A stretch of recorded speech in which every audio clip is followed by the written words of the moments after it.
How you doing? Hello, welcome. I'm Brad Fraser. We're going to play some Final Fantasy XIV today. Let's see if I can get my monitor up and running because I hit go a little too quick.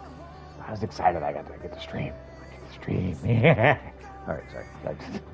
This is that. All right. What are you doing? Are you working? I don't know.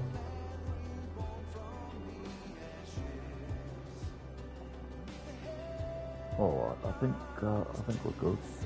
Check. Sound check. Yeah, we got some sound. All right, let's roll.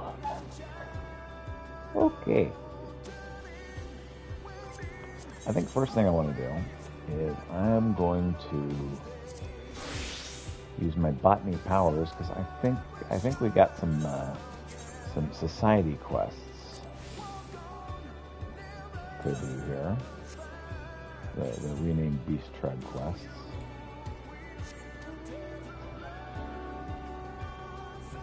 Yeah, definitely. And I worked this morning to increase my mount speed, so I should be able to get there a lot quicker. Okay.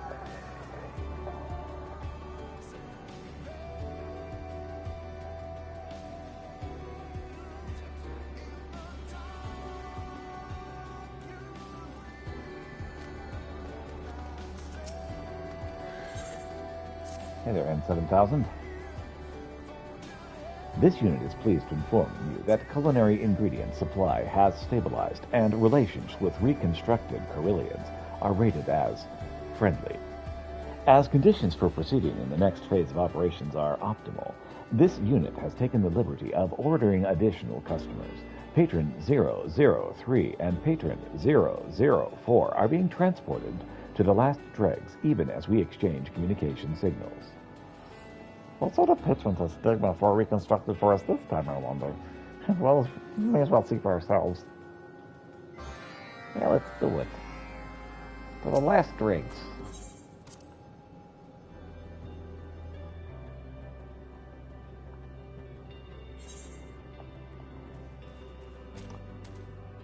Longing so for all the fish.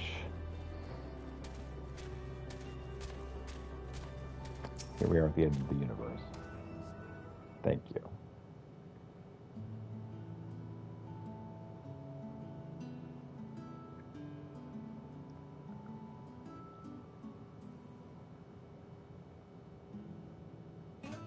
This cafe has a pleasant ambiance about it these days, wouldn't you say, Pietro? The Carillions aren't even shouting at each other. Yeah, they're doing pretty well. Oh, but where are new customers?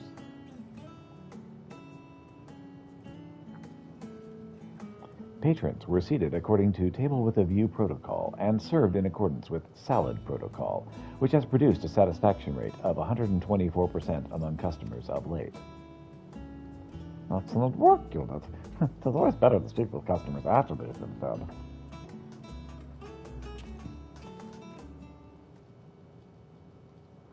I like the Omicronian with the rabbit ears. These patrons are of the Gubrelov race, known for its metallurgy. Records indicate that this civilization originated amidst the shining blue seas of its home planet, later adapted to life on its landmasses. Thus, the Gubrelov diet includes both fish and plant matter.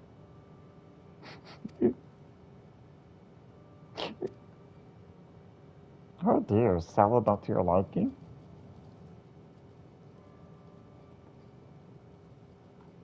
The organic life form's preferences confound this unit's logic circuits. Sorry. Wrong voice. Here we go. The organic life form's preferences confound this unit's logic circuits. Please, provide additional data. Oh, I hope you won't take this personally, but it's perfectly lovely salad. Only... You want fish? I miss home so much. You see, the salad brings back painful memories. It could get you something else, perhaps. All of our friends are dead.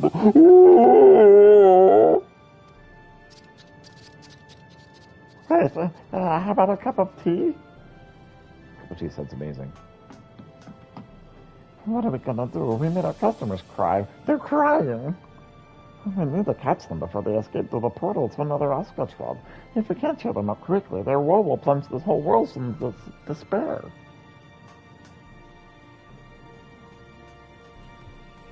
I know, right?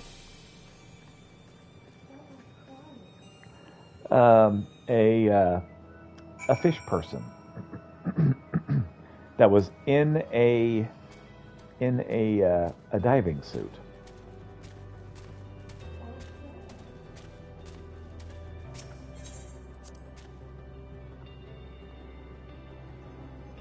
They wanted something else. Oh, I need to show you how to get the channel rewards when you get home.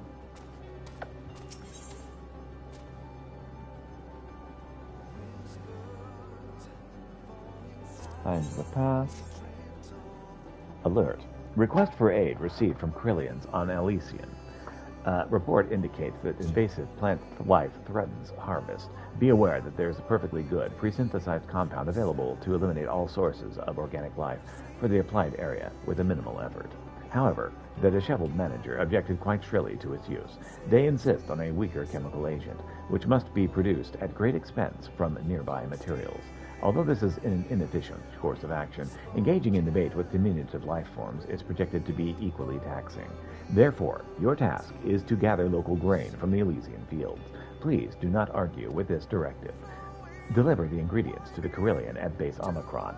There, they will waste precious moments synthesizing the inferior chemical agent.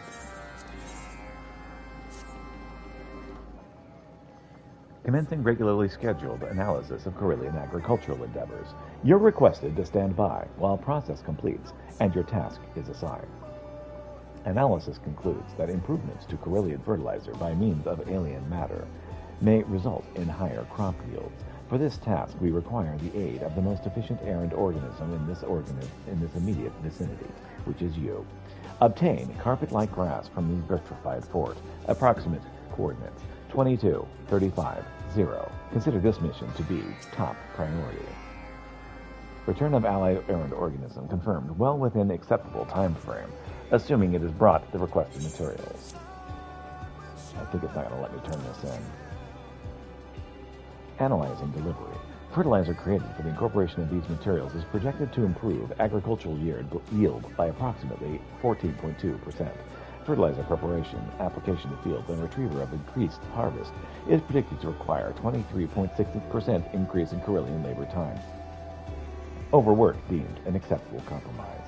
Your conduct in this mission deserves highest commendation. Receive your compensation with pride. Nope. We'll have to do the other thing first, then come back.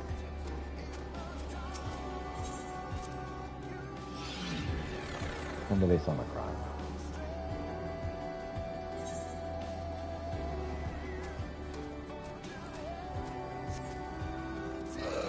The unmemorialized portal.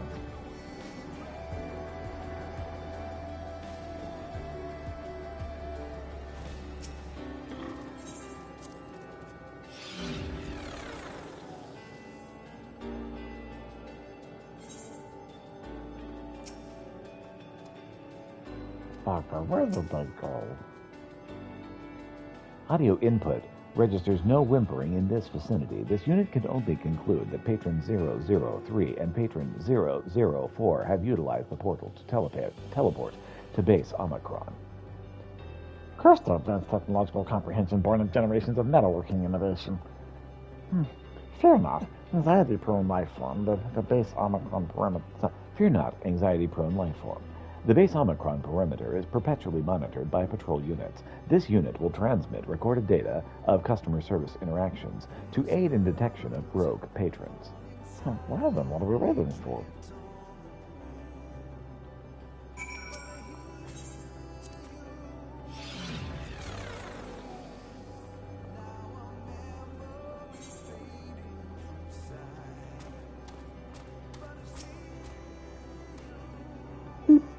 Fugitive Garibaldoff. Data downloaded. Initializing pattern matching sequence. Sighting confirmed. Last known location, territory between base Omicron and Clouded Portal. Target lifeforms are deemed annoying, but non-threatening, warranting no interaction.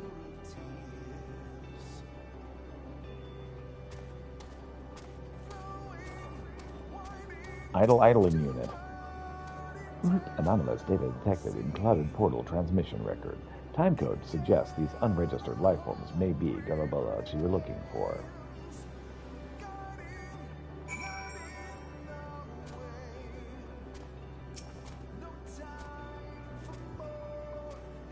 Camera recordings confirm that Patron 003 ran screaming through base Omicron, followed closely by Patron 004. Did any patrol units provide additional data? Well, you know. Then there is a high probability the Clouded Portal was the customer's point of egress. How did that little lady run so fast? I'm asking for a friend. At any rate, that portal leads to Ostrogantria. Let us make for the abode of the year. At the least, there may be more eyewitnesses.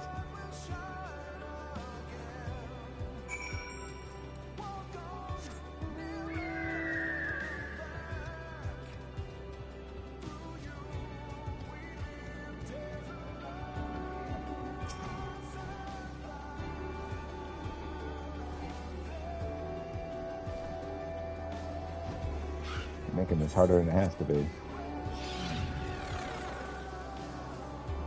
Longing so for all the fish.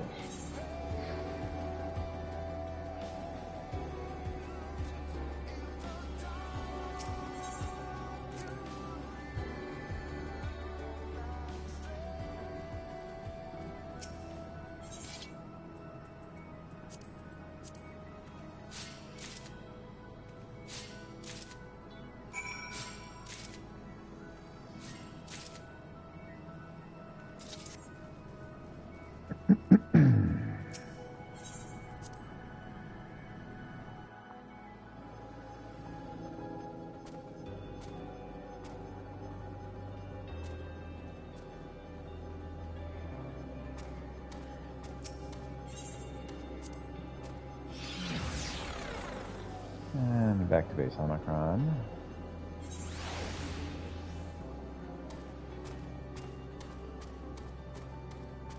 We can check with the Corellian Quartermaster. Ah, you must be Sigma 4's man. I understand you have a delivery for us. Yeah. Here's a celestial grain you ordered. Yes, this will do perfectly. Finally, we will be rid of those weeds. They're a threat not only to the harvest itself, but to the beliefs our people hold dear. Do you recall the rounded glyph at the heart of our fields? It is an ancient symbol of good fortune, passed down by our forebears. It seems the local flora have no respect for tradition, however. We must keep it free from obstruction, lest we forget its message, that our scientific zeal led to our destruction, and only by returning to the old ways did we find life anew. Now, I'd best get started mixing these ingredients.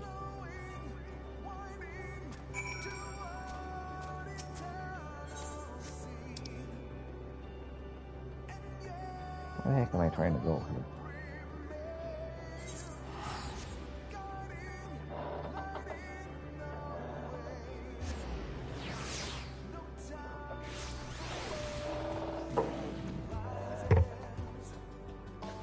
Alright.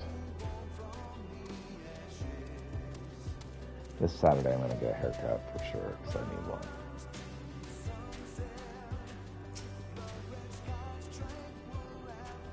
Per this EA unit, the rogue customers may be somewhere nearby. If it is indeed the well-armed beings you speak of, they entered their abode crying for water. Incidentally, their crying produced water as well, which one must assume was why they were carrying on so. Regardless, we told them of the wellspring of regret. Perhaps it brings them spiritual comfort, as once found in our holy places. Or perhaps they continue to weep, even now. This unit will not venture to theorize. However, projections do indicate that once the Grenavants locate the water source, they will entrench there. Despite their sophistication, nature subjects them to certain base instincts. Well, if I haven't played for tea, they must be awfully dehydrated by now. Come on.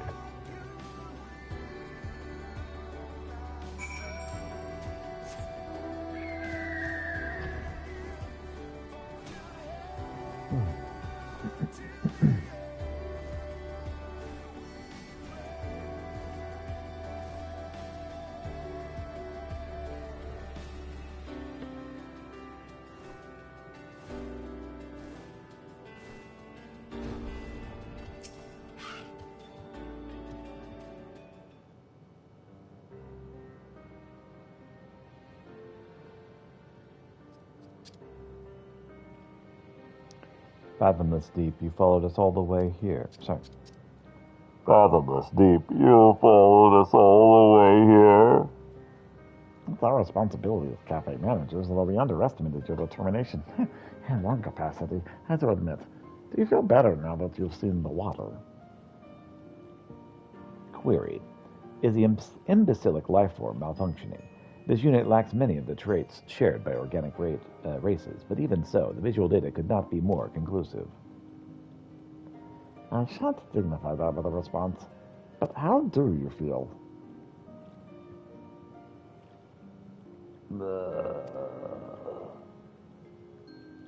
So bad, then.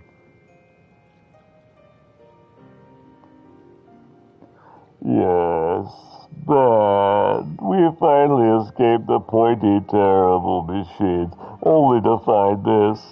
We can't dive into this miserable little puddle. It's barely even suitable for dipping.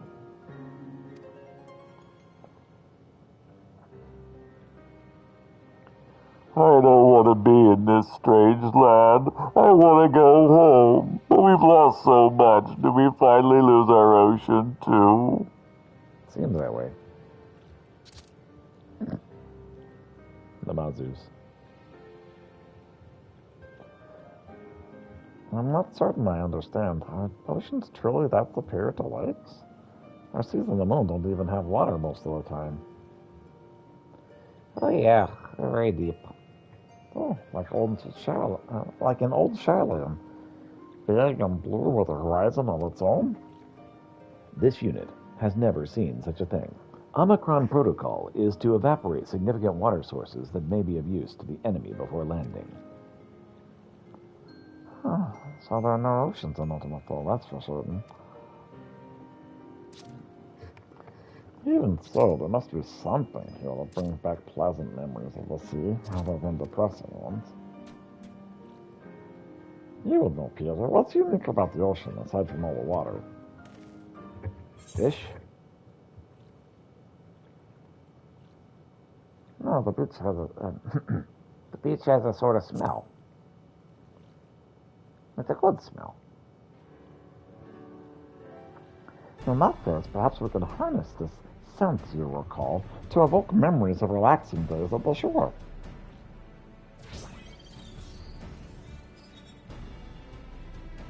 This unit acknowledges the potential of this course of action. Comparison of data from the dead ends and records of the Ragnarok show significant similarities between the chemical compositions of the oceans of Atheris and the Vildabov star. Sea smell it is. Once Piotr sniffs out a sufficiently ocean-scented ingredient, I will sprinkle it in a delicious dish to raise our customers' spirits. Isolating odoriferous compounds and querifying database.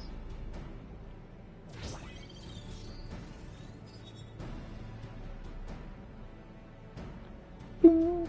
Chemical match found. Constituent amino acids of the legumes located at approximate locations 13, 14, 2 will be useful in stimulating the smell of your oceans. Similar amino acids are present in dragon scales, however. Those are not so easily digested. Surely we could find another dish to cook with that. Perhaps a soup. This unit suggests worrying about that after Allied units reconvene at the last dregs. In the meanwhile, protocol requires that management gently prod the customers until they regain their faculties. Sure, prodding I can do. Prod away. Why not?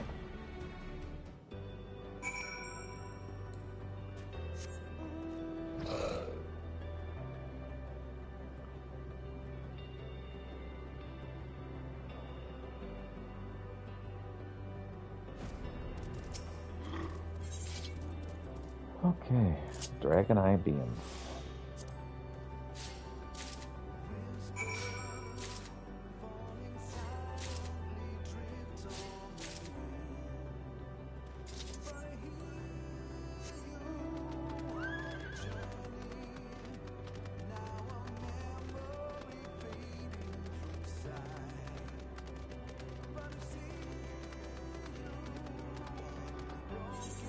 This is going to be one of those things where I just fast travel, right?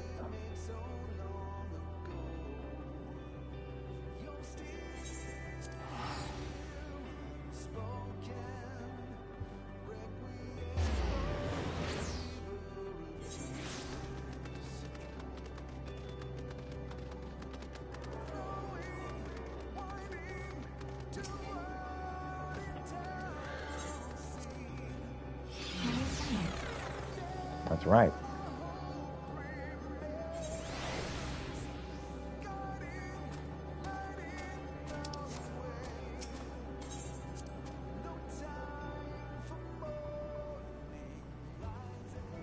That's the wrong direction. I wanted to go to the restaurant.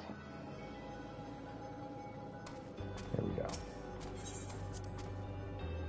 Here we go, Astro Eggs. Yes, please.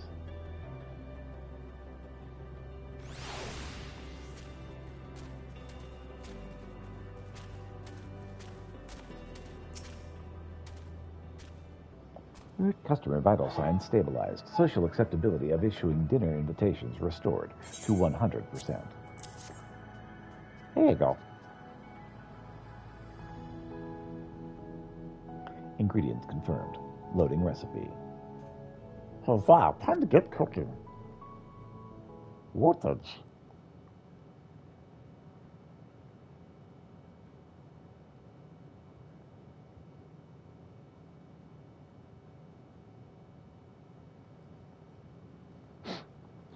This salty, tangy, vaguely fishy aroma.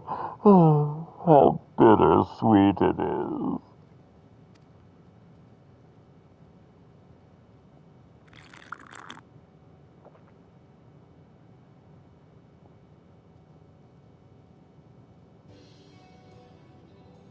Astounding.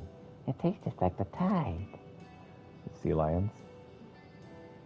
An invigorating flavor, as if I pointed in and accidentally swallowed a lungful. Ah, such fond memories, even if they do sting a bit. We've had many, many a good day, thanks to our beautiful sea. If I could go back to those times, I would treasure the blessings it gave us. I would keep it safe from harm. Incoming transmission from Sigma 4. Stigma 4. Observational units report rapid changes to Elysian's landscape. All signs point to Gavloff influence. Really? Oh, that's best thing for ourselves. Indeed.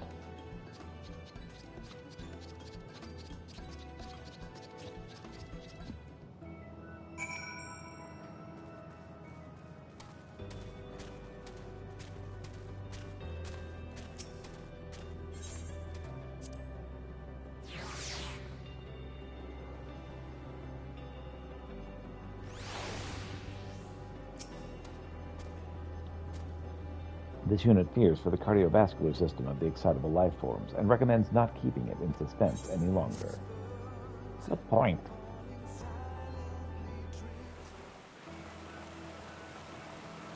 It's very watery now. Yay!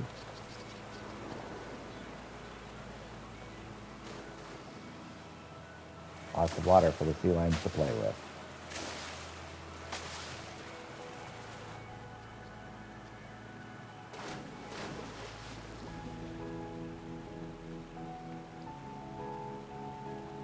Okay.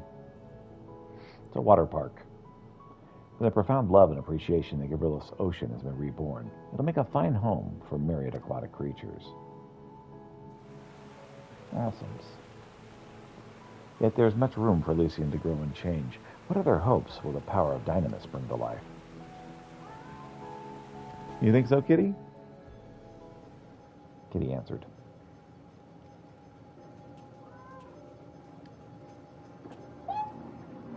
Come here, you. Maybe a bit smaller than the real thing, but it certainly smelled like an ocean to me. And did you see the happy looks on the Girlabel's helmeted little faces? This unit did see, and appreciates Allied units' assistance in fulfilling this objective. We have land, we have sea. One does wonder what could possibly come next, not to mention what many bottoms it will inspire. More importantly, this emission is evolving. Analysis of statements made by the Golubovs, as well as their overall demeanor, indicates that their memories originated just prior to their star's ultimate demise. Once reconstructed, the individuals initially remained in a state of deep despair over what had befallen their world, and its seas in particular. Via Operation Soup, however, Cafe management restored to them their will to carry on. These events have caused this unit to reevaluate the significance of the current mission. Mission significance and satisfaction with current orders now rated as high.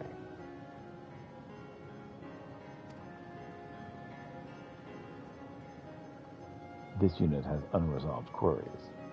Metaphysically, this unit and other life forms in Ultima Thule are not but simulations, memories reconstructed with dynamis.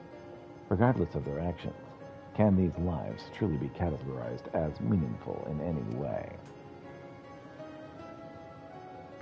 Well, not to cut your existential crisis short, Bolthead, but we do have data providing that you're a metaphysical significant as anyone else. Our customers affected the dynamis of Elysium. That's a fact. Your lot may be a little different, but your feelings and your hopes or your dreams, those are real. Let's get you out there and serve up some smiles, huh? We can't do it without you. Yeah. Affirmative. Thank you, Jammingway.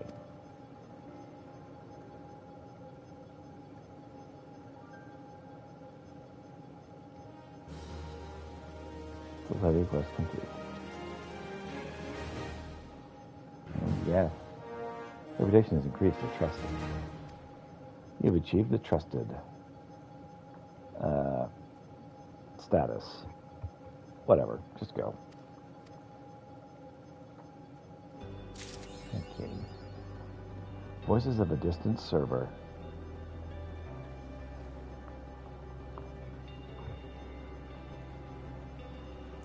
Ah, yes, Mr. Purd, I hear you. Didn't numbing on my arm. Return of Allied Lifeform Pieter confirmed. Report from Base Omicron indicates successful production of the chemical agent. A scanning database for records of Corellian civilization. Ding! Glyphs like the one from the Corellian agricultural facility are colloquially known as cropped circles. They're created by a number of primitive cultures as a form of artistic expression. The belief that such symbols are a catalyst of good fortune is categorized as nonsense. However, the glyphs' positive effect on worker morale and the flow of dynamis bears further analysis. You will be summoned once more should the need for help arise. May your wages tide you over until then.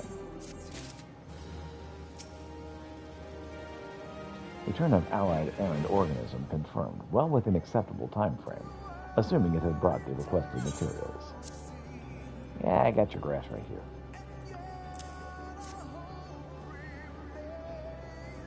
Analyzing delivery. Fertilizer created for the incorporation of these materials is projected to improve agricultural yield by approximately 14.2%. Fertilizer preparation, application to fields, and retrieval of increased harvest is predicted to require a 23.6 increase in Corellian labor time. Overwork deemed an acceptable compromise. Your conduct in this mission deserves high commendation. Receive your compensation with pride.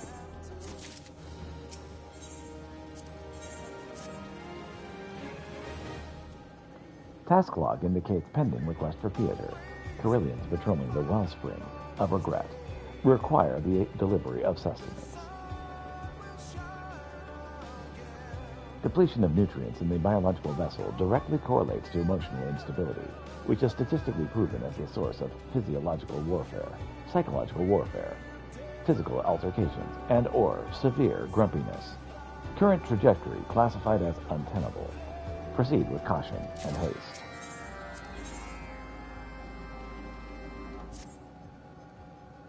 Analysis indicates the Grillabobs continue to abide in Elysium without difficulty.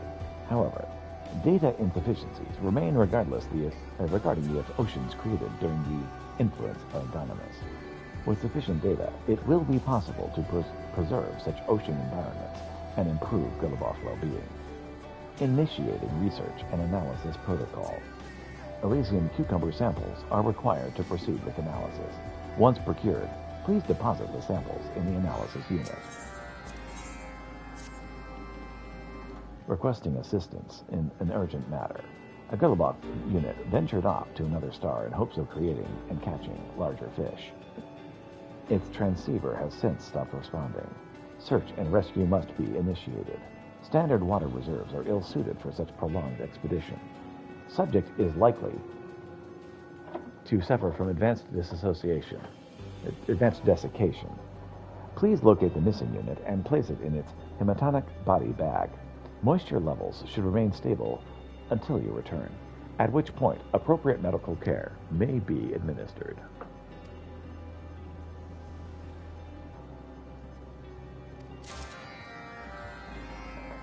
Subject is sighted in the EA village. Proceed accordingly.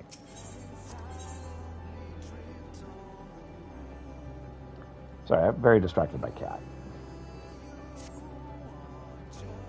The furry cafe owner has proposed a plan to secure more customers, a reconfiguration of the food directory. Specifically, the creation of a food item comprised of materials from the Elysian Seas and suited to Corellian proclivities has been requested. Your assistance is required. Please report to the Elementary Survey Unit for further instruction.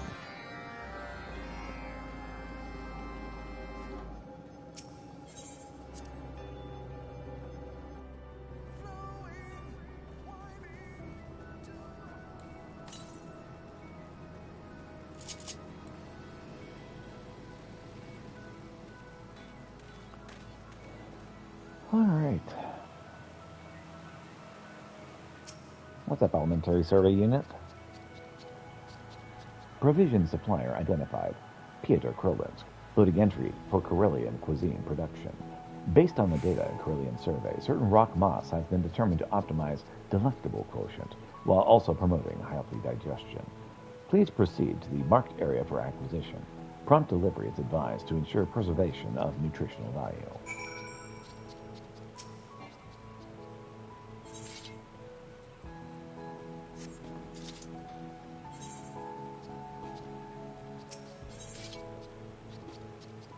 Elysian cucumbers. Got it.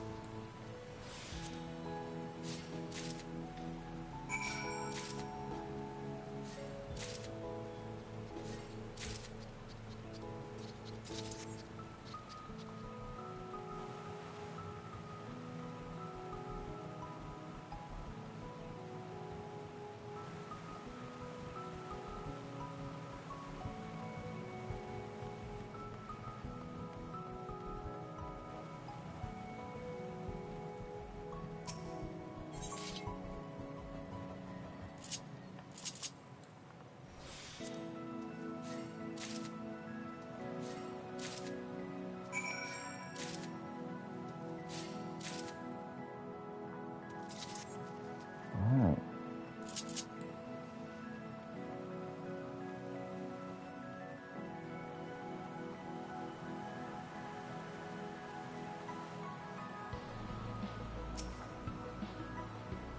Welcome back, Piotr Krolinsk. Please insert delivery to continue. There's your rock mouse. Scanning. Quality of ingredients is acceptable. Delivery complete. Please return to Sigma 4 to receive compensation. Sigma?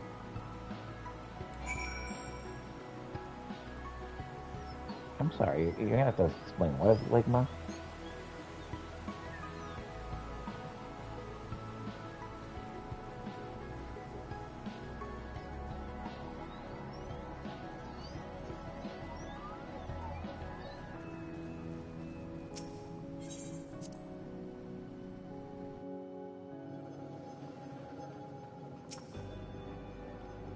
Return confirmed. Your timely delivery of goods has been noted and is greatly appreciated. This successful addition to the cafe's food directory should appease the fuzzy one for the time being.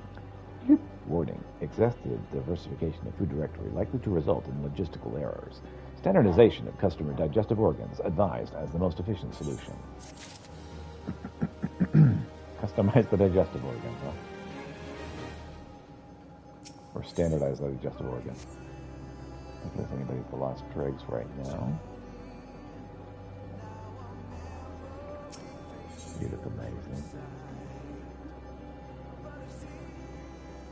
My wife's the cute one. Hello. Bye, honey. Have a great day. I will.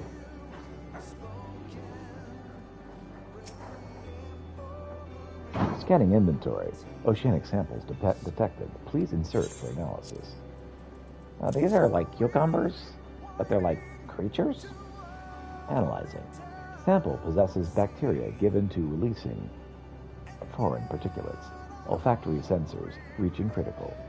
Conclusion. Oceanic life forms are prone to unfavorable odor. Additional specimens required for further analysis.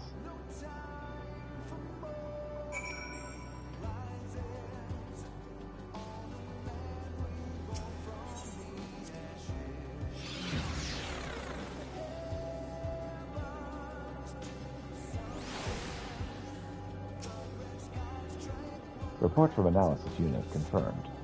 Your contribution was deemed beneficial to research on Elysian oceanic environment. However, data inefficiencies remain. If discovered bacteria is present in all oceanic life forms, verification of potential dissemination to other oceanic hosts is required. Proposal: submerge the redolent fluffy manager in ocean water and monitor odor fluctuations. Upon conclusion of this experiment, deployment of military-grade lasers may be authorized for decontamination purposes. Periodic analysis of new specimens is required for continual research and environmental preservation. Your future cooperation is greatly appreciated. I do like the thought of dunking the creature.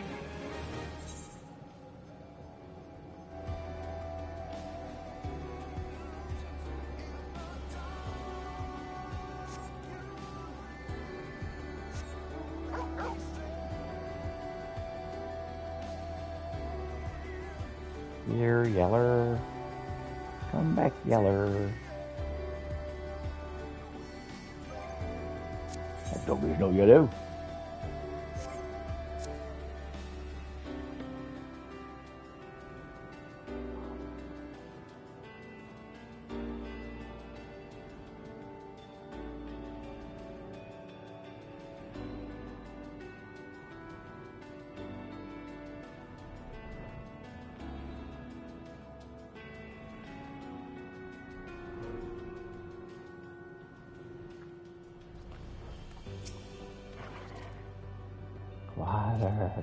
Water.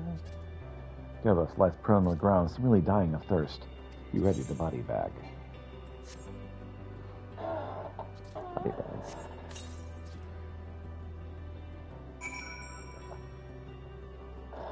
Place the parched gyro buff in the body bag. It's the only way. Sorry, bro. Your sacrifice will be appreciated.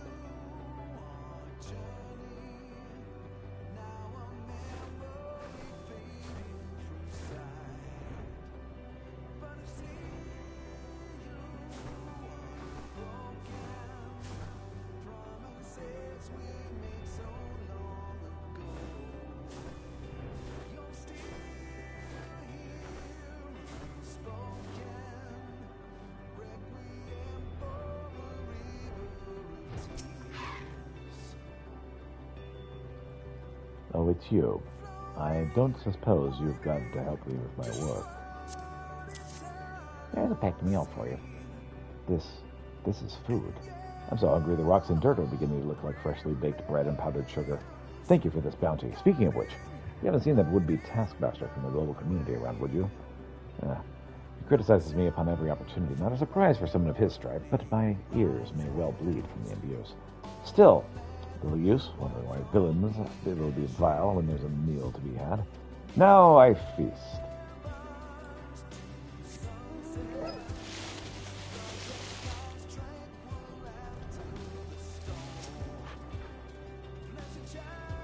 What is it? Make it quick. Patrolling requires the utmost concentration, you know.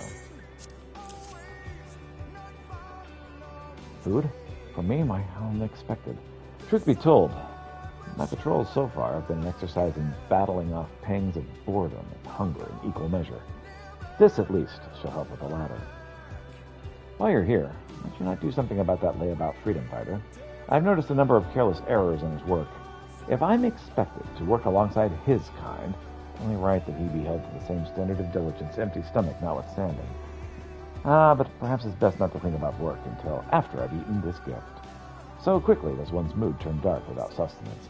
You have my thanks.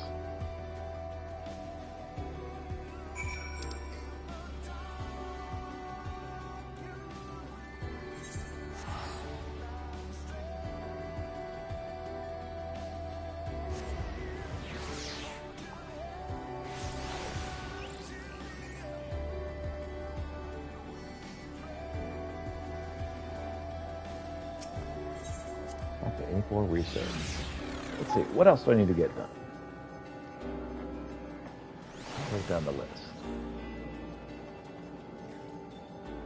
Yes, there's something in Sherlan. And there's the Axodora. I also have to do that too.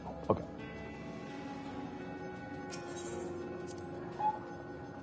Return of Pieter confirmed. Awaiting detailed report. Oh, you know this, that, the other. The usual. Relating deterioration between patrolling Carillions acknowledged. Pieter's assistance in this matter evaluated as vital to preserving peace and averting a breakdown of operations. Why organic life forms retain the programming error colloquially referred to as emotions remains incomprehensible. Even so, a compensatory wage has been prepared for Pieter's monetary and emotional needs. Remember to refuel as necessary. Return confirmed. Please present the body bag for a preemptive medical scan. Scan complete. Though hydration levels are severely depreciated, vital signs remain stable. To prevent similar incidents from occurring in the future, Agrobelovs will be required to carry additional water reserves when embarking on expedition. Those that fail to comply will be viewed as hostile elements, subject to immediate termination. Thank you for your cooperation. Please rest well.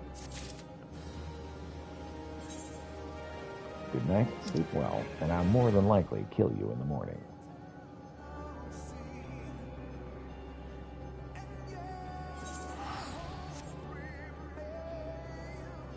See if we can't grab this special.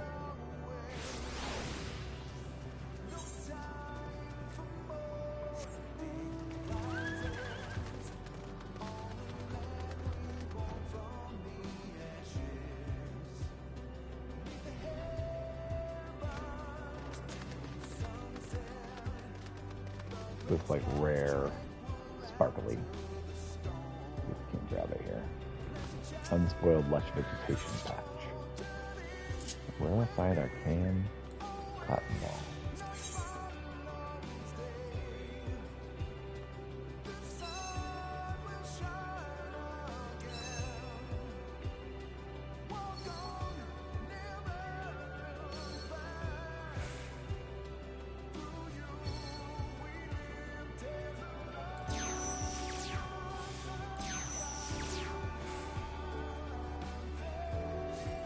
Grab 5 of these bad boys.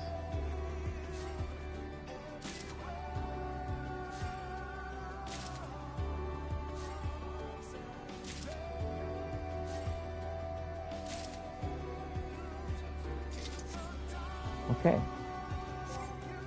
Next is going to be Exodora.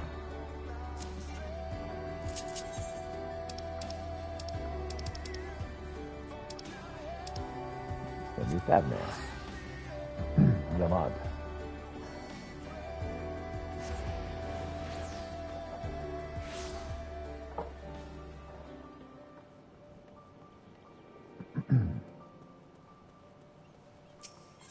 More legendary patches.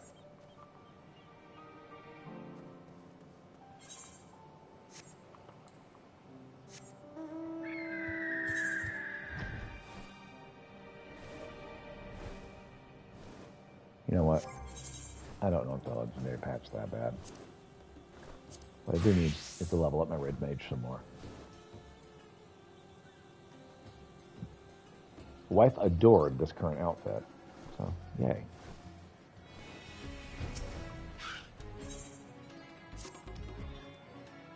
Happy to see you, Peter. I've actually got something to tickle your finger with. Hey Mo, get over here. Hi.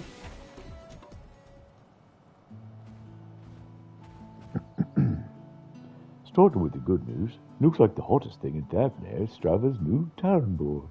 Folks can't get enough of our homemade grub. Being able to eat whatever we want is about the best idea I ever came up with. All you really need in life is a kitchen. There we are. Which brings us to our recent pickle.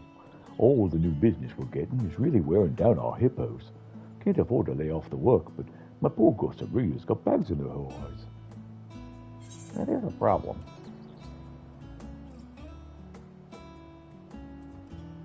This calls for a dip in the spot, somewhere nice and cozy for the hippo to relax. You know, I've never given creature comforts much thought before. But if it's for our hippos, maybe it's time to start. Boss. Boss.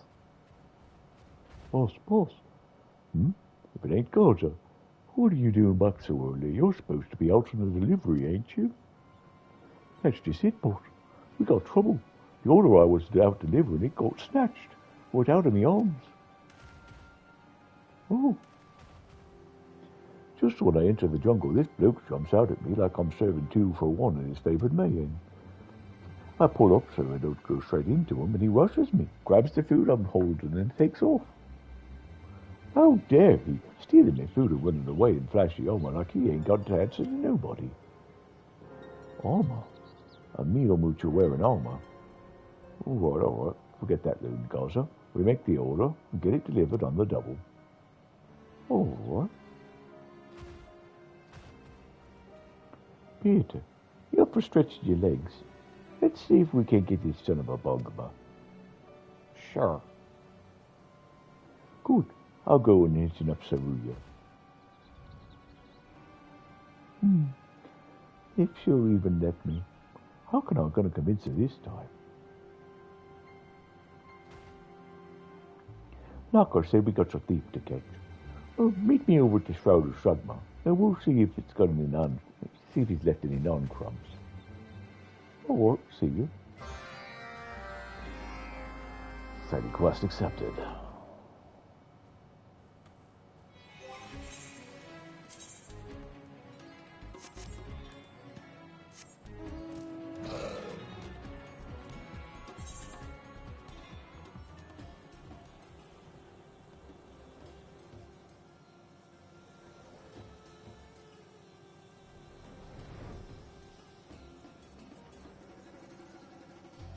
Just imagine flying there and just hitting like a branch.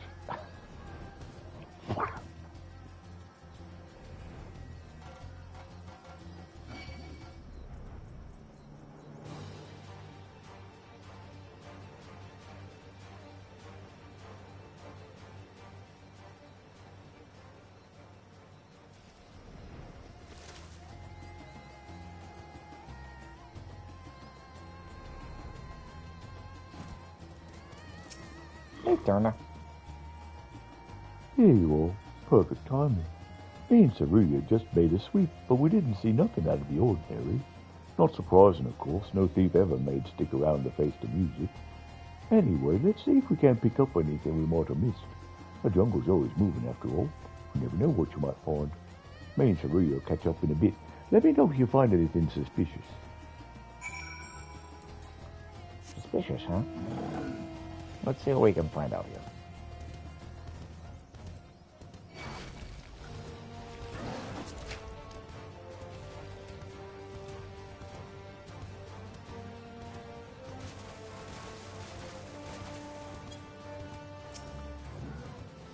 Let's take a look around.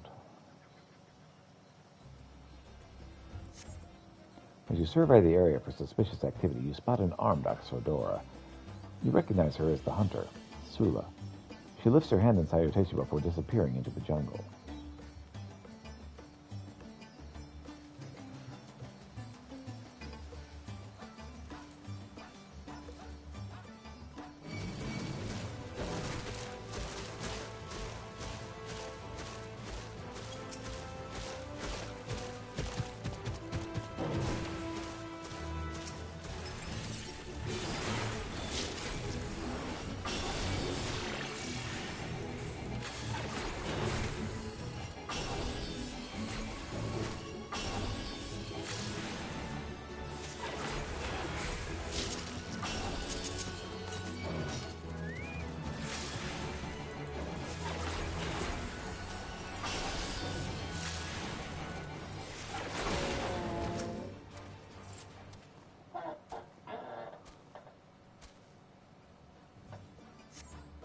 As you survey the area for suspicious activity, some nearby leaves rustle and a murderous Svava appears.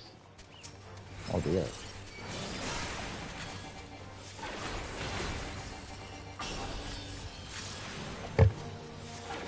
You're not supposed to be attacking.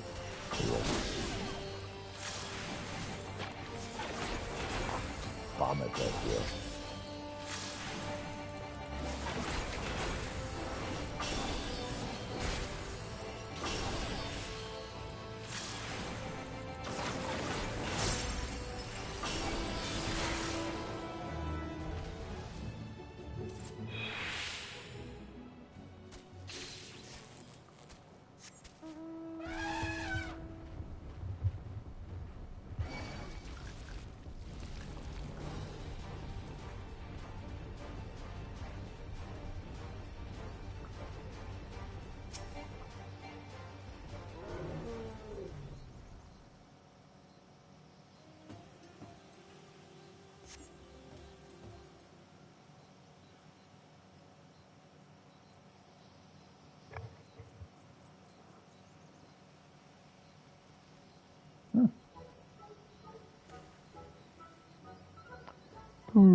The survey of the area yields not a suspicious person, but two adorable hippo calves.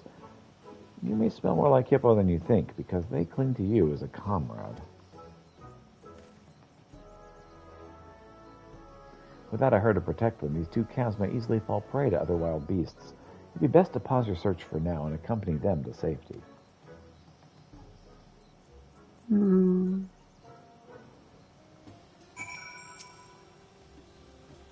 The energetic hippo calf looks ready to follow you and nudges the shy hippo calf beside it in encouragement.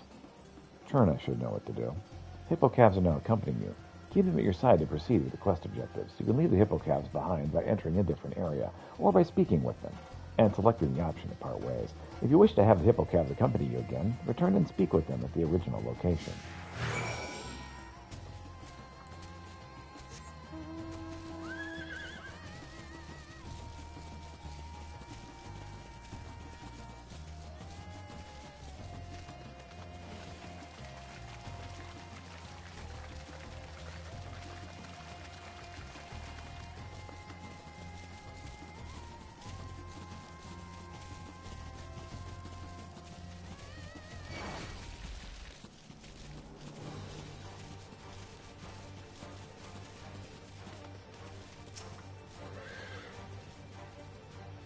Oh, where'd you get those hippos? Don't tell me you're the type of king that picking up strays look all winsome.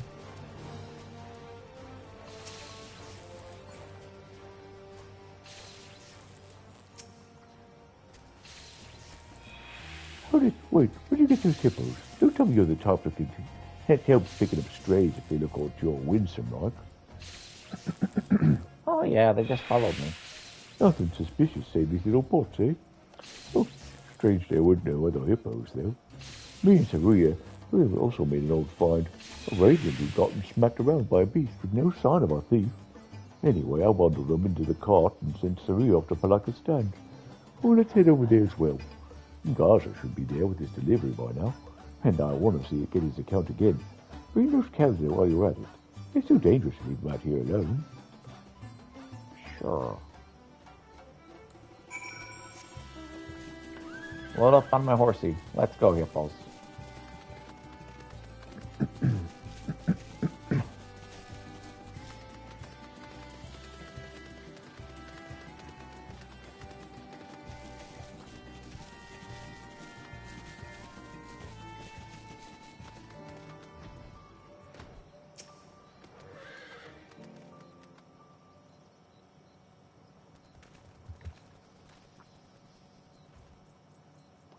Looks like that Radiant got back safe.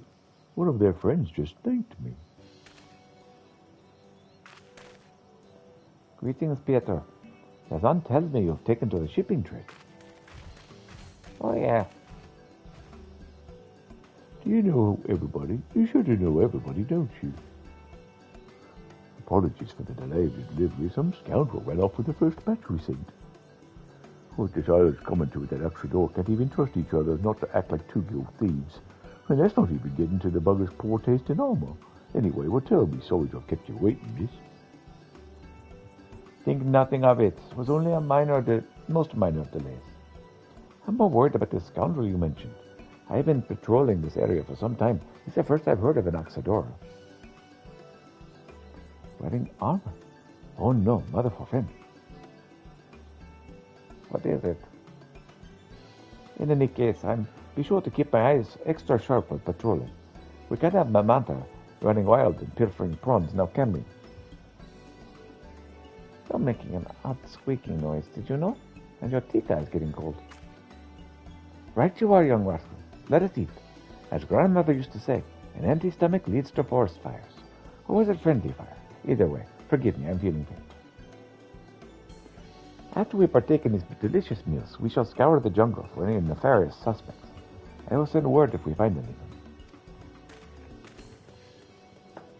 See you later.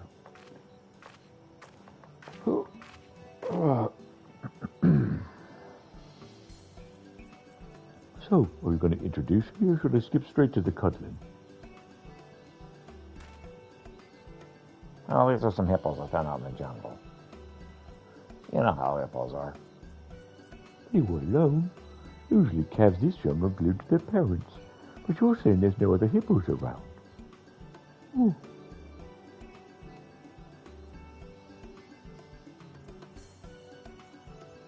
My deliveries are done, so why don't I go and have a look around the watering holes up north? See if my expert eye don't pick up something useful. Truth be told, these darlings probably smell too much like us to be going back to the herd now. Take them home so we can make sure they go up right. Will you, boss? All right. Gaza could be a hothead, but he's a real hippo whisperer. Ain't no one knows him better. Sure. I'll take the Juniors back to Savannah. Stop by later when you get the chance. All right.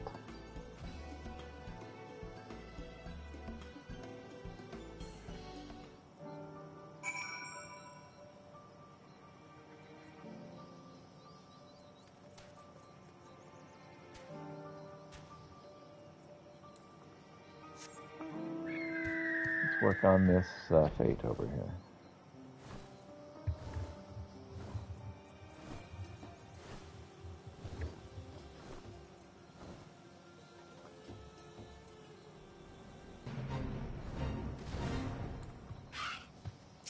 Hey, Valen.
These calves are making themselves right at home.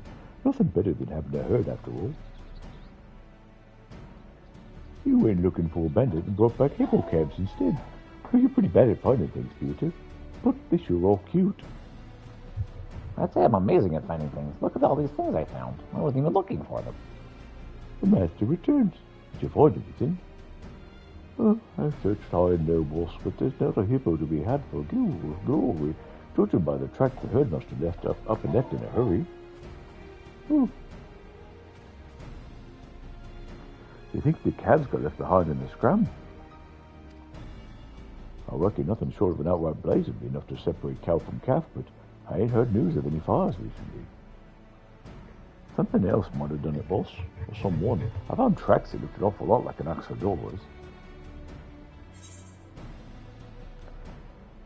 A rival hippo rider?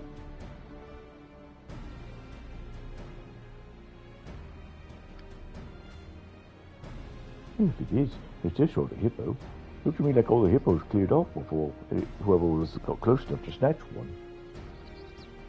In any case, we got no good grub-grabbing, hippo-harassing load off in our hands. We've got to be extra careful till we can catch these bandits.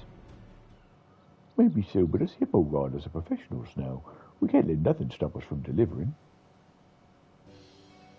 Son of a begummer, the creature comforts. Boss, you feeling all right? I am, but our hippos ain't. If this thief comes angling for our deliveries again and the hippos are too tired to hold themselves out of there, we're done for. And I'm not feeling great about our odds, seeing as how even Saruya was tipping me the cold shoulder earlier. Thought I'd have to pull her in the cart. If it's the rest the poor pots need, then the first order of business is a proper sleeping stable.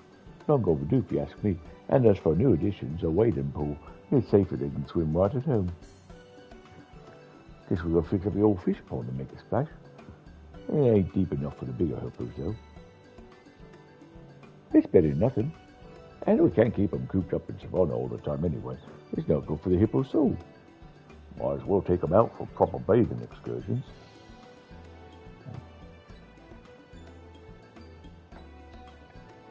I guess they are the ones doing most of the legwork. This ain't no small project, Arthur. You better be helping me build all this. Haha. And the rain begins. That was great, guys.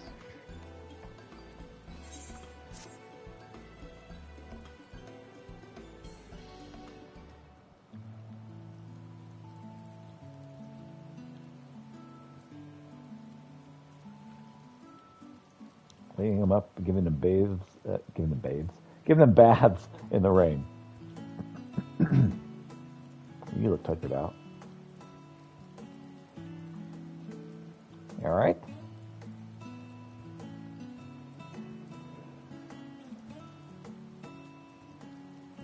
Thanks to Baro Gaza's exhaustive efforts, Svarna has a new stable and waiting pool. The hippo riders are now known as unique couriers, which is presumably an improvement, making the most of the rested and refreshed hippos. That's good, right? Yeah, it's good. Society quest complete. Reputation up. Reputation has increased to respected. We've achieved a respected reputation with the hippo riders. New Oxidora Society daily quests are now available for Morrow and Savarna. Furthermore, I can do 3 more quests, except I've already used all of them. And more wares available from Garna.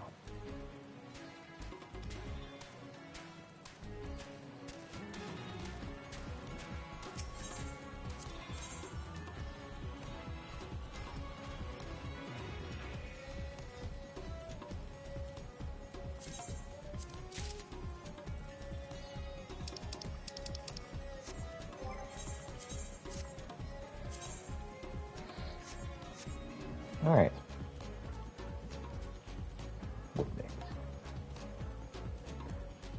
I think. Let me activate this first off.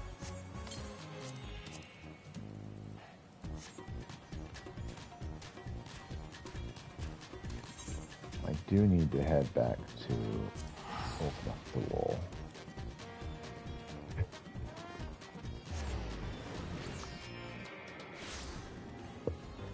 Whew.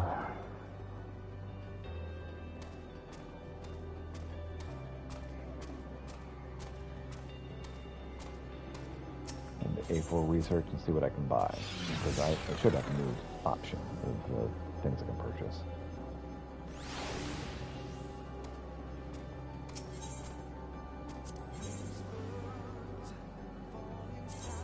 And 7,000 card.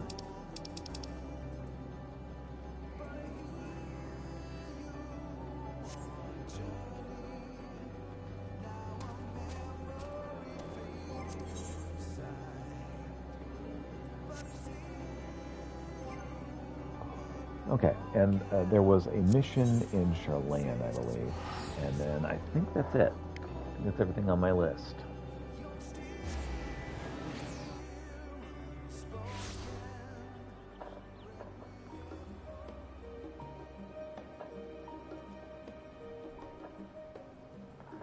Yeah, that's something I was wanting to work on. Basically, whatever I go about. Okay, let me use my words. Hold on. So whenever I'm going about off stream, I find things and I'm like, oh, I want to make sure I deal with that on stream. And so there were several here.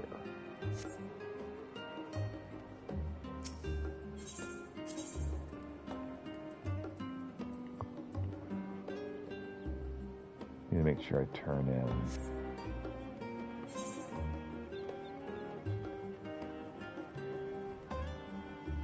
any of these special supplies.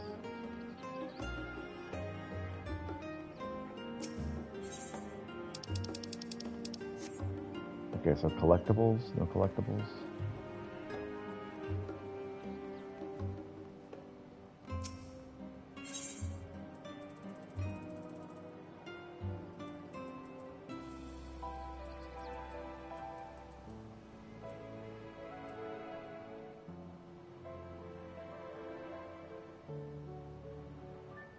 Archon Love does give an experience bonus.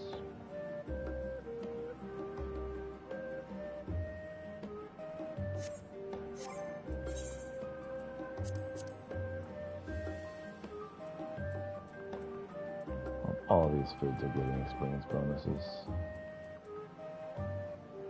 Alright. I'm not worried about that right now. We're still waiting on the next shipment. Central contributions to Labyrinthos, Thavnair, Garlemald, Marlowe, Tauren, Elpis, and Ultimate Fool. I think I still need Elpis and Labyrinthos to go. Oh, sun just went down.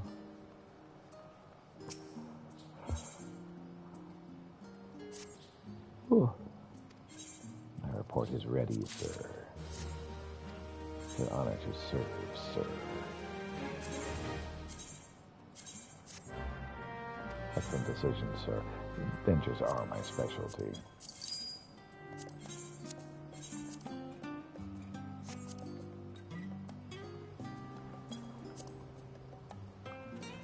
Photo pancakes.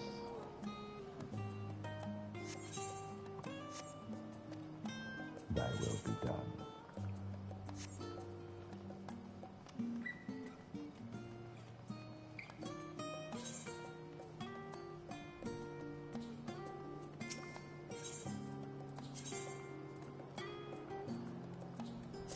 Alright, over here.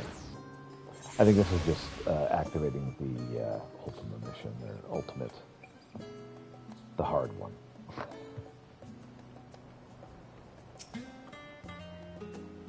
Greetings, my friend. If you have a tale to share, this minstrel is all ears.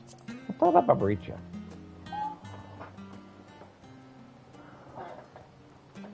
Oh, I beat Barbaricha. Good God, the battle in the void. You certainly wasted no time seeking out newfound adventure. By all means, regale me with the thrilling details. Sure. I fought against a creature who could punch me really hard. She looked like a titan. It was pretty scary. And then she won. I won. A world without death, where the strong devour the weak. A woman touched by darkness, who possessed the power to seal void scent. Fascinating stuff indeed.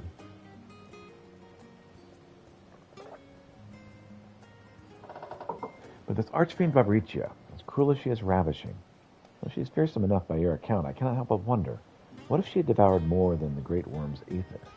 How terribly bright might her soul have shone then.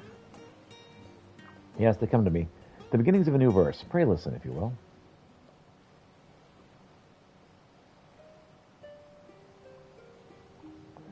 In armor black from shadowed lair, the knight with steely voice declared, the dragon's freedom he did steal, victory in his crusade to steal.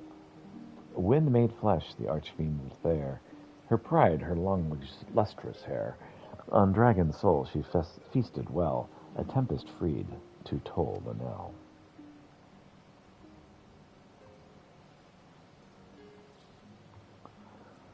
Fighting to devour, devouring to fight. Should the day come when this wheel is broken, would a void scent greet her end with a wail of anguish, or would she heave a sigh of relief? Whichever it may be, 'tis ironic to think that a soul who sought freedom for so long should end up being imprisoned in cold crystal. Oh yeah, that is pretty awful, isn't it? Thus I would sing of that final battle. For in that lightless world, 'tis in such a moment, I believe, that their lights shone the brightest. Hey, I got to ban someone. Woo!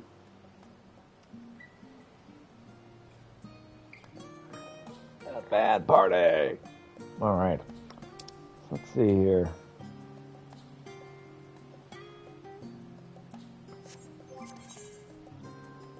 So next, let's do some more divine non-intervention. Really? I've already been streaming an hour? Really? Wow. Okay.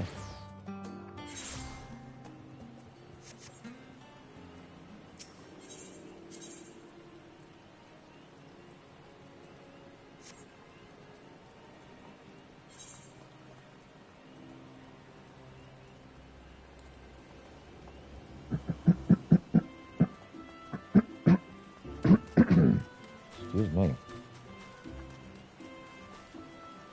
It's like my lungs are like, nah, you don't need to breathe. Oh, his preference for solitude. Derek certainly seems concerned for the welfare of others. How very intriguing. So here we are in Gridania. Can you sense Nofika and Baragot? I do, but something is strange. Indeed, they appear to be in different places. Nofika's the nearest of the two, and is quite close by. I should go and find her. Wait, you mustn't go off on your own. Oh, confound it all. After her, Pieter. You're not the boss of me. I guess you are the boss of me. Ook.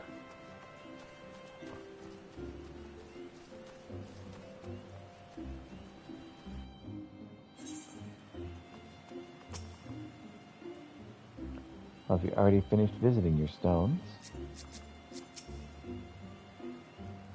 Very cute, Nofika. There she is. Well, I wasn't expecting to see you all here. Is that the matter? You're supposed to be with Krell and Birogrot. Where are they? Oh, we became separated and I was distracted, listening to the elementals. The beings are the voice of those who call the wood home. As I'm the patron of this land, I could not help but report to me.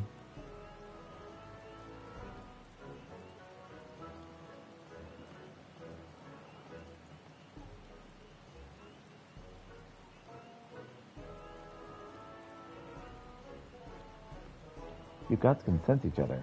Even should you become separated, shouldn't it be a simple matter to find them again? Indeed, 'twould seem you're keeping something from us, Nathaka.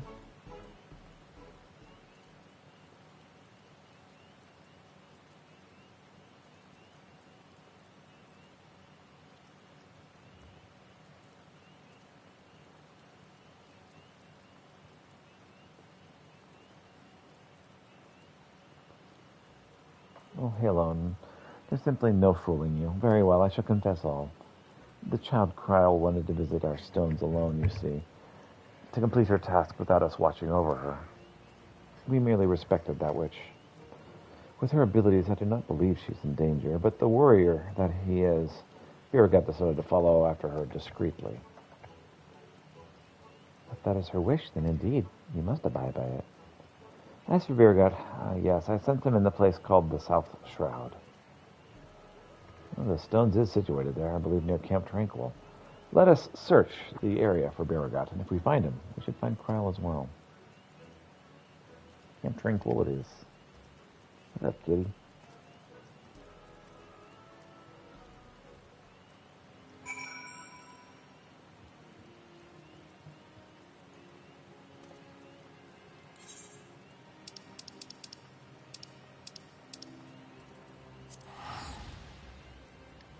Oh, yes, you're sweet kitty. You want to fight again?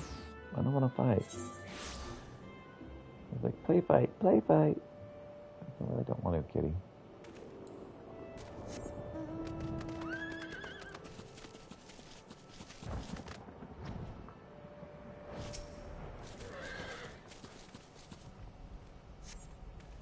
You searched the broken barrel, but found no god disguised as an adorable little critter.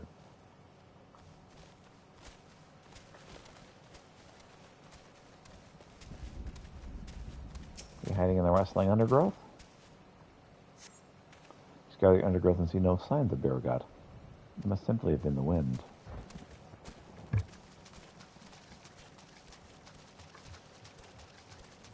Is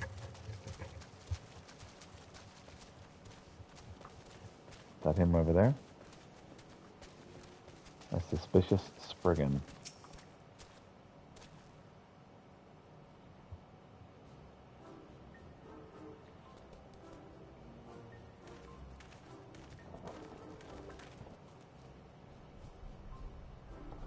What brings you here?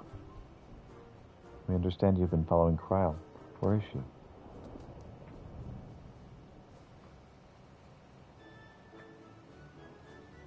Having acquired information from my stone, she now makes for Athix.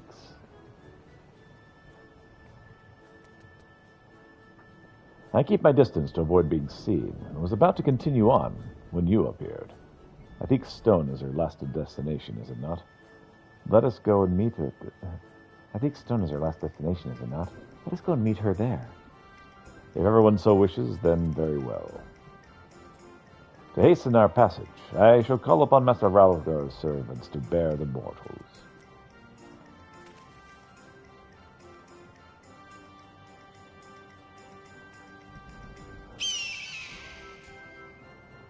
Flying in a thunderstorm. Is that a good idea?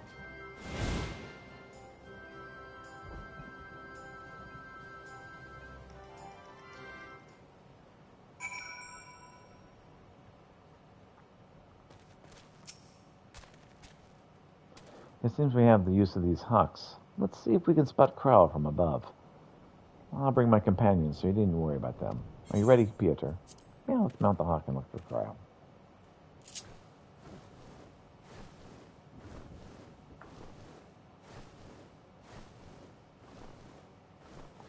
Go, my feathered friend. Fly like the wind.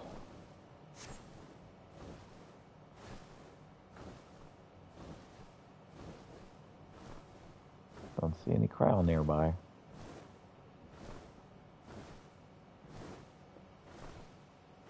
I must thank you, Peter.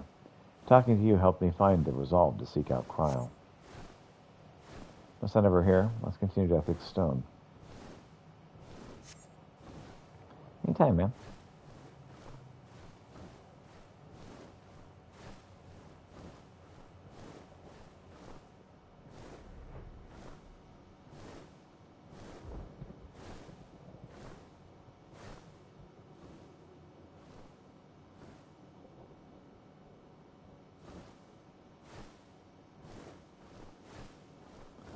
There she is already. I certainly wasted no time.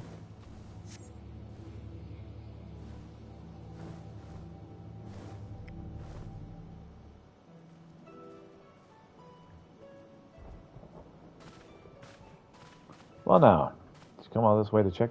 Well now, did you come all this way just to check on me? I've been on edge, worrying that I might stumble into Odin, so you gave me a bit of a fright. Navika tells me you wish to travel alone. What prompted you to send the gods away? It's difficult to explain. I suppose I wanted to seek the answers in my own way.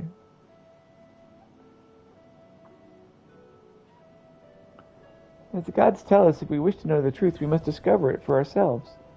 In spite of this, they seem fit to not only send us upon the right path, but accompany us besides.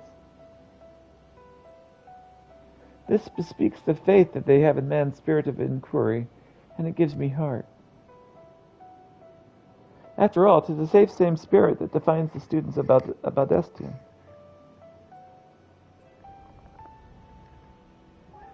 Like everyone, I want to uncover the truth of the 12, to know their aspirations and understand them. And having seen a dear friend embark on countless adventures, I had developed a desire to see and experience the world for myself.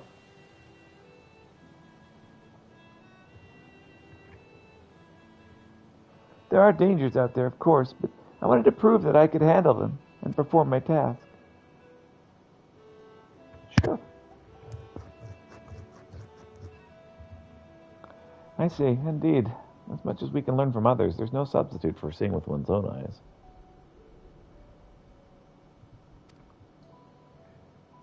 And in yours I see the gleam of yearning for exploration and discovery. It reveals to me the love you bear for our star, and it makes me glad.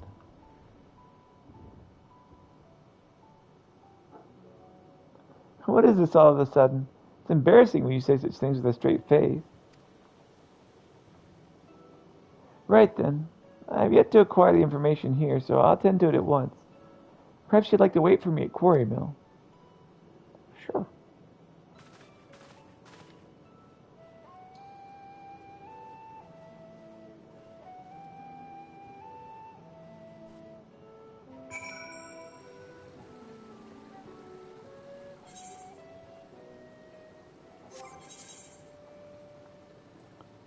Alright. Well, we'll level up Summoner a little bit. Let's wait for Kryl here. Nafika and Bear got her with her, so she'll be fine.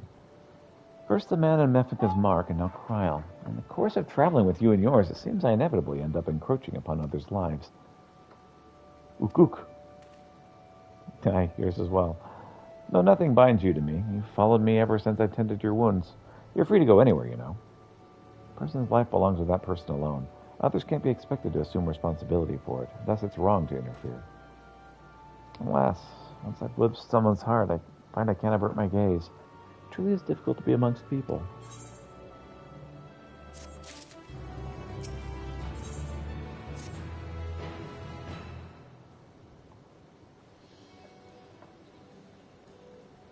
Doesn't take long to extract the information.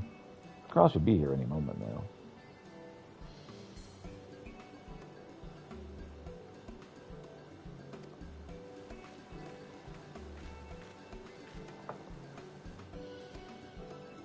Huh, you taking care of yours already? Yeah. Thanks for worrying about me. Well, it's good to know I can handle myself. It's heartening to know... I'm heartened to be doing this with you all. I owe you thanks as well. You got Nafika for accepting my request with good grace. Think not of it. You did well to see your task through, little one. Indeed. Come, let us return to the Apollos. Definitely need to get a haircut.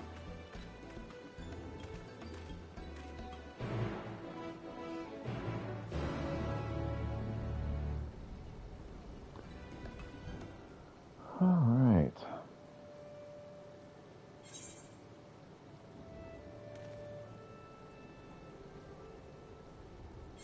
You know what?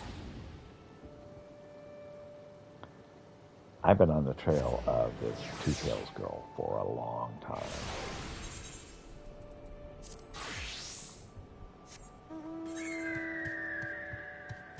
Anytime I see the thing active, I have to go after it. This is a hunt I accepted during The Realm Reborn. I still haven't got it. I don't want to take another one until I've completed this one successfully.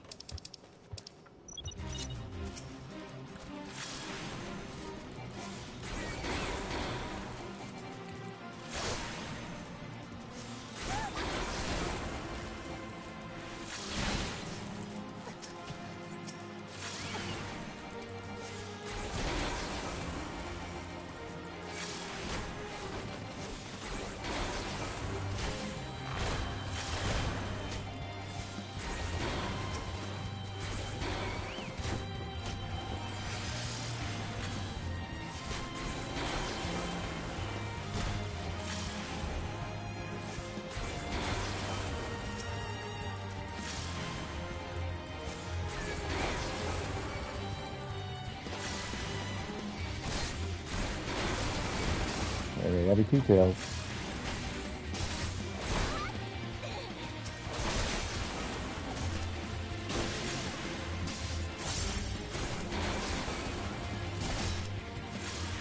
Just one of them after.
I can't seem to beat her.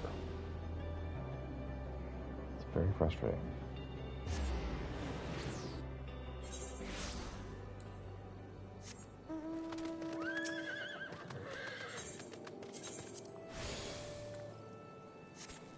I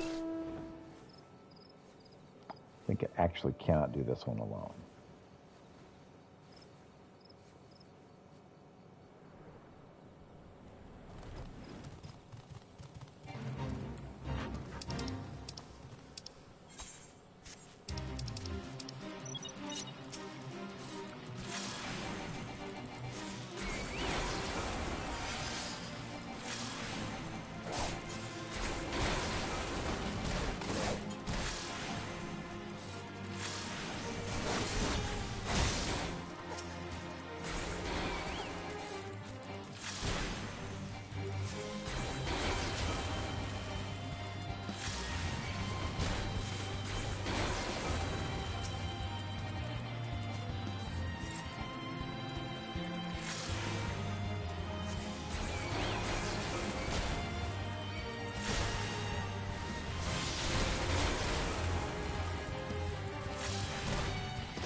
Had healing.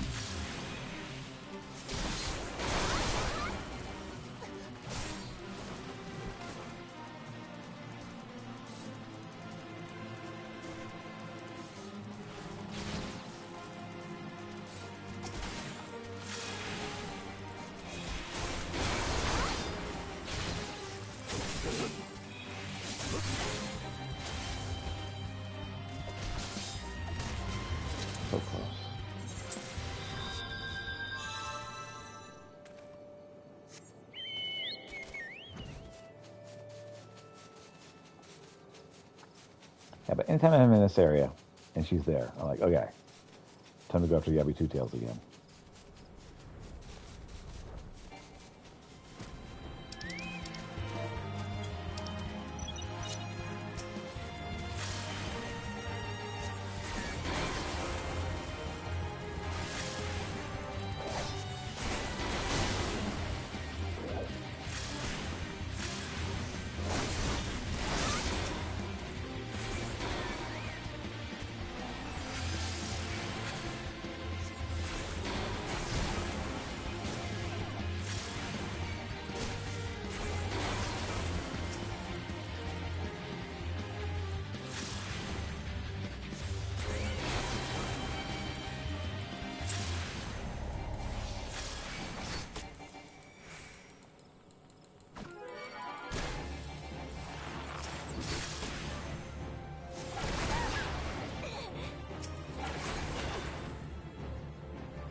All right. On to the Secret of the 12. To Revenant's Toll.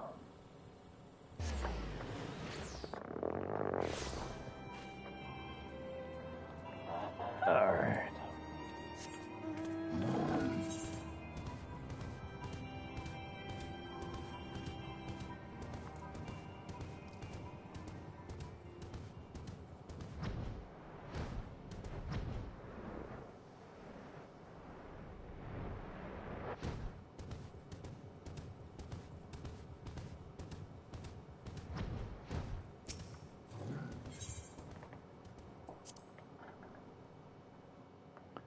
Time to enter the Omphalos. It's like an envelope, only it's got more oomph. Well, you took your time, Peter. Did something happen? Oh yeah, I went to hell, but I'm back. I got better.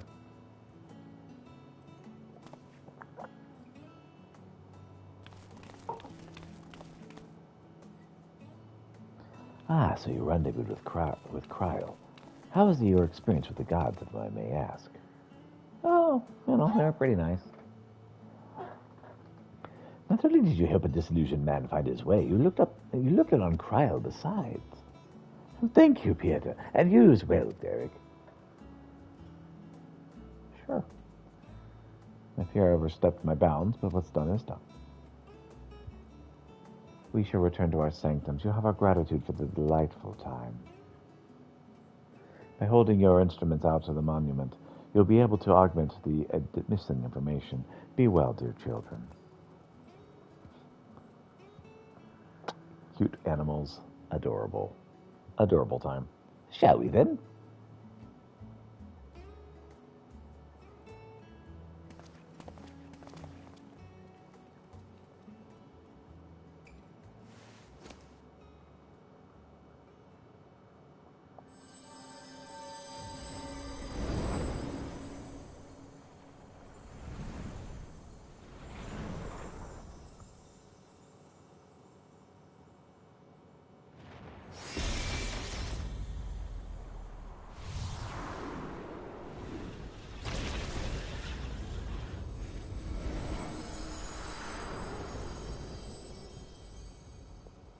Have we unsealed it? Yeah.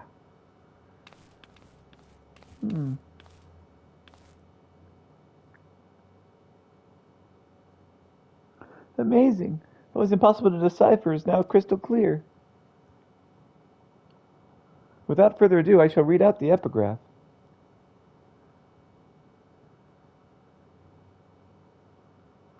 As beings who endure by the will of the star, we are susceptible to the influence of hopes and prayers. Thus do we commit our yokes herein, lest we stray from our purpose. He who is named Birgat shall preside over construction, his duty to fortify the works of men, and encourage them to build. He who is named Ralgar shall preside over destruction, his duty to galvanize the heart's beating heart, and facilitate mankind's regeneration. She who is named Azima shall preside over the sun. Her duty is to nurture its life-giving light and illuminate the truth for all to see. He who is named Nalthal shall preside over the subterrane. His duty to make gleam the riches hidden in the darkest depths and in men themselves. She who is named Nafika shall preside over fertility, her duty to fill the land with life and prepare the way for peace and plenty. He who is named Athik shall preside over space and time, his duty to endue the star with material vigor, that mankind's march may never cease. She who is named Helon shall preside over the glaciers, her duty to hold the melting ice at bay and imbue men with constancy and tranquility.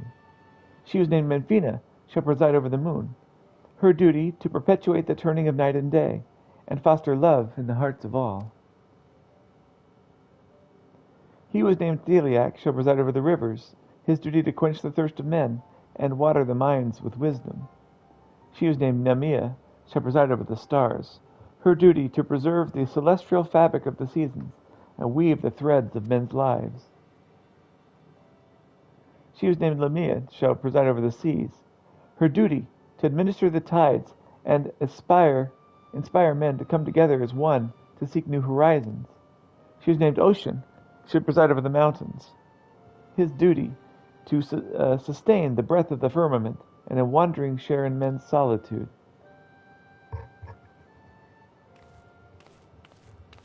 Those last four we haven't done yet. He who is unnamed shall watch, unflinching. Hey, Bruni, how you doing today? His duty to stand guard over his charge, always until the end. Hurrah, hurrah.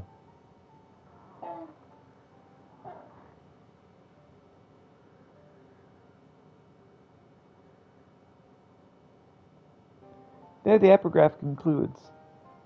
We've been given a lot to ponder, quite a lot. Good, just got ready for the day? Awesome. Any adventures, excitement planned for today?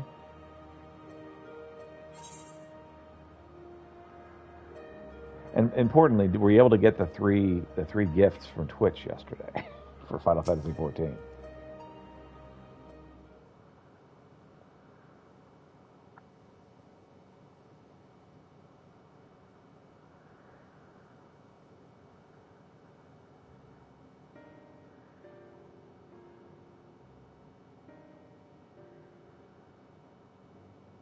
Hopes and prayers influencing the nature. For Hubs to wake up so we can take care of something in the post office because of the move. And second, yes, I got mine and my Hubs. Awesome. Yeah, I got mine for my wife also. So yeah, it's good times. Have you any thoughts on the contents of the epigraph, Peter?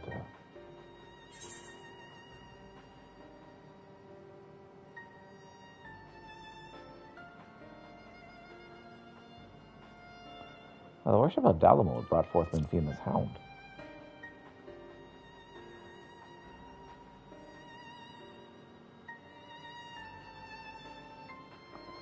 You mean to say that the prayers have changed the 12 into their present forms? That's rather hard to believe.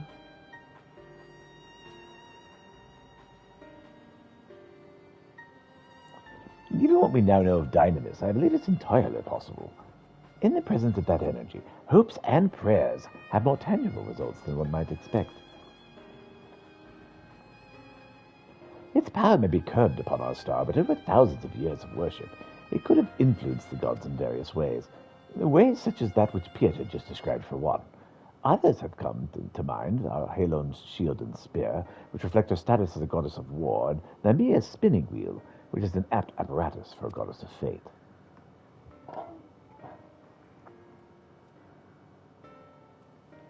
Thus did they create this monument, this yoke, that they might never lose sight of their duty, no matter how much they may change. So, post office, that's an exciting adventure. It's good to get all that taken care of, to get it finished. After our last move, my wife and I, we decided, okay, we're not moving again. Because we moved in 8 years, we moved 10 times. And then I was like, yeah, we're not doing this again. We're going to stay put forever from this point forth. But bought a house. It's a tiny house, but it's livable. And I was like, that's enough. Because yeah, moves are. Ugh. So, sympathies.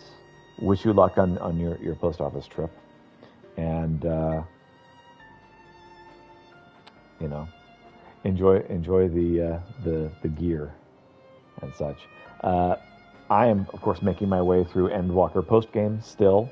I'm guessing I'm going to be done either tomorrow or Friday.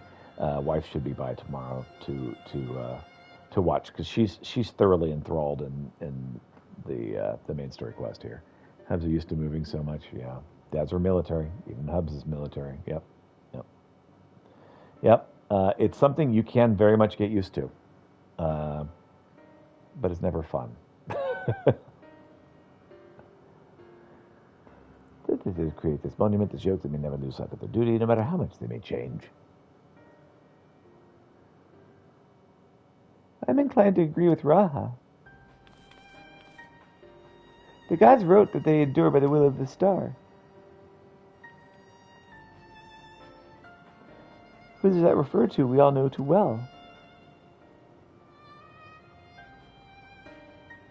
Hydaelyn. By sundering realities, she must have known that she would shake the very foundation of existence. Anticipating the potential chaos, I suspect she charged her collaborators with maintaining stability. This is true. Monday the 13th, unnamed, be the Watcher of the Moon.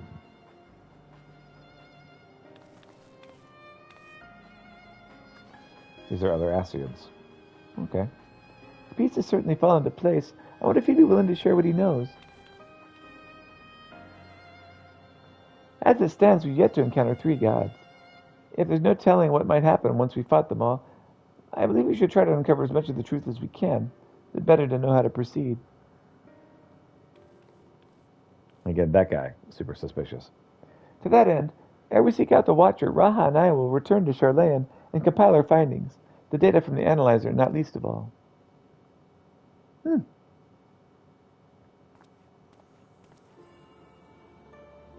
think that the investigation would lead us to the moon. I eagerly look forward to the next stage of our field work. Well, you haven't been yet, have you? Huh?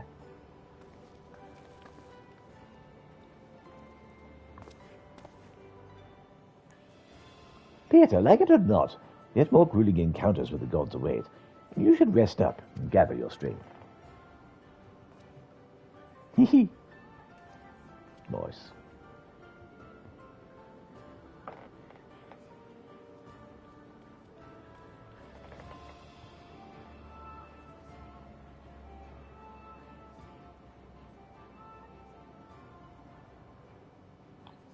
Not long now, ere we arrive at the truth.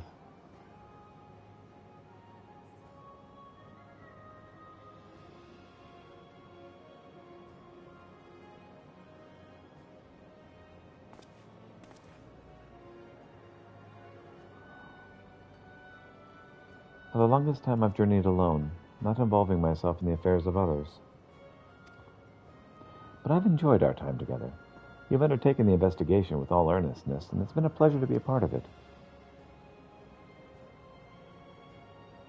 When I imagine the moment we must part ways, I can't help but be saddened, and it surprises me that I feel that way. Forgive me, I didn't mean to wax sentimental. If you'll excuse me, I shall head outside for some fresh air.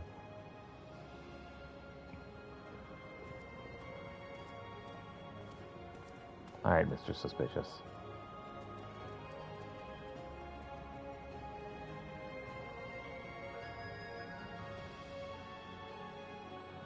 There he goes again. Peter, do you suppose you could follow after him? Yeah. Let's see what he's up to. I can't quite say why, but I feel as though he's suddenly vanished one day, never to return.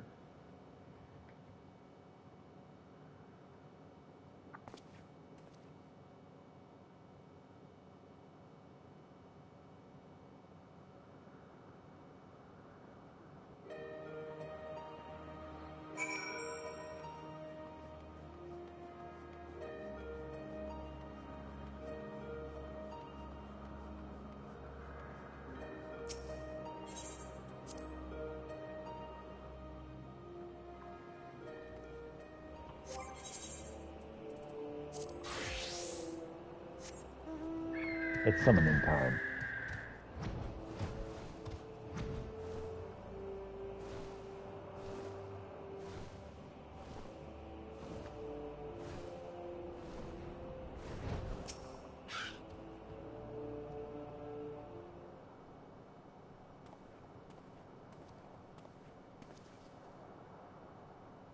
Oh, it's you, Peter. What is it? Oh, I was supposed to, watch over you, make sure you don't, vanish or whatever. Sometimes worried that I'll suddenly vanish, you say. Well, as the saying goes, all things must come to an end, whether we will it or no. When our work is finished, we must go our separate ways.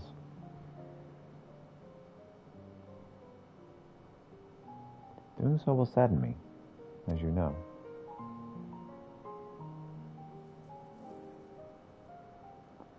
Yet that sadness is part of the joy I have derived from our companionship. See the dragon. So I will accept it when the time comes and strive with you to the last. Ook.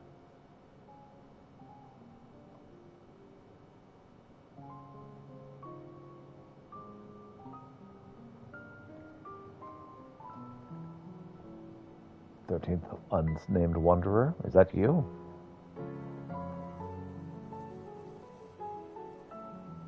As you know, my friend, I would rather you lived your own life, but having helped you, I won't send you away against your will.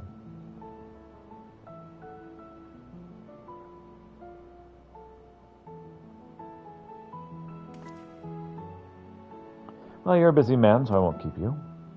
As before, rest assured, I will share with you any tidings I receive from Cryle. Take care, my friend, and see you again in due course.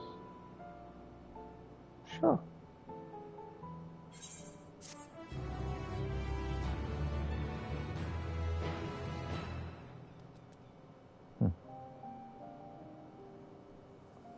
Yep, that's an ocean, all right.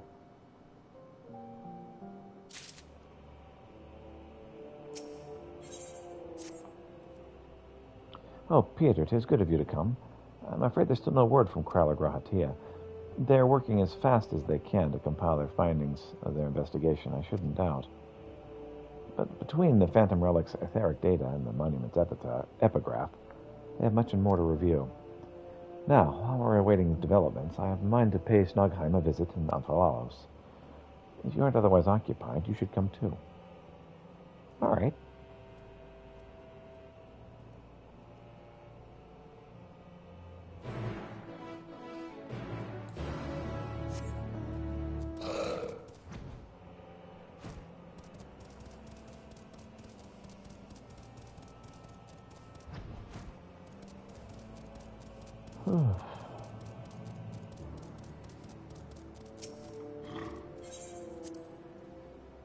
Delumphalos.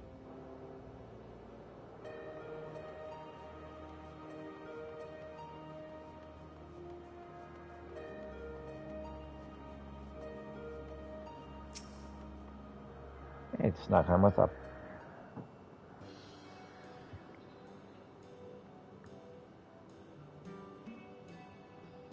Oh, but it's Peter and Derek. But no Cryle or Ra, I see. Unfortunately, speaking of whom, would you not prefer to be with them in Share Lane? You are a researcher too, after all. I find myself much more effective in the field. Being here gives me inspiration, you see. And of late I've been mulling over the opening words of the epigraph.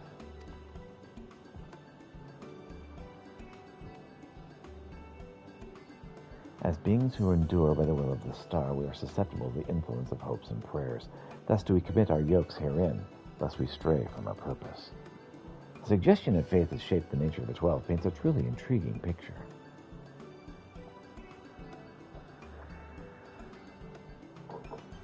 If truth be told, I was also hoping that I might speak with the gods again.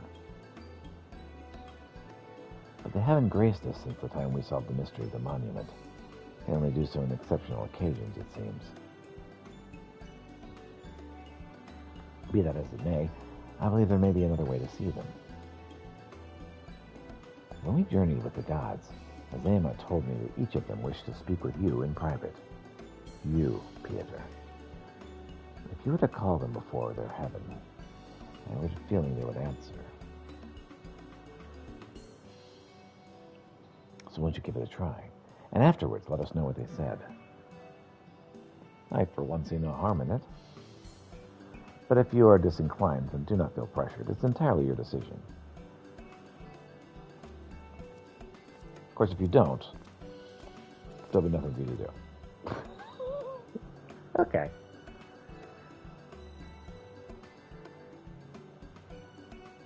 Now, the opportunity to seek those of the 12 whom you have encountered thus far. To do so, call them before the entrances of their respective heavens. You may advance the quest at any time by speaking to Derek and the Apollos.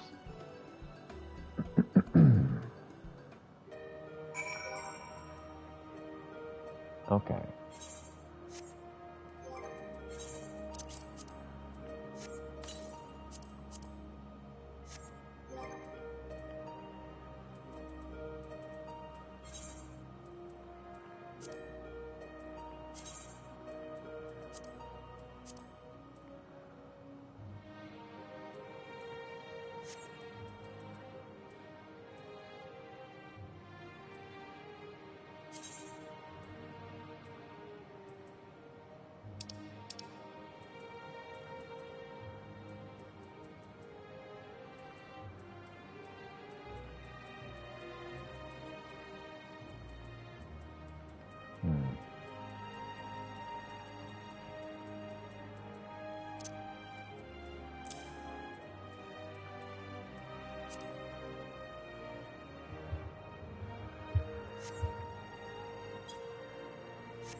That was something I was going to do. What was I going to do? Completely forgotten. Oh. That's what I was going to do. I was going to check on mounts and minions. Okay. So, rabbits being creatures you would find in nature, I'm going to try to have the creatures you would actually find rabbits with, which means we finally lose the unicorn.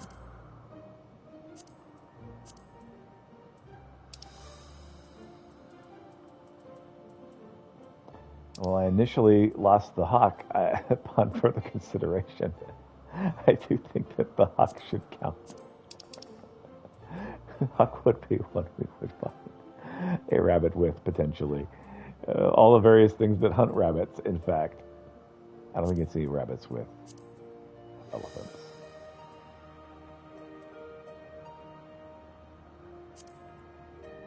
I gotta have the chocobo. Sorry, that's a roll. Wouldn't see them with griffins. Wouldn't see them with Ufiti. Wouldn't see rabbits and lizards nearby. Rabbits and horses, I think I can see. No behemoth either.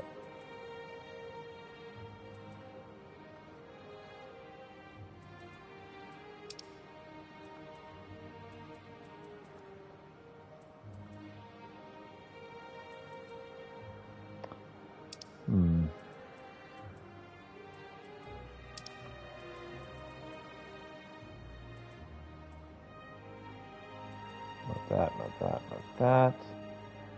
Okay, it was just something that occurred to me that I wanted to have as kind of a theme. It would also cause us to lose all the sea creatures.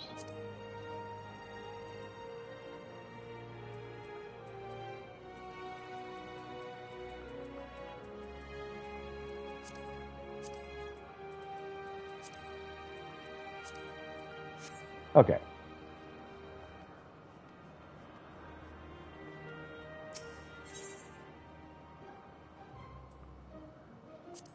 Hey, Ralger.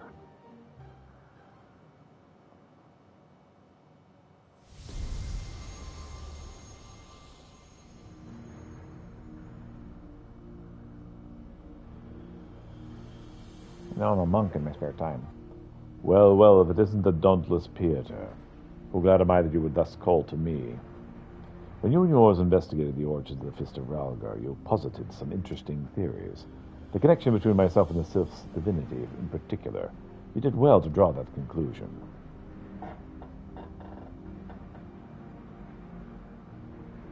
Your intriguing minds have taken you far, child of man, and they will take you further still. Huzzah!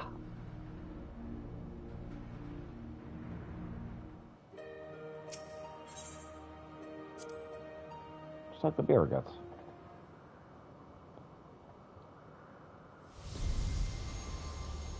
Touch all of them if I can.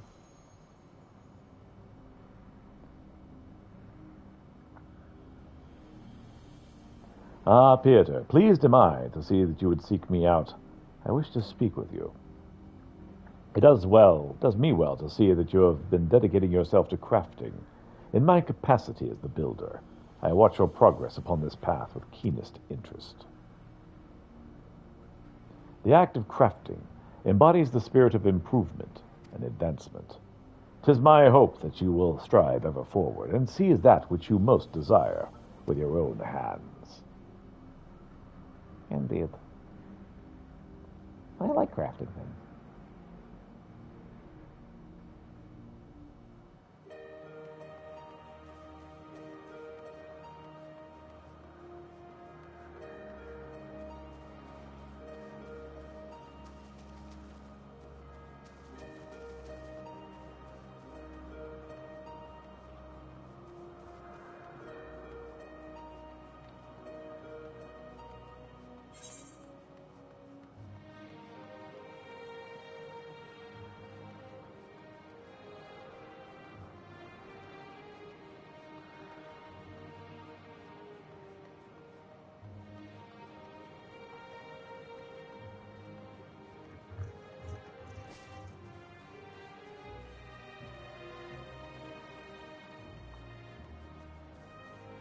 The Heaven of Ice Gate. Takamagina.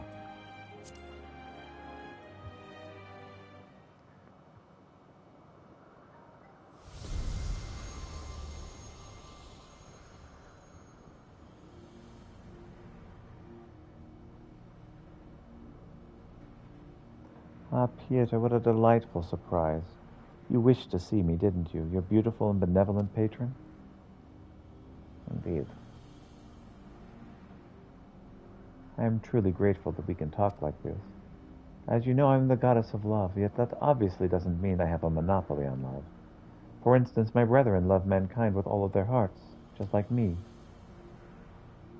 And whether or not Ocean is my beloved as mortals believe, I have more than enough room in my heart for everyone, be it men or gods. I love you all alike. And needless to say, I love my adorable Dalamud too, whom you and yours have gifted to me. I'm glad you got those.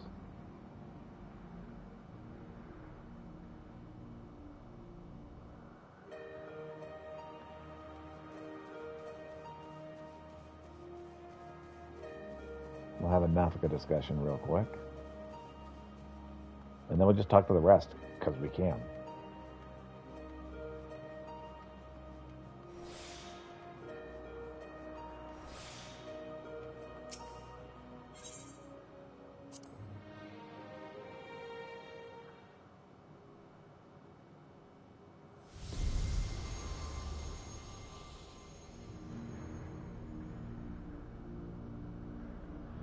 Mother Earth. Why, if it isn't Peter, you wish to speak, don't you? Yes.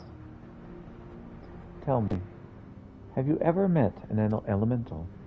Many hold that they were born of me. As I mentioned, they are the voice of those who abide in the Twelveswood. At times, they may seem excessive in their actions, but it is out of an abundance of love, so pray be good to them, and heed their warnings. You got it.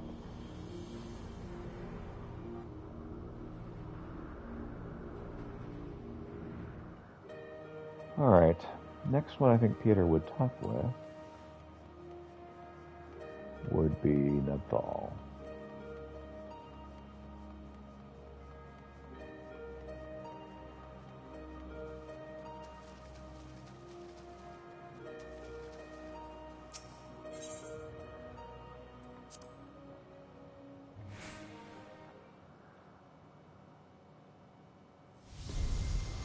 Probably alone, and then we'll just get the rest because we can.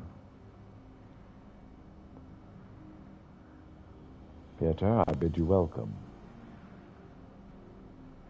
Know that though we appear to be two beings, a dual aspect of divinity, 'twas not always so. Man's hopes harbor power. 'Twas his faith, offered over millennium, that shaped us into our present form. In answer to your faith, we, the traders, shall watch over mankind as he strives for that which he desires.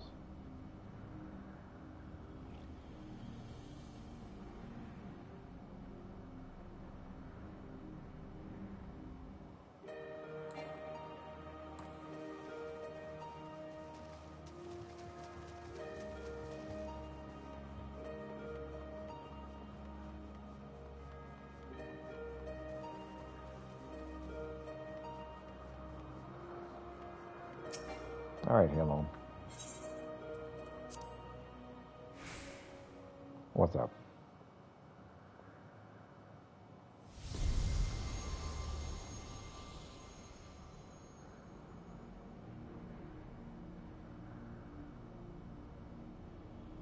How bold you are to summon me, Pieter. 'Tis no less than I expect from you. In recognition of your valors and deeds, I offer a word of counsel. What is? Well do I know the power of men's hopes, of mortal faith, and there is no faith that I reject. Yet in every age there are those who invoke the name of the divine for their own ends. Be not misled by them. Right.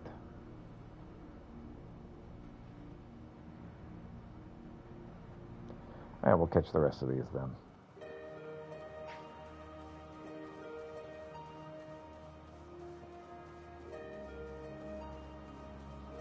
And after I've talked to everyone, I'm going to talk to Menfina again to see if there's a second thing that she says. Or if it's the second.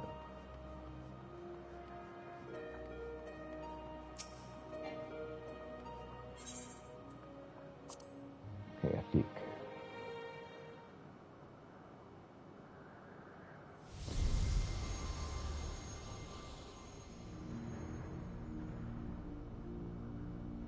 Why aren't you Afik?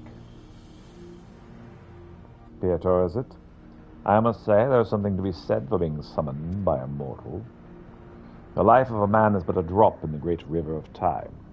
Thus are you and yours wont to rush ahead, not wasting a single moment.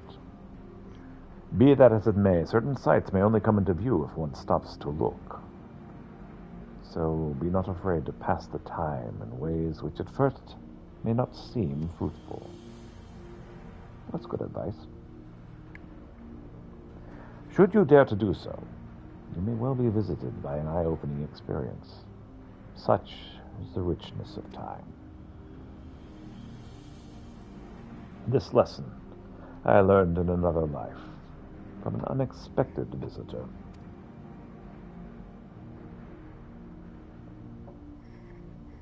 All right.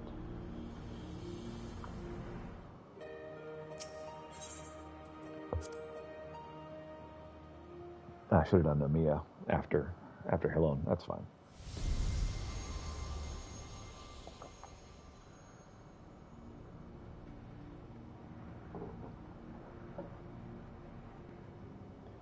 Well now, if it isn't my dear Pieter, how good of you to call on me.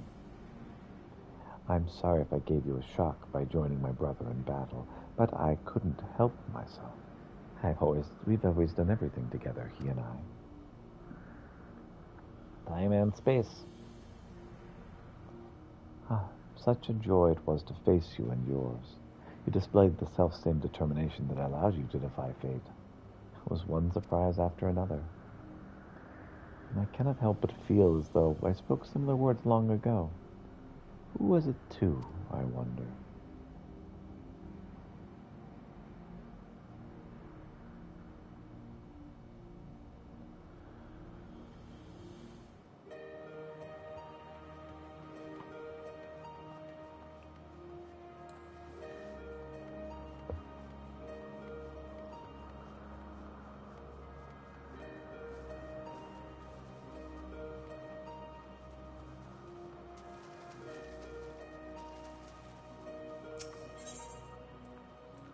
All right, Azema, what's up?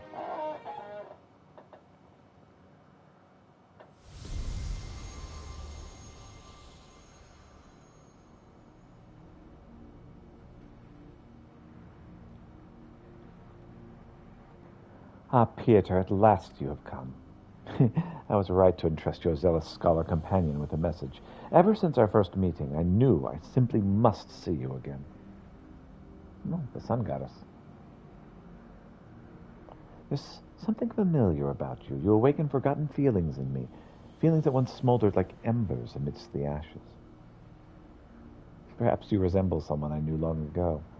Yet, whatever the reason, your presence gives me comfort and warmth. May your light ever burn bright. Sure thing. See ya.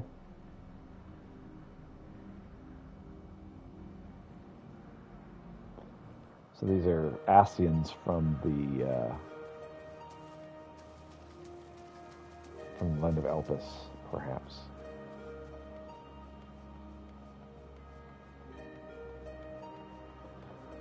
I'll talk to this guy and see what happens from there.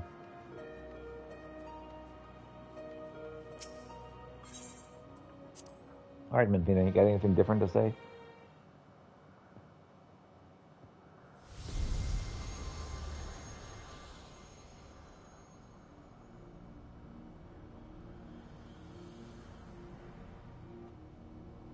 Oh, Peter, what a delightful surprise. You wished to see me, didn't you? Your beloved and beautiful patron. Yeah. I'm truly grateful we can talk like this. As you know, I am the goddess of love. That obviously doesn't mean I'm a monopoly on love. For instance, my brethren love mankind with all their hearts, just like me. Whether or not Ocean is my beloved as mortals believe, I have more than enough room in my heart for everyone, be it gods or men. I love you all alike. And needless to say, I love my adorable Dalamud too, whom you and yours gifted to me. I'm glad we early gave you something you liked.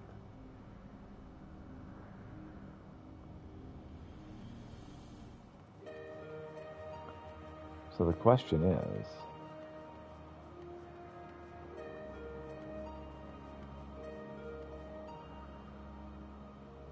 I'm thinking,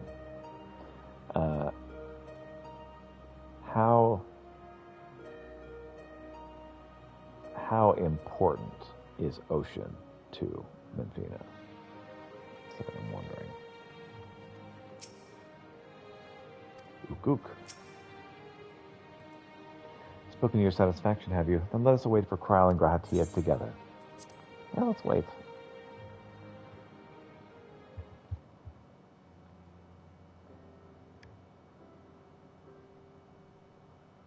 So no sign of them.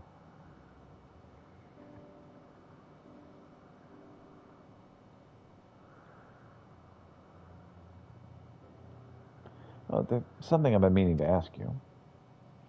Yeah? What is it?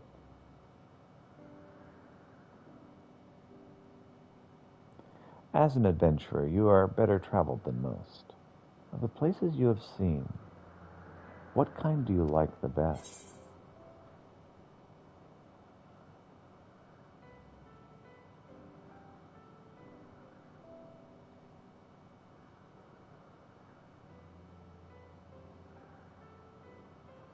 Probably faraway lands where no encounters await.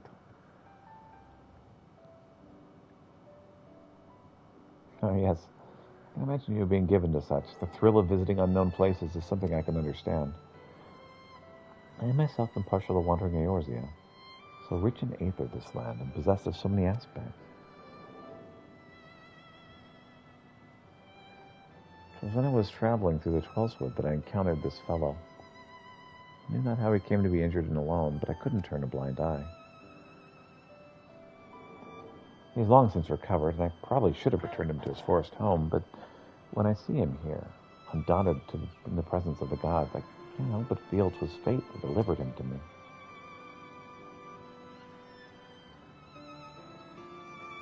Still, the day will come when we must go our separate ways. They're finally here, everyone.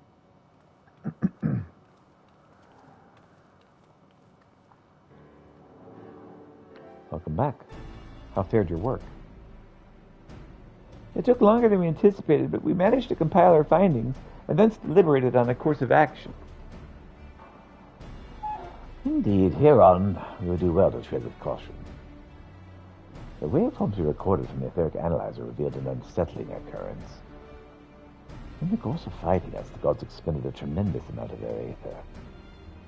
So much so as to dilute their very essence. Well, that's concerning. But lest you worry, we've done nothing wrong, Peter. The gods themselves wish to fight after all. That being said, we should avoid engaging in further battle till we learn more about their true objective.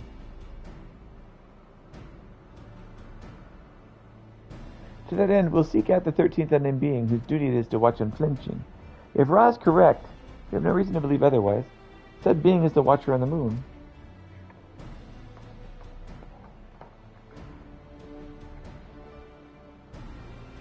It would pleased to know I've already acquired permission to use the Tower of Babel from the Ilzabard contingent, who presently oversee the structure. We're really going, then? To the moon? Huzzah! Bang! Pow! Straight to the moon. I wonder what the Watcher's like. If there are any other matters, then let us set forth at once.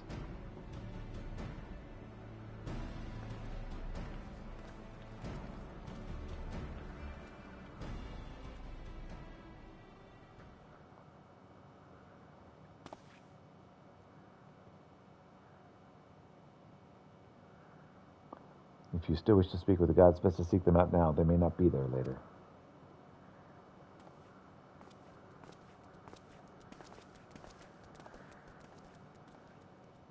Wanting to join Menfilia.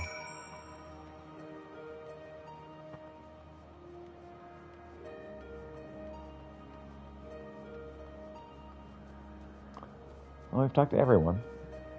And they seem to repeat when you talk to them again, so yeah.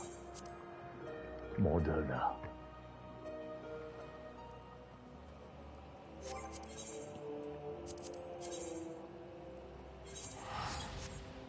I'm going to send this Electrum to the heart of the myth.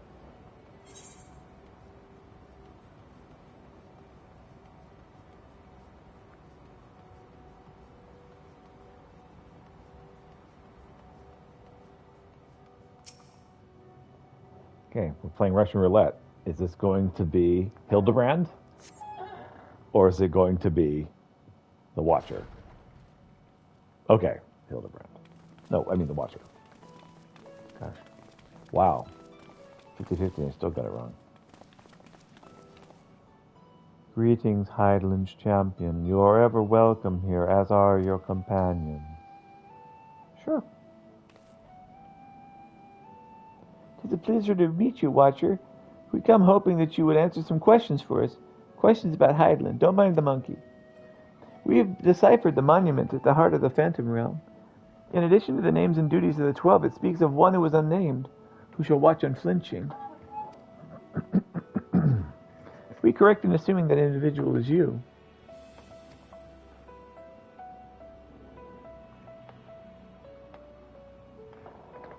The 12 have existed for eras. If you know aught about them, will you share your knowledge with us? They have a desire which they claim can only be fulfilled through battle with mankind. We wish to understand what that is.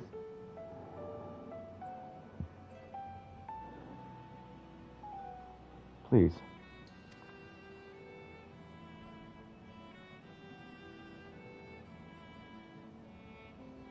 So man has managed to come this far. Very well, you have earned the right to know. Remember, however, that I am but a creation. Though I have been imbued with some memories of the past, they are far from complete.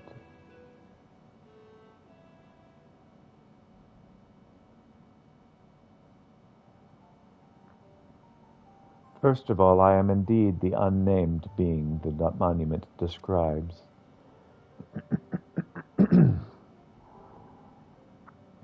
The entity created by Hydaelyn to serve a purpose alongside the 12.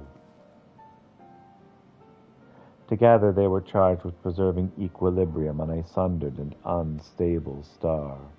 Like myself, they were given shape from people who once existed. And like myself, they believed that the world would be entrusted to the new life that had emerged. While I do not possess detailed memories of that time, Dana selected those she deemed best suited for their respective duties. That would explain why the 12 appear to have personalities like mortals. The men and women they once were influenced their personalities, yes, but so too did the faith of the mortals. Knowingly or no, when men pray, they will the object of their worship to assume a form that can better grant them their heart's desire. In this manner have the 12 been shaped over eons, and images into images that fit men's ideals. Oh. So you were right, Raha. Hopes and prayers have the power to influence the gods.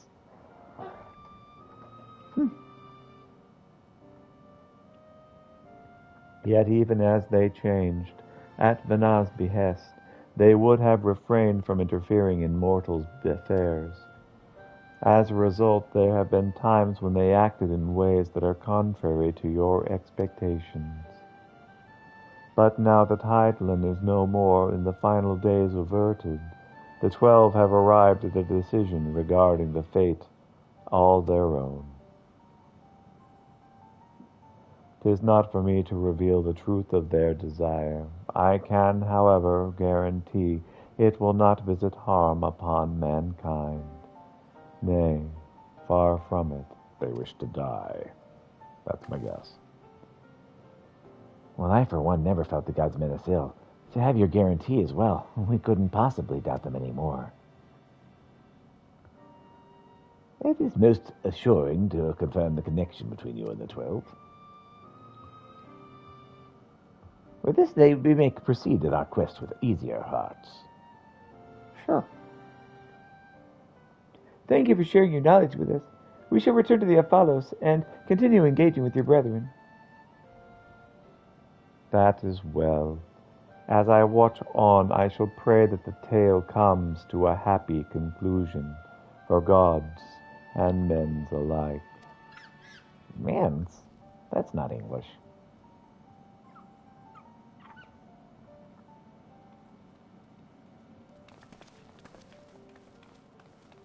Good seeing you.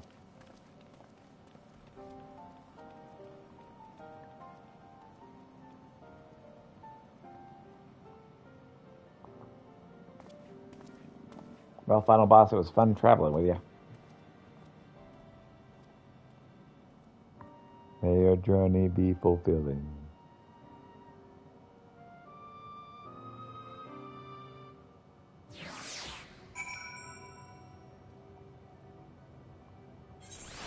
All right. Well, let's take a momentary break and do some Hildebrand stuff. Since we're here on the moon.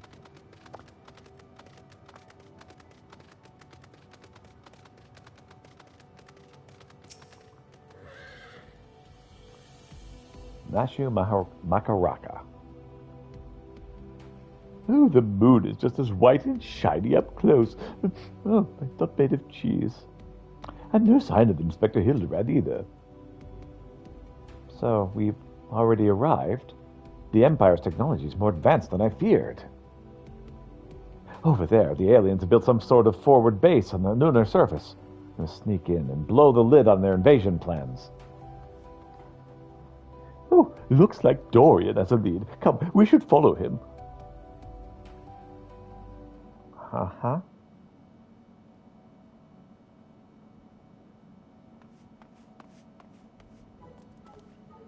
Aliens. Honest to God, aliens. I've never expected them to be so tall or so Small and bunny-like.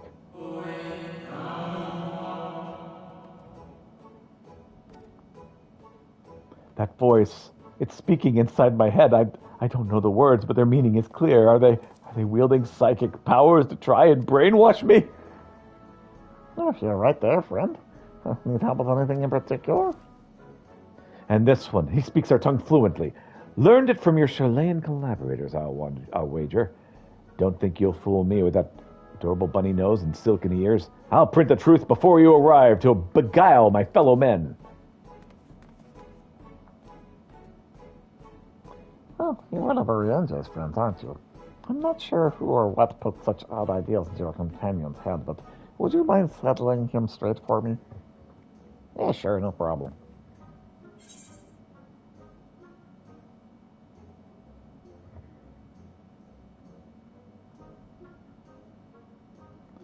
Leopards are not alien invaders, though their adorableness does beguile their capacity for shenanigans.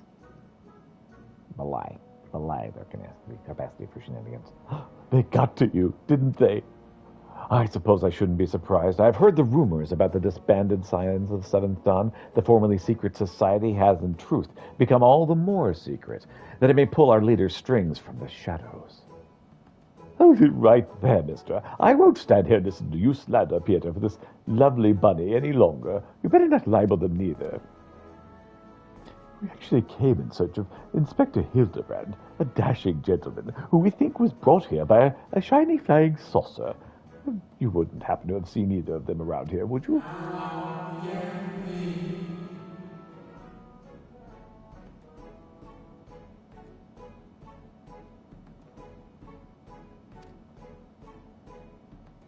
I feel I would have remembered if I had.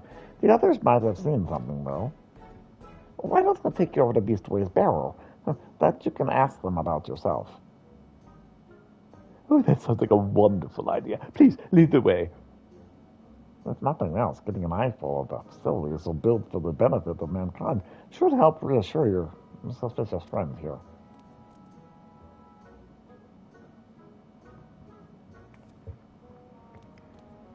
Very well. Up, off we go. So this guy's going to assume it's a menagerie. Some kind of zoo to hold people in.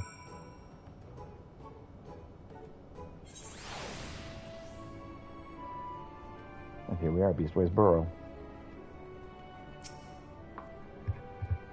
So many bunnies! If they can build a forward base on this scale, then what hope does mankind have against them? Oh, for the love of carrots, this is not a military operation. Do you see any cannons or assault craft? We don't have any weaponry at all.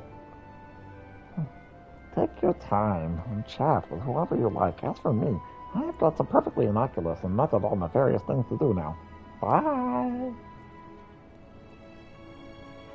Right then, let's get on with the investigation. Nasher and Delian are now accompanying you. Keep them at your side in order to proceed with the quest objectives. You can leave your quest companions behind. That's 3 out of 5.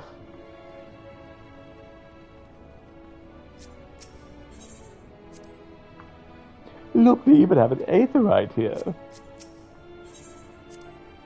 An aetherite. A convenient tool for meeting up with the Charlayan co-conspirators, no doubt. Oh, they will tell you aetherites are an elegant invention, but it's really just one of the many alien technological secrets received in exchange for their undying loyalty. Oh, link pearls, too. Be careful what you say on those private calls. The Charlayans are always listening.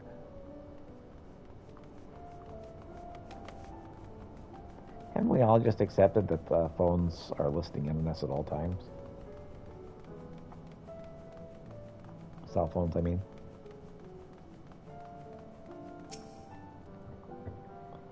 Well, I often stretch my legs out there under the stars, but I can't say I've noticed anything out of the ordinary. Sorry. Not to worry, we'll try our luck elsewhere. Thank you. Three-faced liars, the lot of them. They're probably hiding an entire fleet of alien attack craft.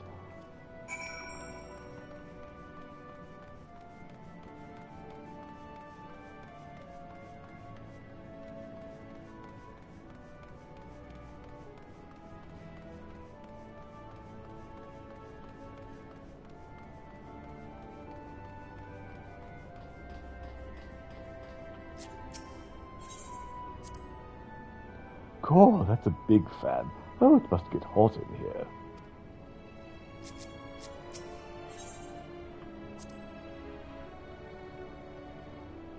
A propulsion engine, of course. This is no mere moon. It's a space station.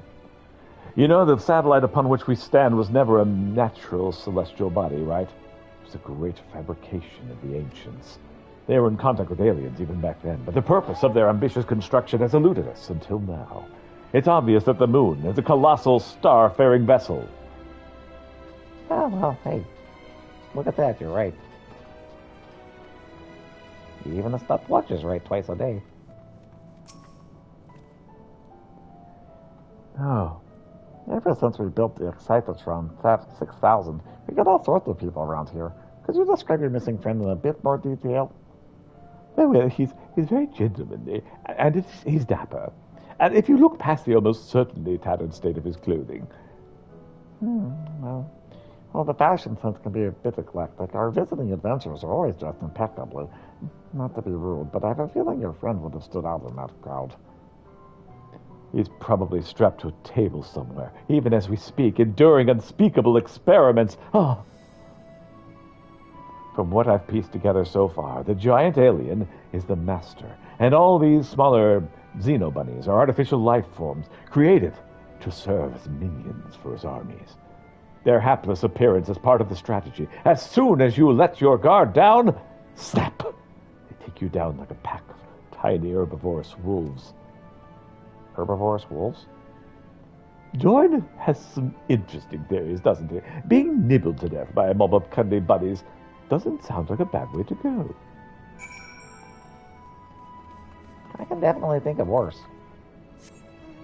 Wait, are you made of carrots?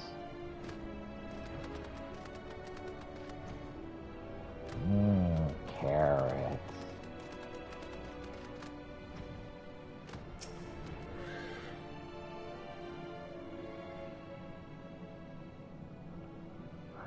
No gentleman in ragged clothes, I'm afraid, but I did spot an object in flight that I couldn't easily identify. Just while I was out gathering materials in the south of Mara Laurentorum. I presumed it was some sort of elegant relic or new species of floating jellyfish. I didn't think too much of it. Oh, now that sounds promising. Thank you for your time.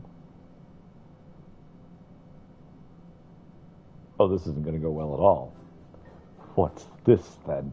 A pod for growing new xenobunnies? Oh, they must plan to produce them in the millions and overwhelm us with their sheer fuzzy numbers. Oh, how could I have been so blind? Those aren't ears, they're psychic wave generators. They lure people close to their precious little faces, and then bam! Brainwashed. I've figured it all out, you alien scum, and once the world reads my special edition, your dreams of domination will be done for. Ha! What a strange and oddly aggravating man. Is he a friend of yours? Oh, he thinks of as a friend of the people. I don't think any people are his friends. Right, let's get out there and find that flying object. Do you know which direction is south? Oh yeah, I got a moon map right here. Wait, I'm coming with you. Don't leave me alone with these brainwashing xenopummies. Brainwashing xenobunnies. It only took me 2 tries. Ah.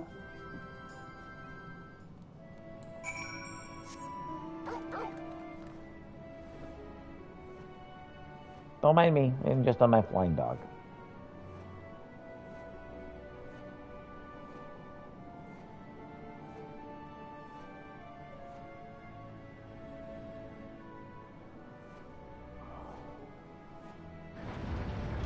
Flying dog that thanks, and I freaking love it. Hey, Argos. Sit, boy, stay. I'll call on you when I need you. It'll be a while.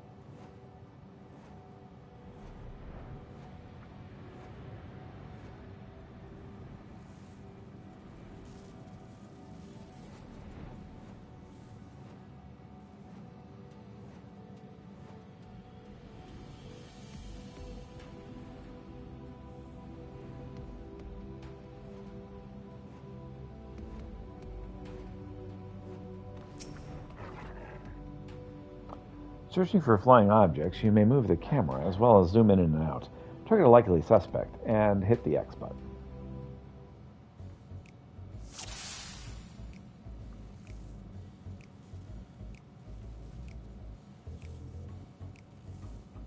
So far I can identify all these flying objects.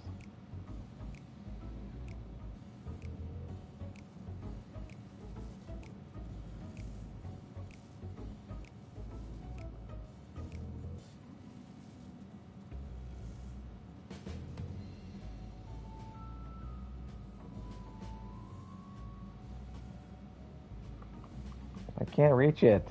It's right there.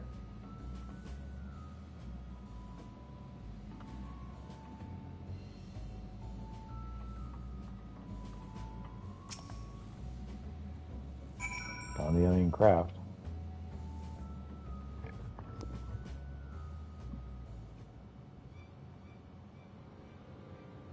Oh, there it is. And there it goes. Come, we can't let it get away. All right.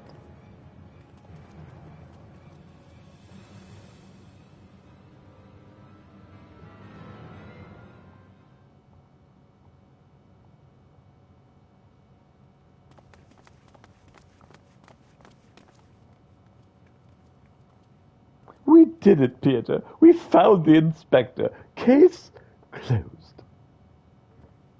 Horrendous. Only aliens could subject a man to such a callous and physically implausible fate. What?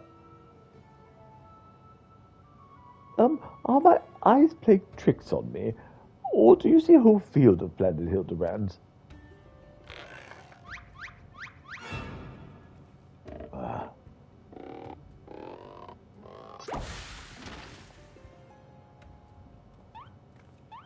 Hooray! Well, what a delightful surprise to see you here. Wherever here happens to be.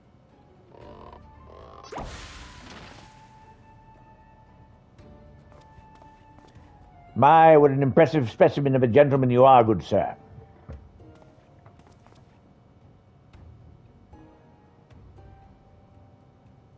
Hildebrand clones? The same could be said of you, my good man.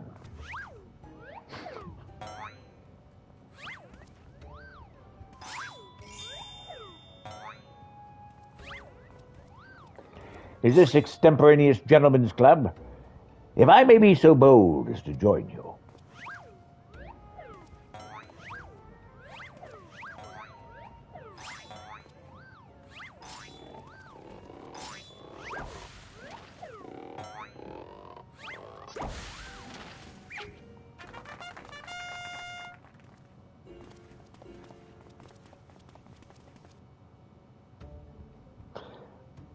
All we have is our field of Hildebrands. What in the name of the occult is happening here? Where did they all come from?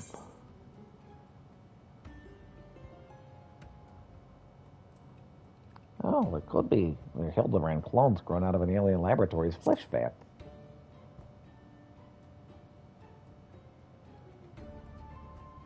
Imposters, you mean? Oh, don't worry. I know just how to find the real inspector. Bombs.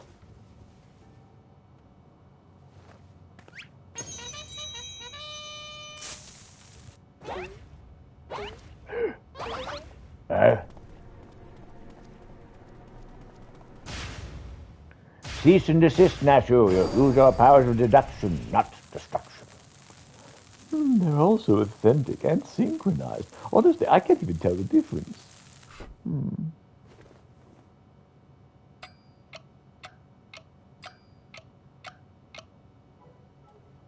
Well, look no further, for I am the one and only Hildebrand, agent of inquiry and inspector extraordinaire. The one and only. I believe that would be me, good sir. How odd. I think you'll find that I am the original Hildebrand. Oh, I am more than certain that I am Hildebrand. As am I. But which of you is Spartacus? Could it be that we are all Hildebrand?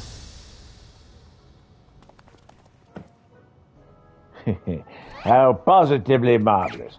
I propose we celebrate an auspicious moment as only a mob of Mandeville men can. With a mambo?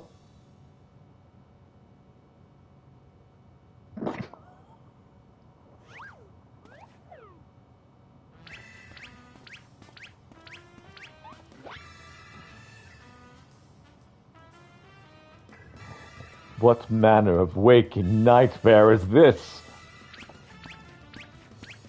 The Mandeville mambo, man.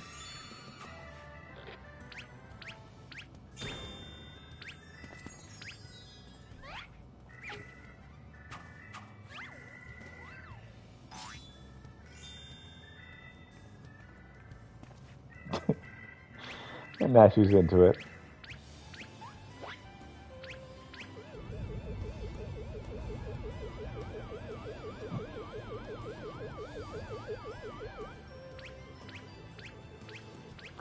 This is quite silly. Which is par.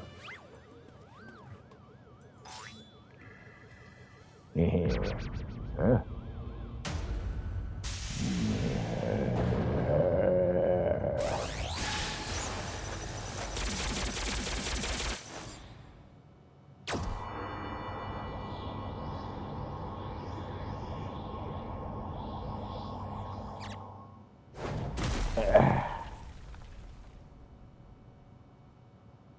I say, that was odd.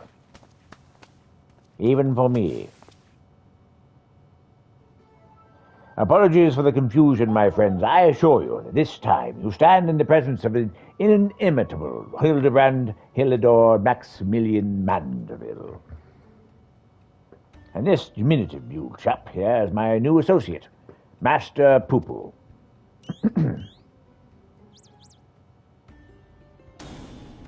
Another alien species. Gasp. Of course. You're building a clone army to invade our star, and what we stumbled upon was but a field test. I do not believe we've had the pleasure, my good excitable fellow, but I promise you that the amicable Mr. Poo-Poo has no desire to wage any clone wars. And what is this all about? Are you telling me you weren't abducted? A simple misunderstanding.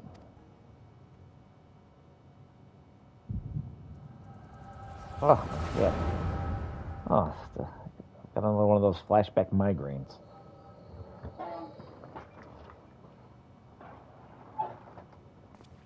Oh, what a charming little rascal you are. An offshoot of the Mandragora family, perchance. Purr. Purr, purr, purr, purr, purr. Purr, purr, purr, purr, purr, purr, purr, purr.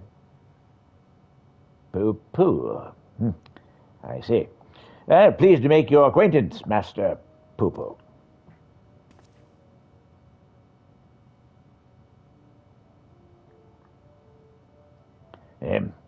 Might I inquire as to your current whereabouts?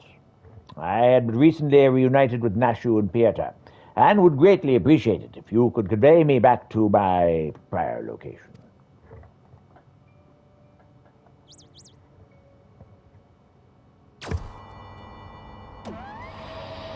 Ah, how disorienting. If only I could swim. Splendid. Full speed ahead, my dear fellow. Steady on now. That's not what I had in mind.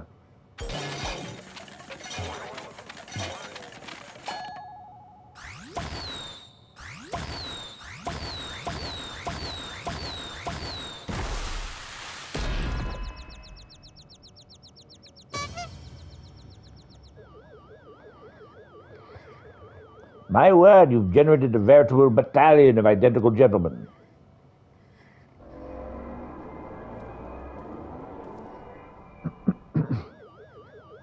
Surely the world would never safely contain so much Mandevillian magnificence. Could you, perchance, reverse the process?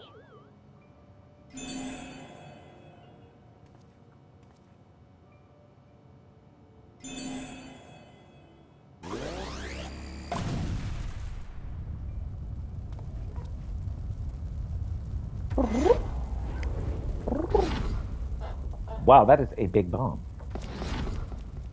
Nashu likes big bombs. She cannot lie. I think Mandeville does too.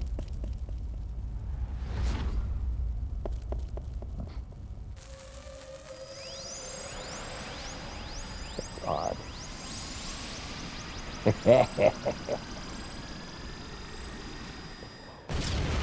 So weird. The whole thing is so weird. Hi, kitty.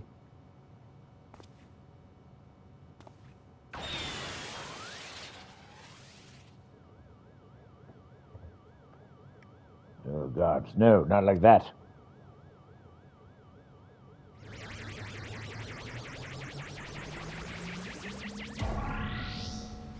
Mummy!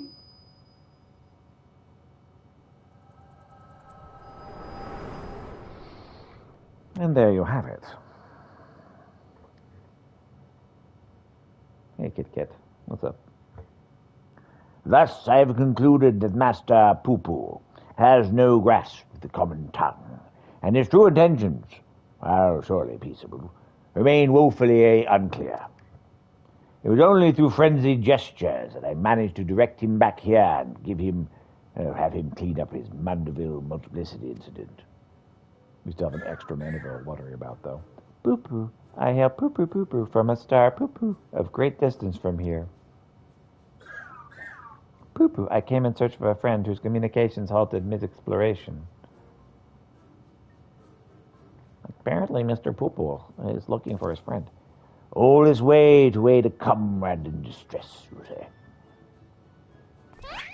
The devotion, the determination. Your touching story has sunk its hooks into my heart. Fear not, my dear blue-hued friend, for I, Hildebrand, agent of inquiry, inspector extraordinaire, have attached myself to this case like a stubborn barnacle on a kraken's behind. I swear to you, here and now, I shall scour all of creation, from the deepest pit of the seventh hells to the very pinnacle of the heavens, for the missing comrade that you so desperately seek.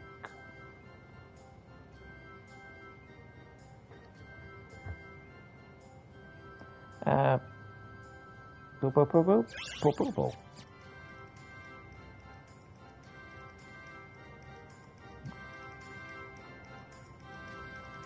This is quite silly.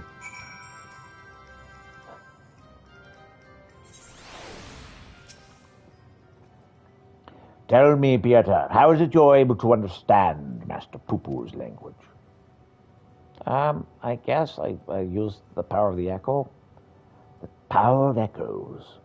Ah, you mean persistent repetition. It sounds similar to the Mandeville Act of Parley. You're saying you have this extrasensory ability that allows communication with aliens?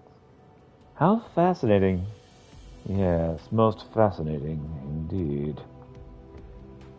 Pending mysteries aside, I am glad indeed to once more be in the company of my faithful assistant and stalwart contemporary, both.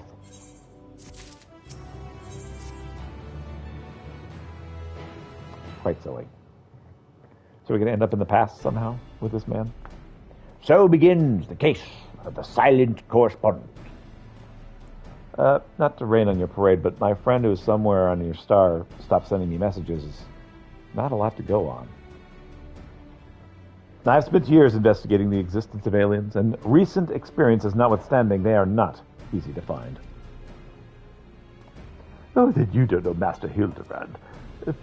He'll solve this case, as he solved countless others, with unerring perception and panache. Aha, yes, well said, Nashel. I need but relinquish conscious thought to investigative instinct, and the clues will follow to me. They flow to me forthwith.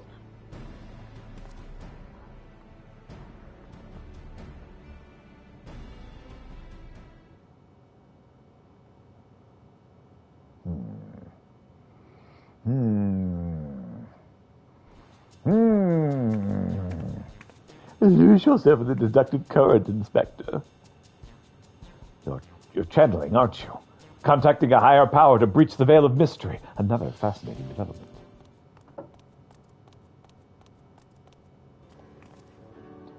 Oh, there you are. I've been looking all over. Oh, what you'd like to know? I spotted the chap you were asking about. You know, the well-muscled gentleman with tattered clothing and dazzling teeth. Oh, you mean this gentleman? We found him too. Well, that can't be right, because I just saw him north of Maryland and Torum. He really had the way when I called out. I just don't understand how he could have arrived before me. I have a feeling, Mr. Bunny, sir, that what you saw was an imposter. Peter, would you mind asking Mr. Poo-Poo if he was growing any more inspectors on the moon? Sure. Hey, how many of these guys did you make anyway? Poo-Poo, Poo-Poo, I only created a single batch, but one did manage to escape the vaporization beam. That individual's behavior was unpredictable, a flaw in the cloning process, I'm afraid. Flaw in the cloning process. Oh, yeah. Excuse me. Apparently he had a friend. Well, this would not do at all. We cannot have a flawed inspector running about besmirching the Mandible Day. Master Poo-Poo, I must ask that we hunt down and liquidate my other self as soon as possible. Might we delay the search for your comrade until the deed is done? Poo-Poo, that imperfect clone is of my making. It's only right that we address my mistake first. Yeah, he said that would be great. And so begins the case of the imposter inspector. Well, that does sound exciting. If you don't mind coming along, I can show you a place where I saw the imposter inspector. All right, that sounds like a plan.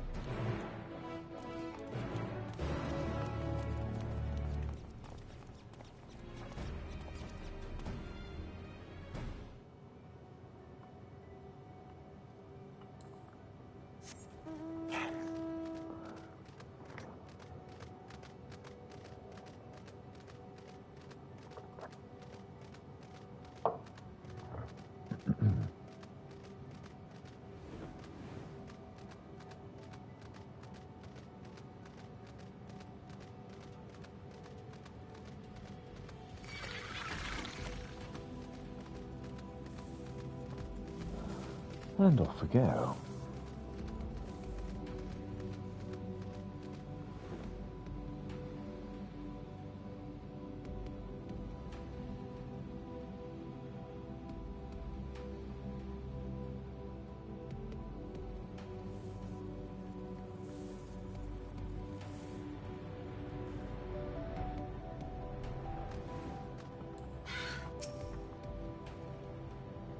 I spy with my little eye no dashingly defective gentleman.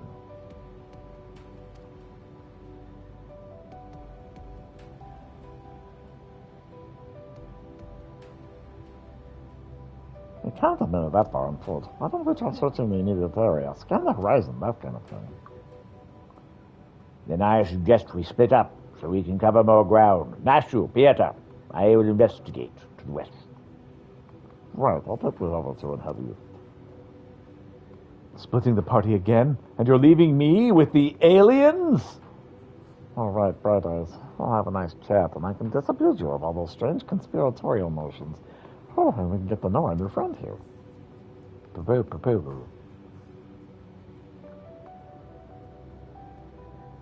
Let us be on our way as well, with Pieter and the band, if you please. Little and Asher are now accompanying you. Keep them at your side in order to proceed with the quest objectives. You can leave your quest companions behind by entering a different area or by speaking with them and selecting the option to part ways. That's, what, 4? We're up to 4 out of the 5. We're going to go way over.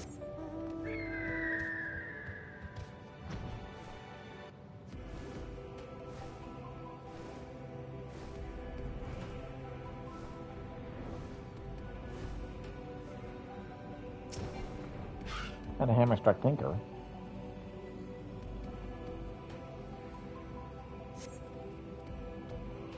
Goldsmithing hammer is lodged in this thinker's carcass. It appears to have been dealt a single swift killing blow.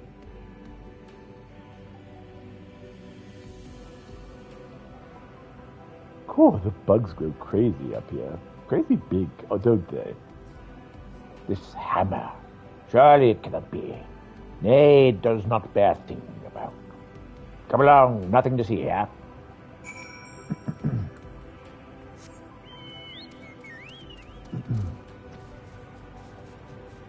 Daddy, right?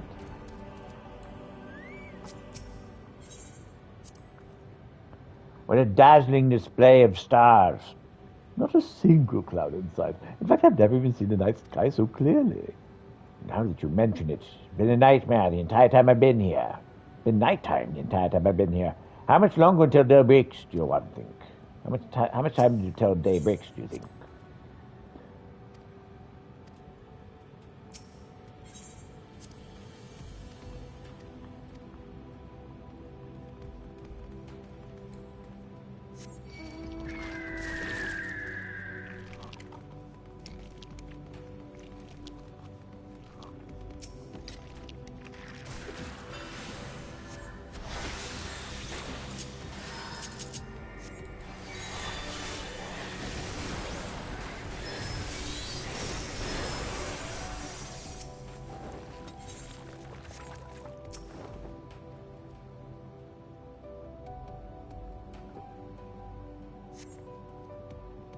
a goldsmithing hammer, and a killing blow that bespeaks unparalleled strength. It looks like he's yawning. The hammer stuck in his head spoils the effect, though. Cannot be here. Why would he be here? That's a goldsmithing tool, isn't it? It does look awfully familiar. And yet completely unrelated to our case. Moving on, people. Moving on.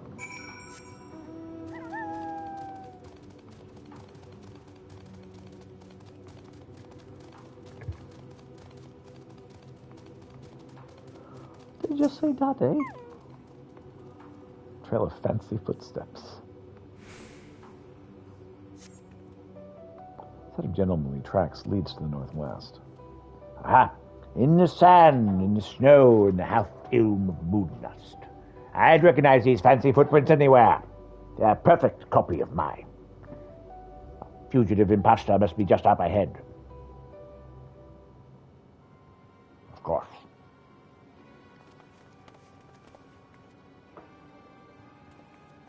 I sense a gentlemanly presence. He's close. He's so very close.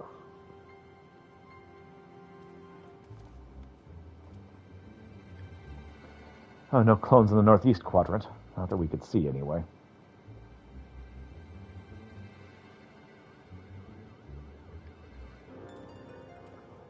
Oh, that's clever. Master Poo-Poo can scout from us from the air.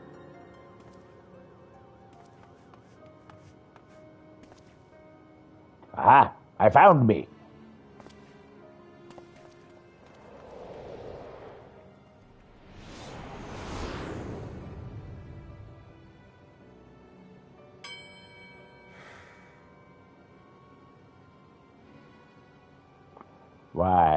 Why did I flee? Oh, he seems sad, downcast, very uninspector-like. A flawed creation, to be sure. Such negative emotions would never mar the heart of a true Vanderbilt man.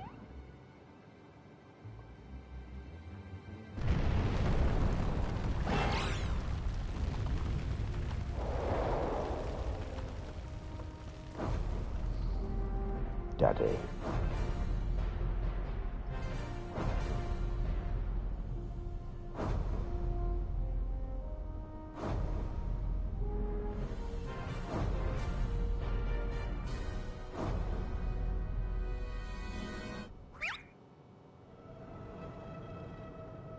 He looks excited to see Dad.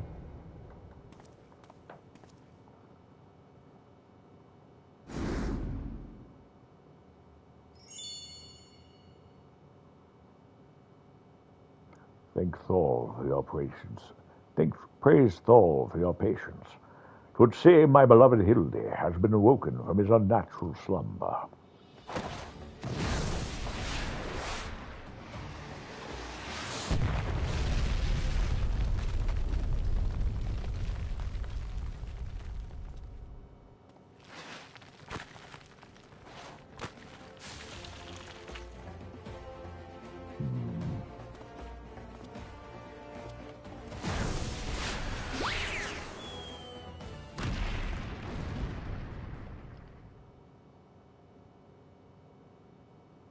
Abandoning my gentleman comrades to save myself.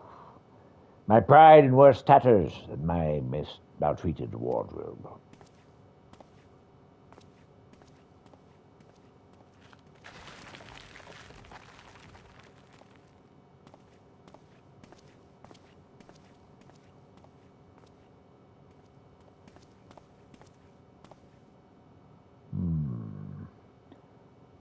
My fatherly love denied. Unthinkable. Alas, that is not my son.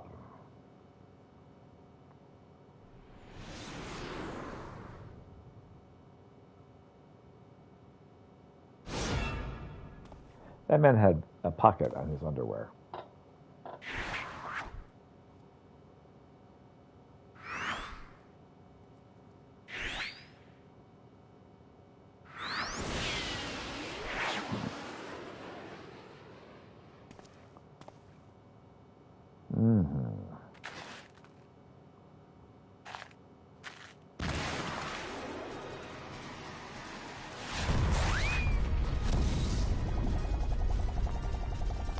Time for zoomies.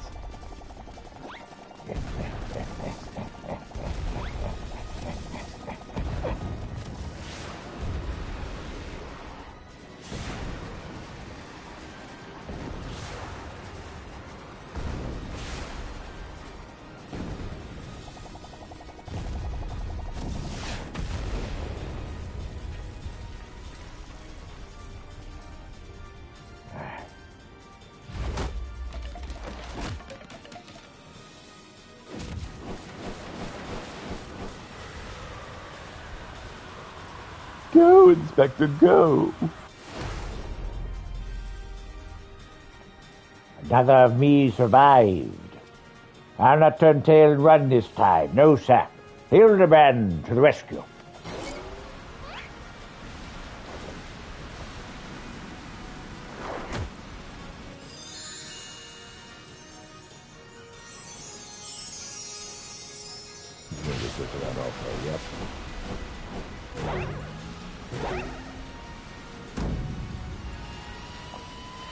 Round and round as fast as you can. I can't slow down. I'm a mandeville.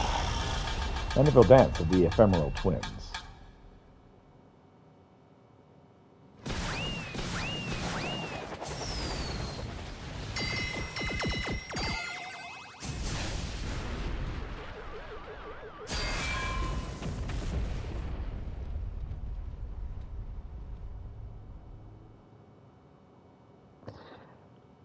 Okay.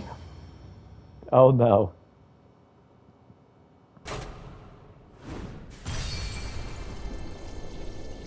What?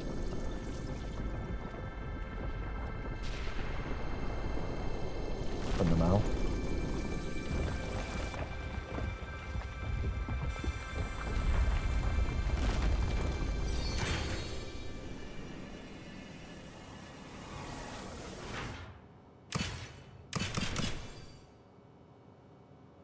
Time for a Dance Dance Revolution?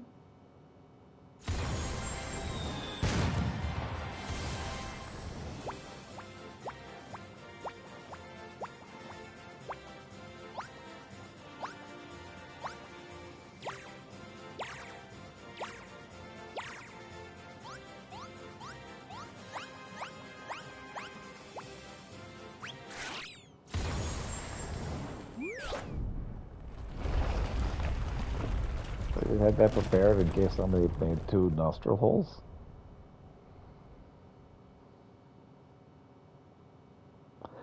Now I know I'm dreaming. That can't possibly have been real. Well, that was a little something we'd prepared to welcome the people of Atheros. I almost forgot there were people still in there.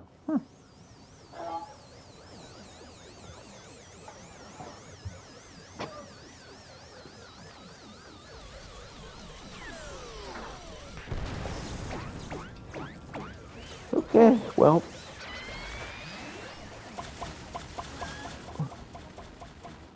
That seems like a problem.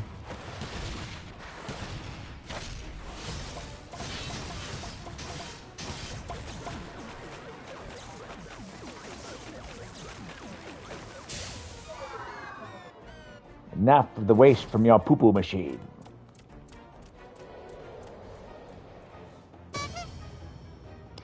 Chicken. That barrage appears to have stopped, but just look at all this junk. Please make sure to pick up your litter before you leave. The moon belongs to everyone, you know.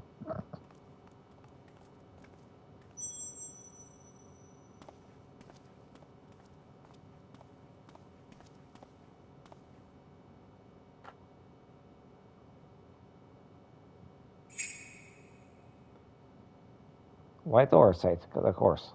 Oh.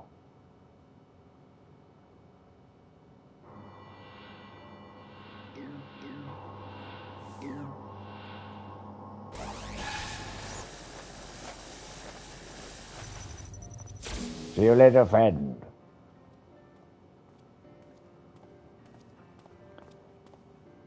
Hildebrand Meldor Maximilian Mandeville. How glad I am to see that you're still up and about. Your mother will be beside herself with joy.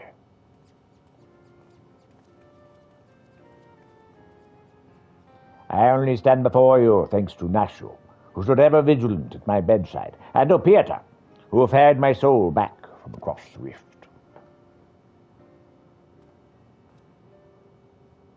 My son is indeed blessed with comrades of quality. You have my heartfelt gratitude. Sure.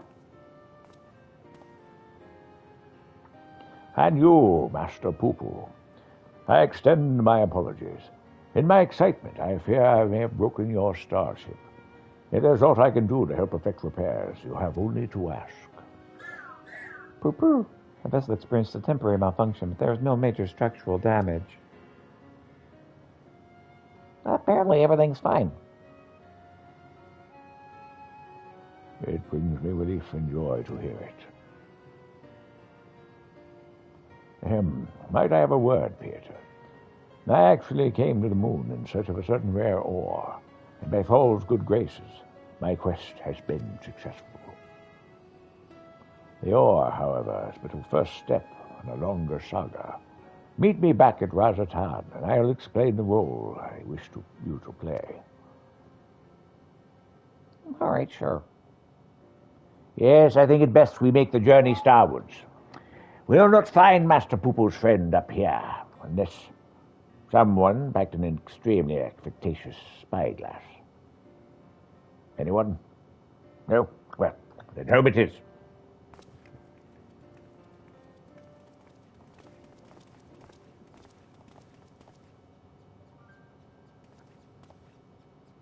For years I've chased after the supernatural and the inexplicable. But to encounter so much of it in a short span of time, my mind still reels from the implications. Yet I must keep my gaze focused upon the veil. A chance like this comes only once upon a lifetime.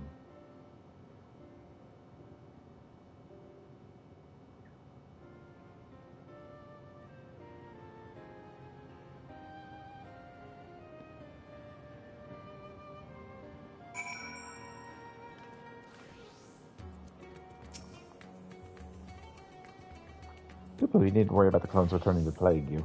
The vaporization ray disassembles matter on a molecular level. Alright, I'm going to use the restroom, and then we'll continue. Be right back.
All right, Hildebrand. Ah, how lovely to be back in the star of my birth. Father did not tarry to chat, but said something about returning here with a trusted employee.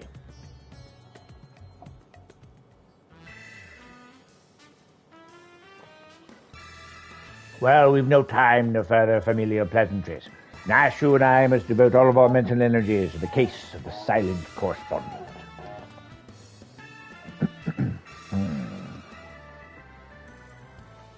Aha!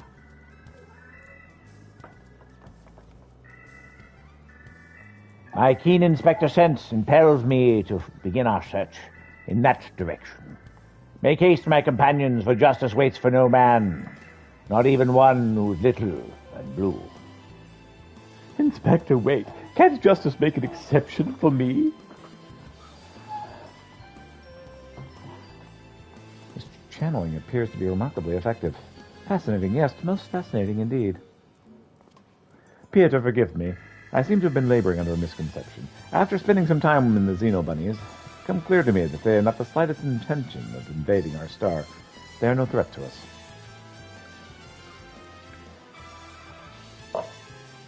Right.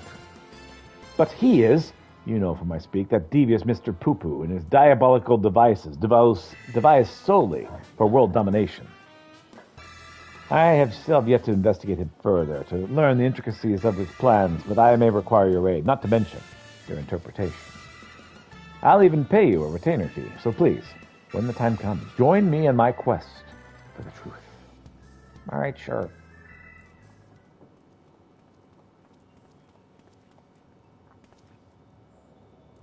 Ah, Pietro, my apologies for the wait.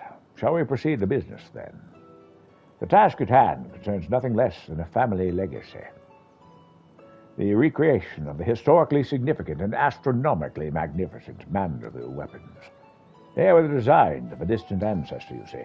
While the originals have long since vanished, the manual containing the secrets of the construction survived, a precious heirloom passed down through generations of Mandevilles.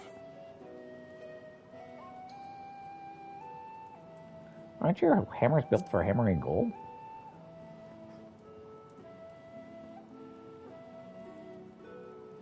"'Tis true that as a goldsmith... Wrong voice. "'Tis true that as a goldsmith I've had little occasion for crafting implements of war. Why this project, and why now, you may well ask, when I shall very well tell you.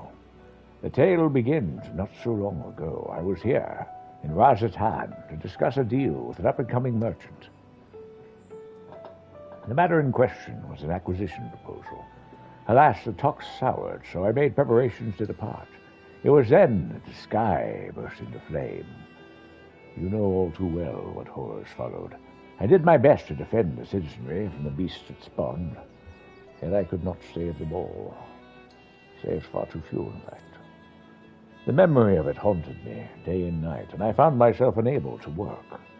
And then I heard the news of how you and your companions had ventured forth to banish this evil at its source. You forged on in the face of deepest despair, and it gave me the courage to do the same. I took a good hard look in the looking-glass and asked, what can God but Mandeville do to safeguard the people of this star?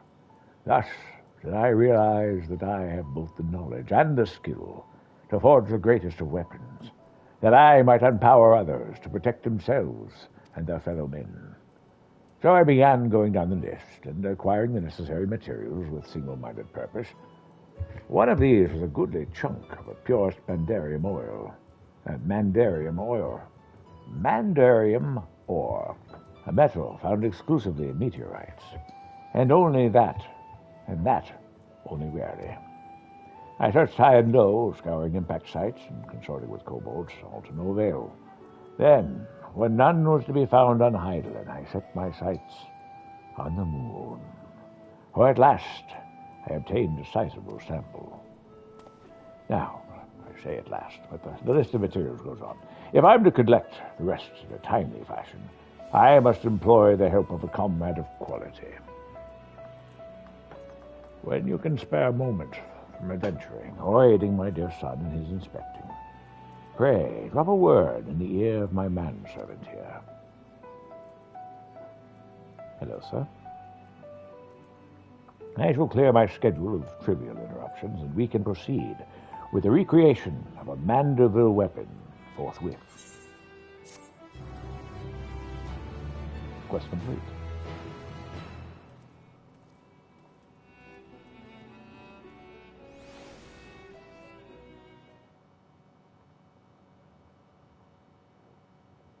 Meanwhile, elsewhere in Razatan. Taboo!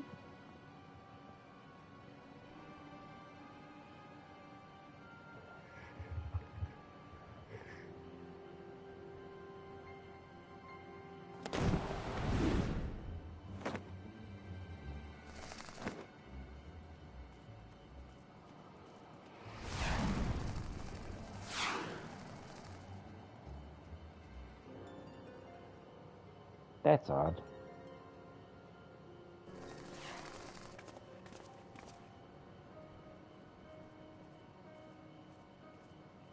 Did you catch the game last game?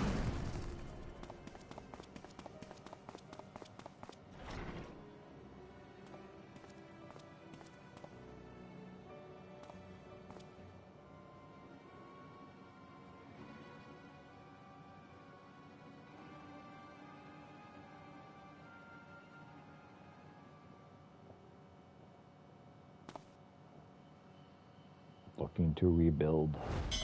Robot. Sound the alarm. Prisoners escaping.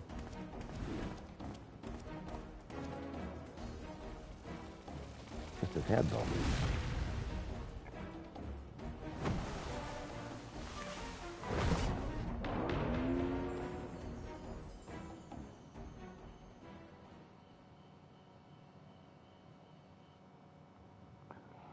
Seems passing in front of the moon is a thing.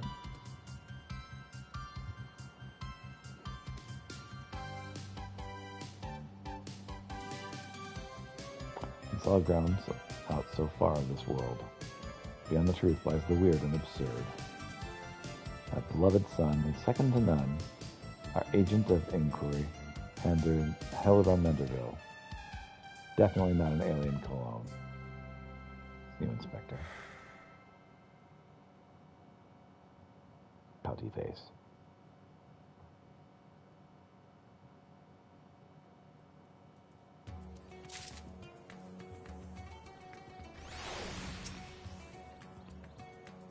Please note, upon completing the quest, make it a Manderville. You receive a Manderville weapon for a summoner. Please ensure you have changed to your desired job before speaking with a House Manderville manservant.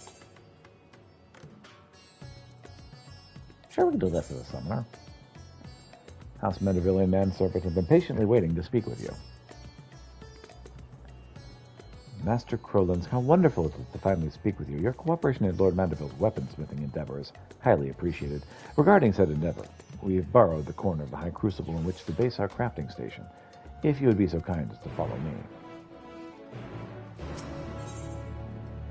Dylan is ready to embark on another crusade for the truth. Peter, what a suspiciously auspicious timing. I was just thinking of you, and suddenly you appear. As I'm sure you recall, Master Poo-Poo claimed his purpose was coming to our world was to search for a missing comrade.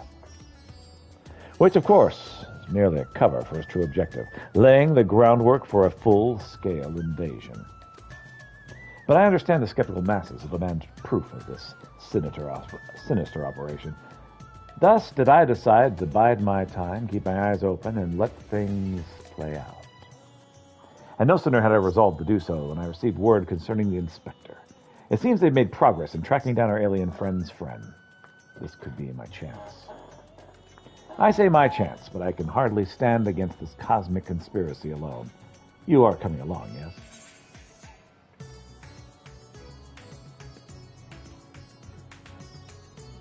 I wouldn't dream of them to let you investigate Poo-Poo by yourself. Then let us be on our way. They are headed to Palaka's stand, and we don't want to miss even a single development.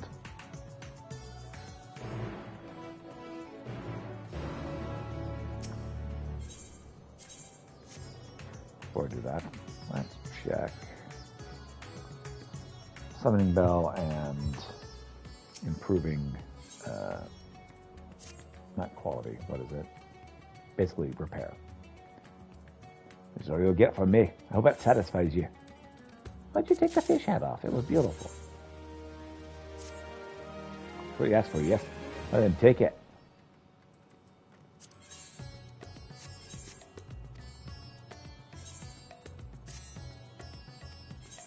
Hope this will be worth my while.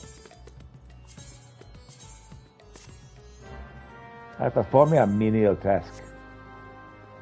Hope next time you'll have a more meaningful task for me.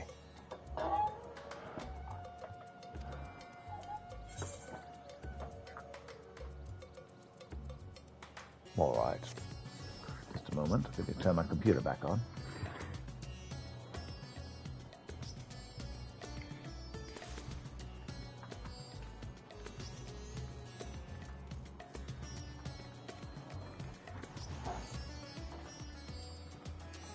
Get our repair on.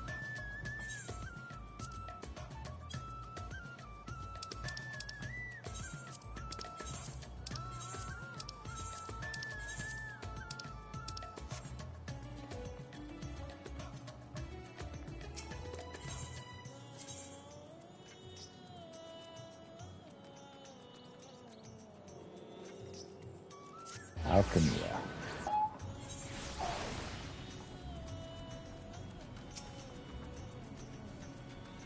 Our humble base of operations. You'll no doubt be coming back and forth many times in the days ahead, so I strongly suggest that you attune to the city's Aethernet, if you've not done so already. Otherwise, I trust you're all set to proceed. One moment while I inform Lord Mandeville of your arrival.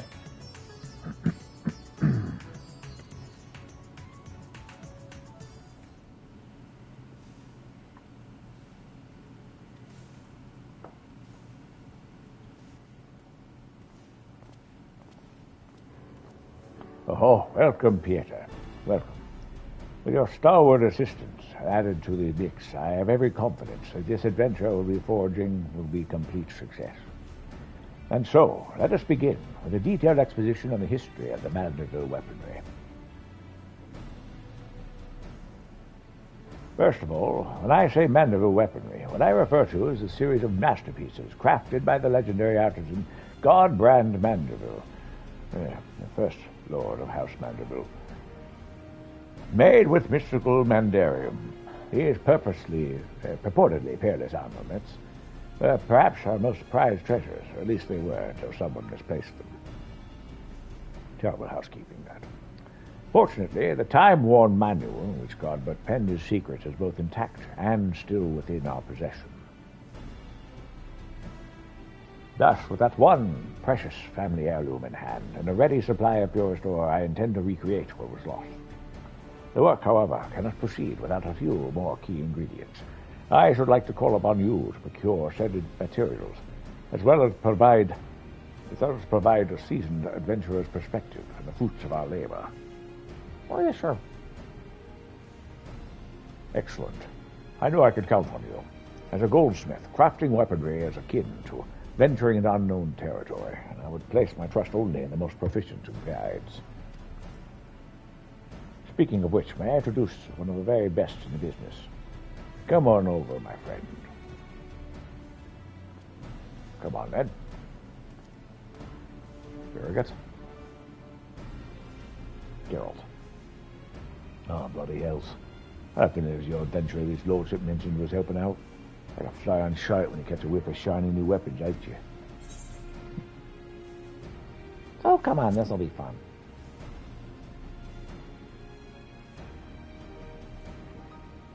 Oh, aye. Like a powerful, plague-ridden Passaz. Look at this gill-addled dandy, forced to hammer for. I'd rather drag me stones across hot coals and forge another one of the rich old bastard's trinkets. No, is that the way of it, then? I contacted her away now, hoping to employ the talents of Eosia's finest smith. But as you clearly have no interest in providing me with your services, I shall hire another artist. We can put this talk of stones and coals behind us. Oh, wait, you got me wrong, your lordship. It's just a bit of smithy humor to lighten the mood. I'd be honored to work on your trinket, your mandible weapon, whatever. So here's the thing. I already spent my coin this job would bring me on. Some right fancy bottles of their gravy and liquor. They can't afford not to do it. So that means we're back in business then. Yes? Marvelous. Yeah, that's good. Oh, it's bloody splendid it is. Your crew's all present and accounted for, so let's get to smithing. There's not so like to do more. Presently, however, there are 3 conundrums that stand between us and making any Mandeville armament a reality. The first of these is devising a method for working with Mandarium. From what I have been able to decipher from the manual, the process is quite demanding. You just leave your work to go. I've yet to meet a metal I can't beat into shape. Oh, then I shall cede that chore to your artisanal ingenuity. Sure. The second is the crafting of ornamentation, which will amplify the weapon's etheric intensity. If it's a sturdy blade you need, I'm your man. What fiddly bits of decor is not a new smithing warehouse. And it is fortunate that fiddling with bits is most assuredly in mine. Though I shall no doubt be a challenge. It should no doubt be a challenge. Creating suitably exquisite adornments is a task well suited to me and my goldsmithing hammer.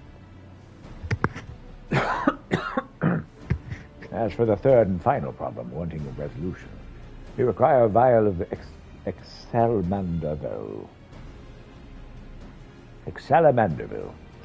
If one has access to an industrial size or chemical furnace, it should be possible to extract this superlative mineral oil from Mandarium-rich meteorites. Assuming I've understood what you heard of the process, is extra Mandevilla, what's the oil, is key to maximizing ethereal density conductivity. And thanks to the good graces of the High Crucible, we have the extraction apparatus we require right here. All that remains is to collect 3 or so goodly chunks of Mandevarium meteorite. That'll be your charge, Peter. Right. Then I'll see about preparing materials for my share of the workload. And I'll start stoking the flames. Looks like we'll need them nice and hot. Indeed. Till next time.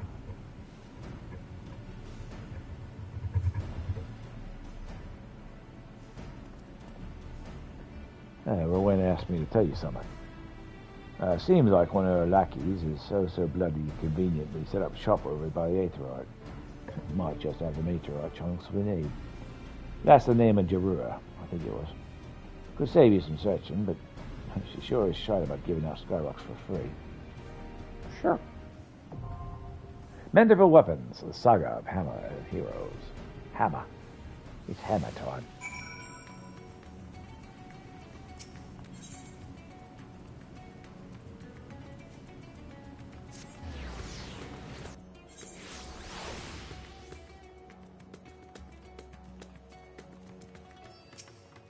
Hey, Bruno.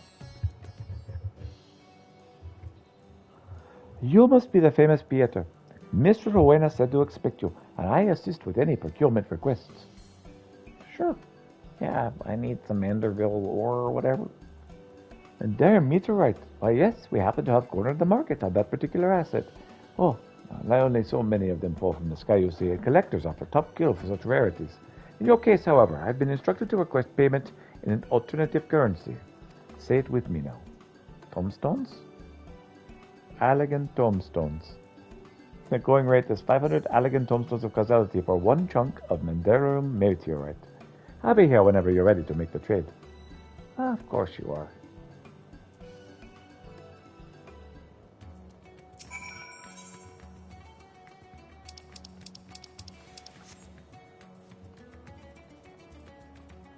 I haven't quite maxed that out yet. Alright, Heart of Myth. Let's continue.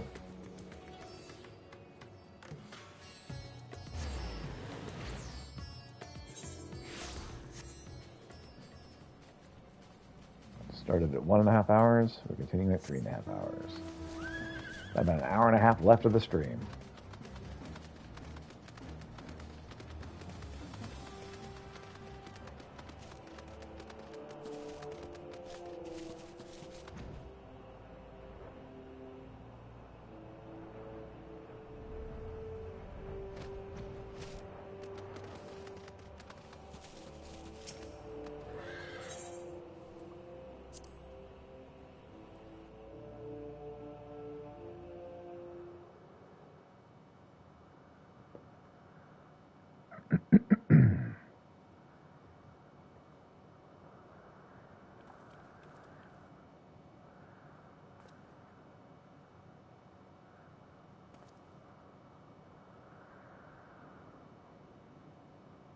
Something's amiss.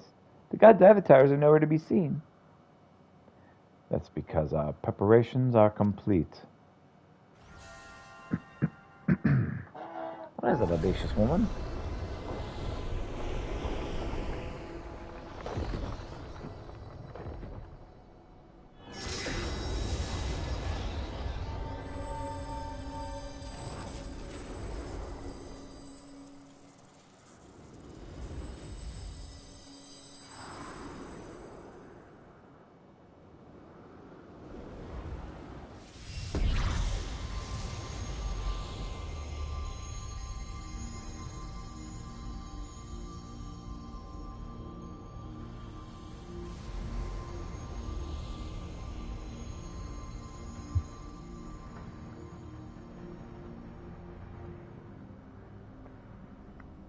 I've waited so bloody long for this moment.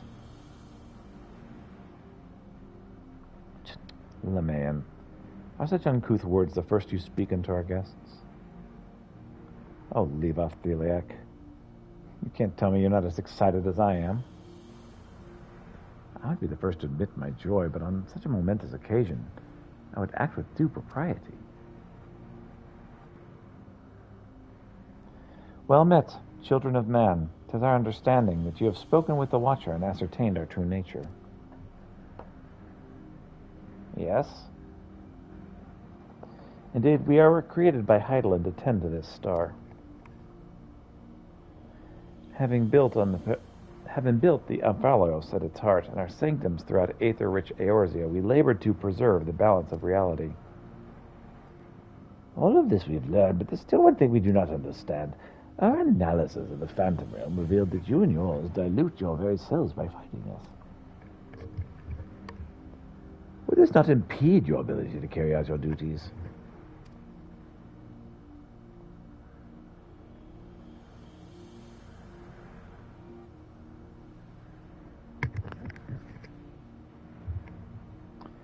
We appreciate your concern, but you needn't worry.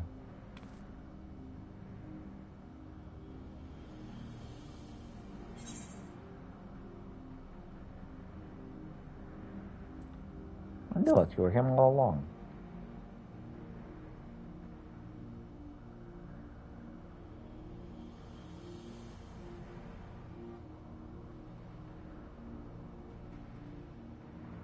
Likewise, I knew that you harbored suspicion as to my true identity.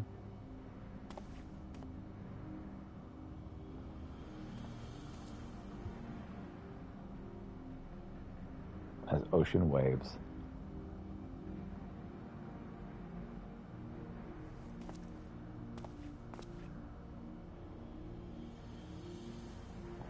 While my brethren used various creatures as their avatars, I chose the form of a man, the better to share in your solitude. And it fell to me.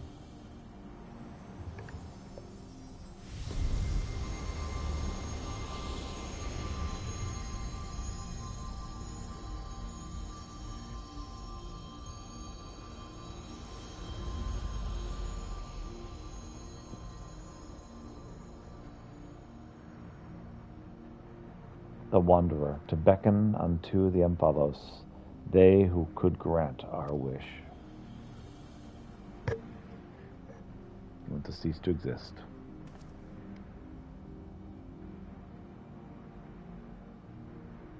What? How could you hide such a thing from us? Had you known my true identity and our purpose, we feared that you would refuse to fight us. But our fears were unfounded. You've heeded our request, and despite the hardships, endeavored to grant it.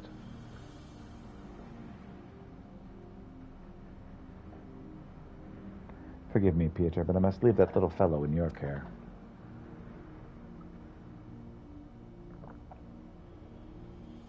In the innermost part of our realm, we shall reveal the truth in its entirety. I await your coming with bated breath. This is our grandest moment, mortal. Gird your loins and have at us. I'm sorry. I shall receive you with my all, be as a raging torrent, child of man.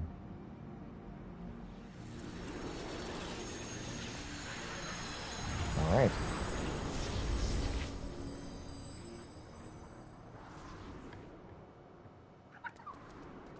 Ook.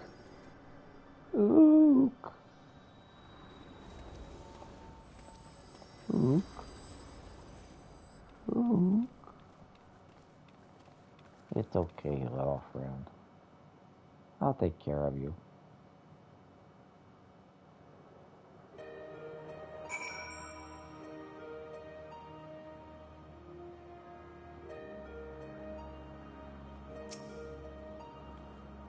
I don't blame Derek for hiding the truth. It's no easy thing to say you're actually a god.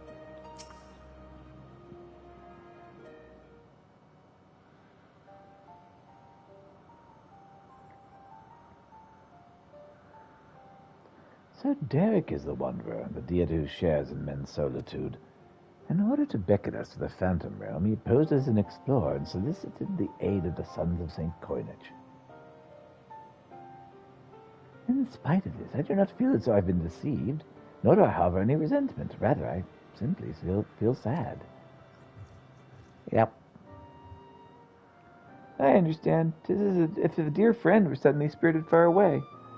In hindsight, perhaps it was the expectation of the coming battle that he had kept men at arm's length. Ook. Imagine it must be far harder for you. But to know that one of the 12 walked among us, it makes me want to do the best we can by them.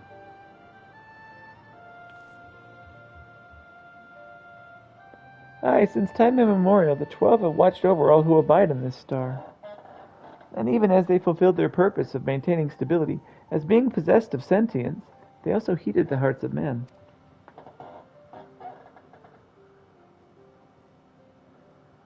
So let us likewise heed their hearts, and do our utmost to grant them their desire. Sure. All right. I believe we all know what comes next. Yeah, I'll punch him in the face.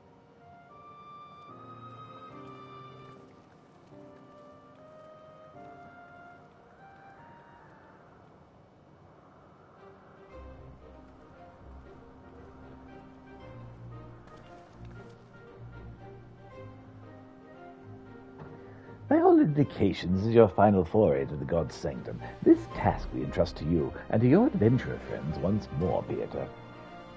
As there's no telling what may happen afterwards, I shall remain on guard here. Twice now you've triumphed, and I have faith you'll do so yet again. Go well, Peter. Oh yeah, I got this.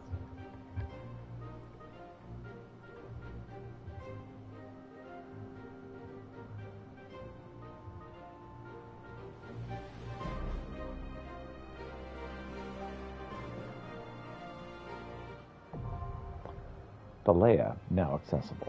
Duty button has been updated with a new regular duty.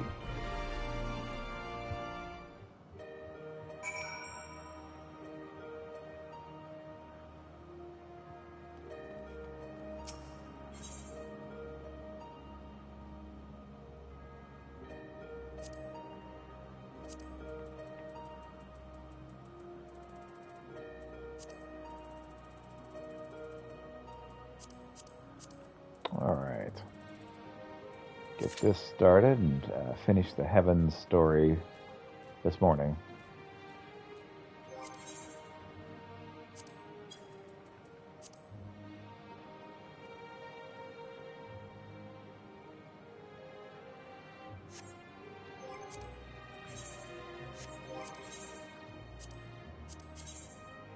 Okay, so the silent correspondent continues. After a traditionally dynamic reunion with Father and the disintegration of my remaining dashing clones, I, Hildebrand, have returned to the moon to embark on a search for Master Poo-Poo's uncommunicative comrade.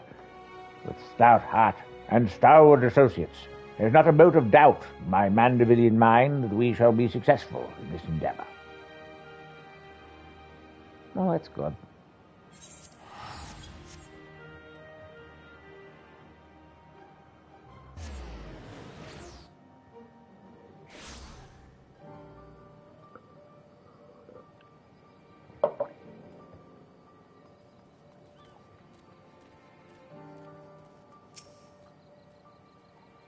right, Hildebrand, let's continue.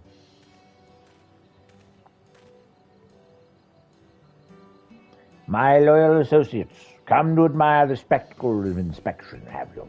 As well you should. Oh, look, Master Poo-Poo. Peter has come to help.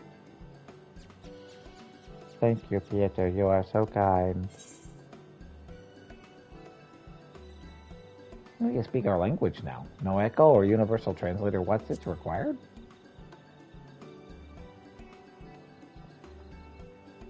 It was no great chore to master your tongue. The grammar and syntax is relatively simplistic. Such a terrifying intellect. What hope do we have to prevail against it? Ahem. So, how do you narrow down the search? How did you narrow down the search to this particular area exactly? Well, my tried and true inspector sense, my dear fellow. All the perceptible and imperceptible signs pointed me in this direction, although they did neglect to include a precise location. For that, we must rely on another tried and true inspecting technique, interrogation. Spread out everyone and question the locals and any poo-poo-shaped sightings. Hey guys, you seen any poo-poo around?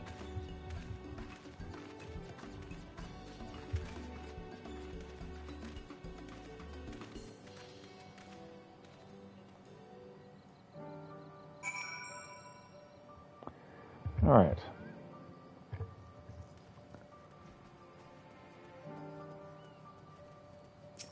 Yeah, there's that counter. Now that you mention it, I did see something like that in the west of the shroud. Might have mistaken it for a small child, if not for the way it moved. Sort of like a footed scamper. Quite creepy.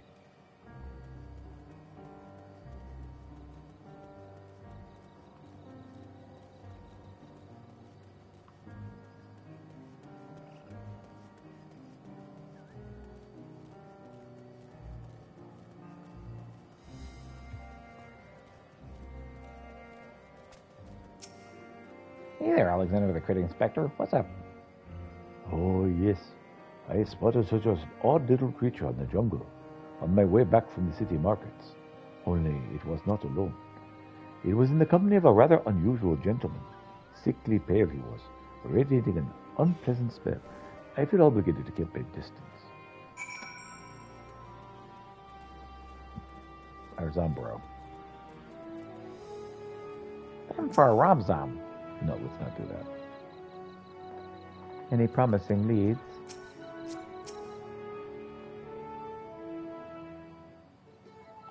So language isn't quite as complicated as poo-poo language, huh? I say, have you seen any poo-poo around? Peter, have you any investigations of born fruit? Mine own carefully crafted queries placed an individual of Master Poo-poo's proportions in the south of the shroud. I haven't seen any poo-poo, but apparently there's someone to the west. To the west, your sources say. Asked around, and there does seem to be a few sightings in the jungle, somewhere to the north. We have sightings to the south, north, and west. That must mean Master Poo-poo has more friends here than we realized. I'm not that gregarious. I have preciously one friend on this world. Could they be doppelgangers? No, too simple, too obvious. It's more likely the same alien wandering the jungle, being spotted at different locations by different eyewitnesses. Which just means we need to... I can't believe I'm suggesting this. Split up and search the whole area. A fair proposition. Very well, then. Oh. Are we launching a search party? Father, have you been following me? Oh, nothing of the sort. I was engaged in feats of physicality, when my mind grappled with the mysteries of Mandavillian weapon forging, hoping to turn perspiration into inspiration, as it were. But I am afraid the burning fuse wooden men are poor muses when compared with the stimulus of a worthy opponent provides. Mayhap if I joined you, the indomitable Peter, in your endeavor then happenstance will deliver the challenge I require. You are continuing the case of the silent correspondent, yes? Have you needed an extra pair of eyes? As many as you can spare. It was about to assign teams in the search, as a matter of fact. This village sits in Shroud's east, so let us divvy up the remaining directions, shall we? Nashu and I will head north-south. Pieta and Master Poopo to the west, if you please. DeLorean, you and my father have the north. It's Dalian. Also, the Shrouded Suncom is awfully big. How are we to keep in contact, not just coordinate our efforts? Oh, I have special link pearls made for just such an occasion. We can shatter at each other's ears as much as we'd like. Here you go. Are you mad? The Charlayans will listen in on everything we're saying. Oh, really? All the way out here? Oh, I shouldn't think their hearing is that good. But seeing as how you mislike link pearls so much, Lord Godbert can hold the one for your team.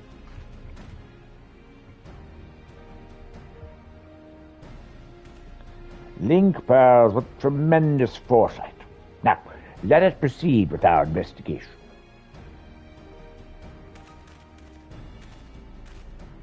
Quite.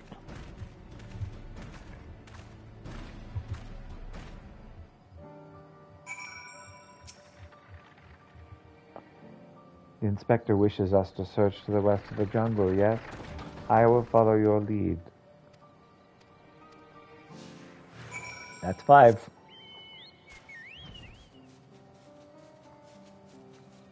It's just 5 on the freaking Manderville quest.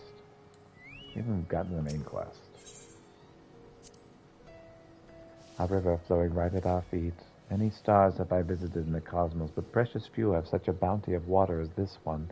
Your home is a rare treasure. And it's not that we're having the people follow us, it's that they do a freaking tutorial each time.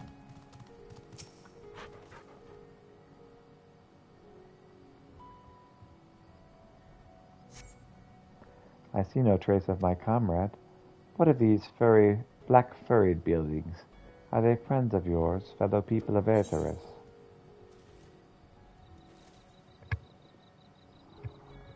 Vaguely people-shaped, perhaps, but not people. Not particularly friendly, either.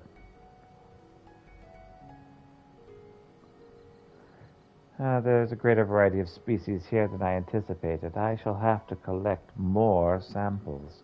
Let's keep going.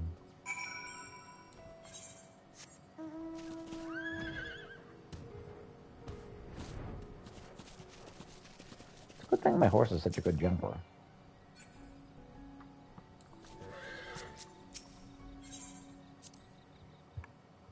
The rock formations on this island remind me of my home star. They have the same vibrant hues, the same stark beauty. If only... never mind that. We have a friend to find.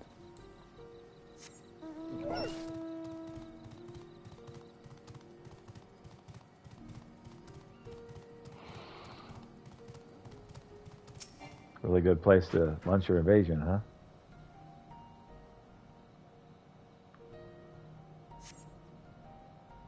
No sign of my friend here either, but these white-furred individuals, they are surely one of your civilized races, yes? Also not people. Mind the poop throwing. I find it difficult to tell the difference. One semi-intelligent life form is much the same as another. Never mind. Moving on.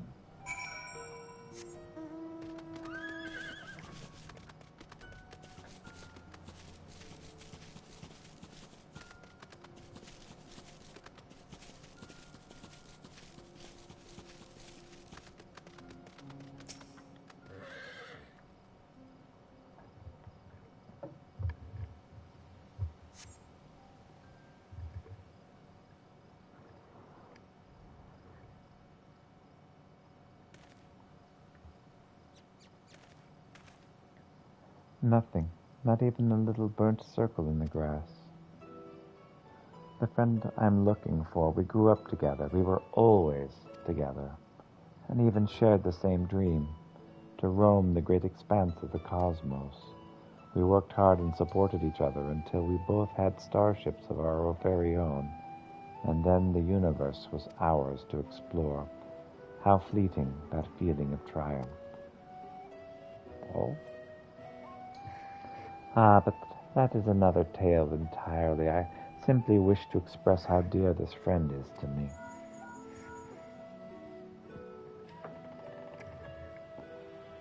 Hello, is this thing on? This is Nashu.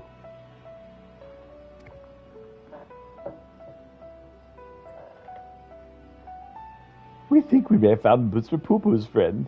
Come to Perusia as quickly as you can. Yes, let us take my starship. It is the fastest way.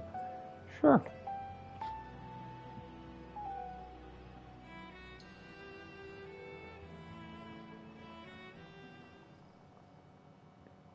Meanwhile, in Perusa.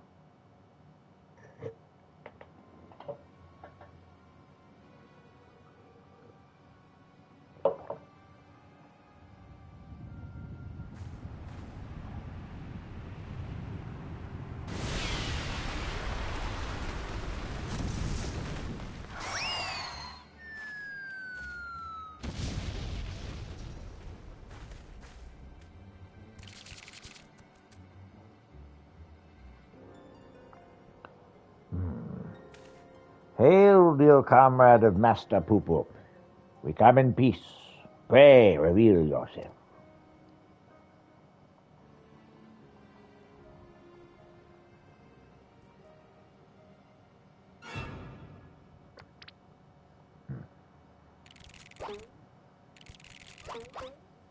And they're back.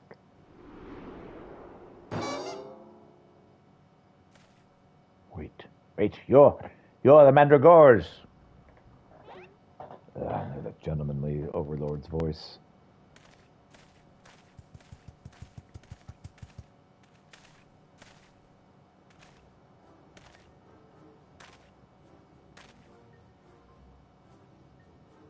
Master Zombie Brand, they said you were trapped in slumber, but I rejoice to see that is no longer the case. God, it's one of the Walking Dead.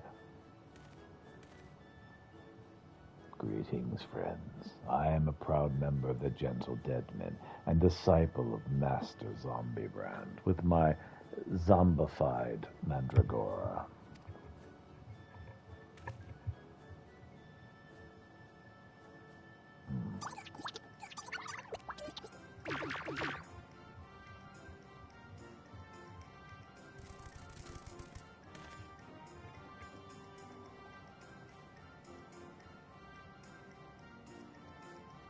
What brings you here to Thavnair in the company of Lenosha's infamous vegetable menace, no less? Allow me some precious moments of your lifespan to explain.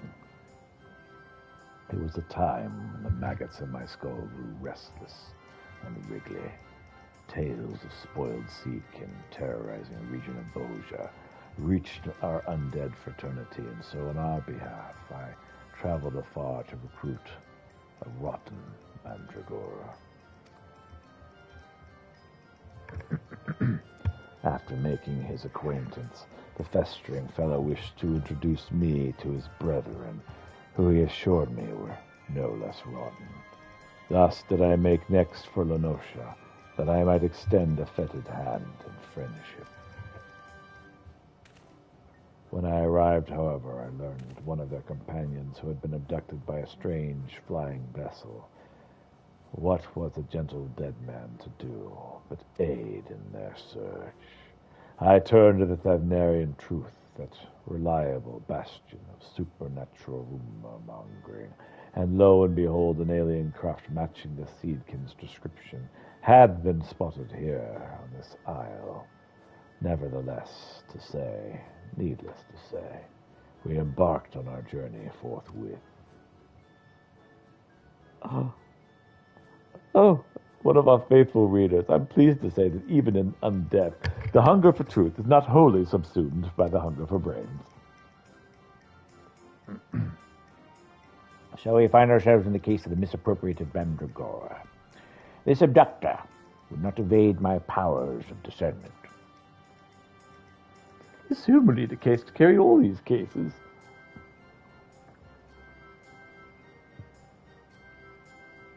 An abductor. I have a feeling we won't need to look too far.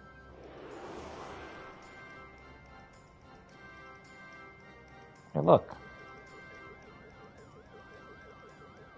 It's me.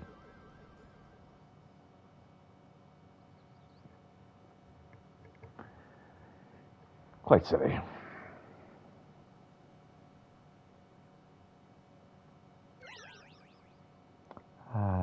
That may have been me.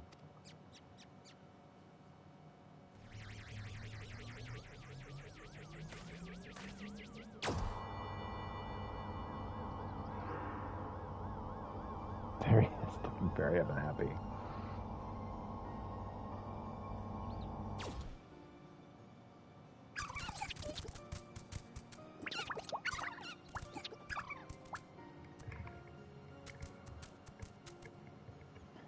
Forgive me for taking your friend. In my sample collecting frenzy, I must have mistaken him for an edible plant of some kind. It happens. Understandable. You would not be the first to confuse a mandragora with a salad ingredient. The main thing that is that he's returned to us unharmed and uneaten. All's well that ends well. Now, if you'll excuse us, we should be getting back to Thanalan. Rotting flesh and humidity is an unpleasant combination.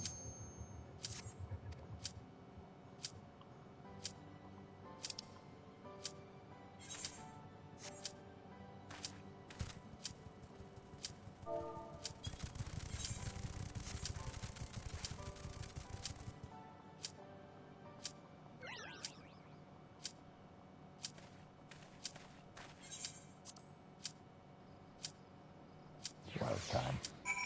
So we're in another area while accompanied by Poo Poo. Taken care of. Let's go. I meant to say commence and accidentally hit the wait.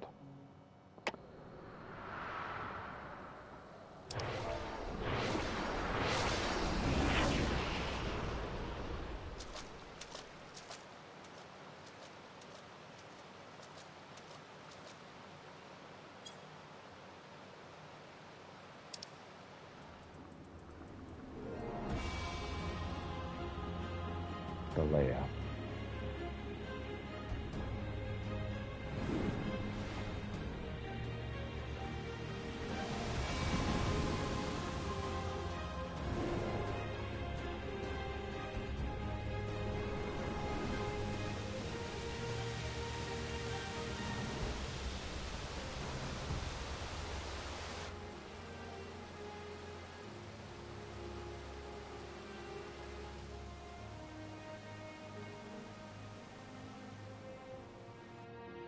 Okay. Let's get our done. Come, mortals. Make your way through our watery sanctum.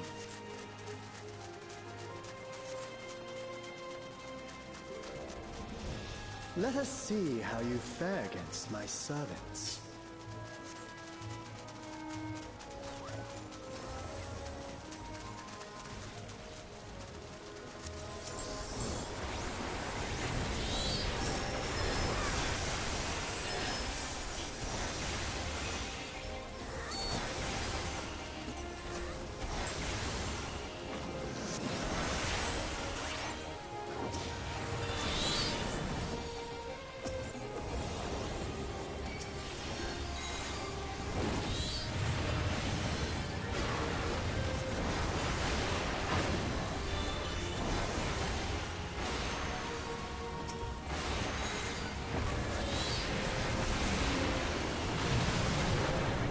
Well, that's a wonderfully visual span.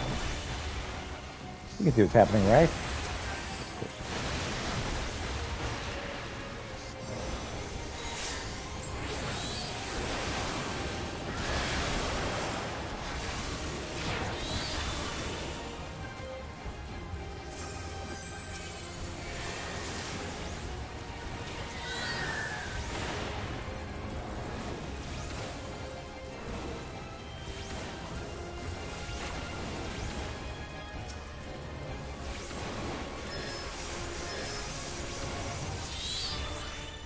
to be expected for they who vanquished my pupil Beauregard. It shall be my pleasure to welcome you personally.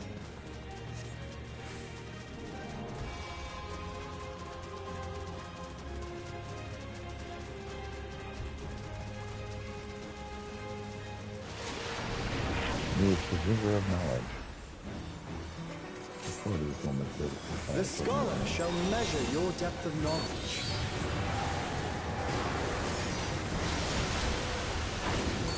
That's the big fan.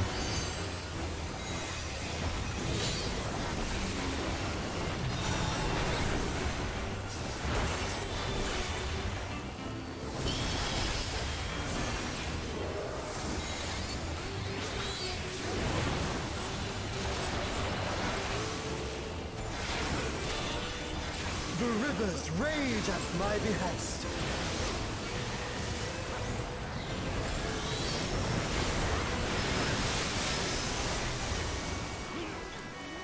Not all knowledge is wisdom.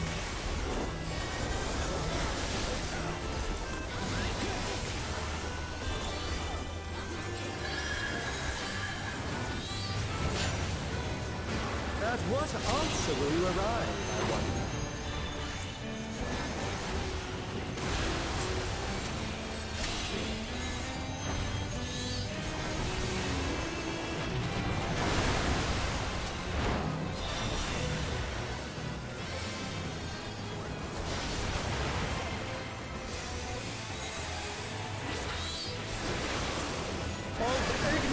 Be cleansed!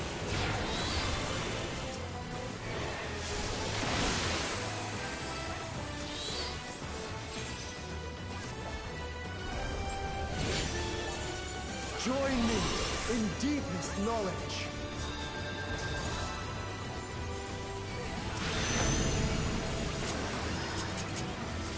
Let flow the waters of your mind.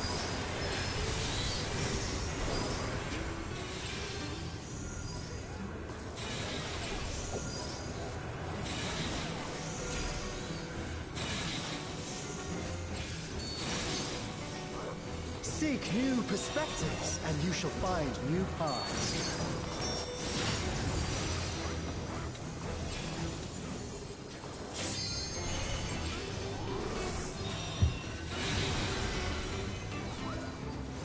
Hey. For now.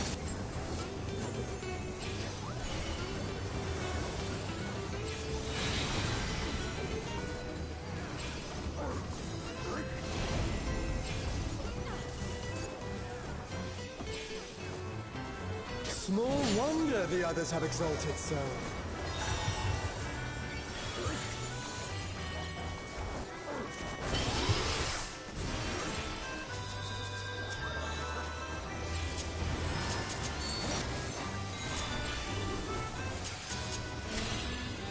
O waters purifying, reveal their nature.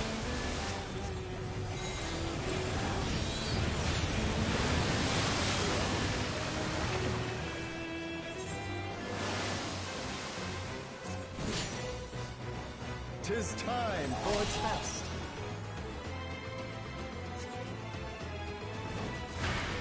Share with me your ruminations.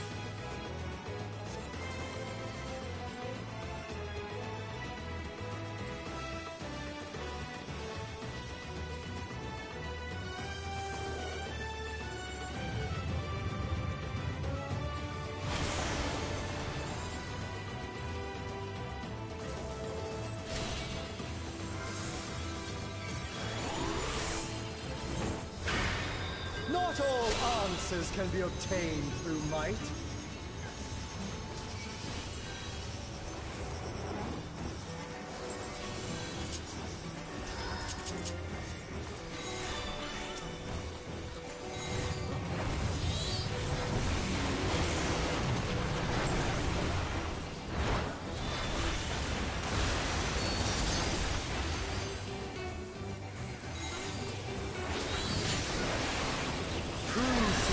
The wisdom of man.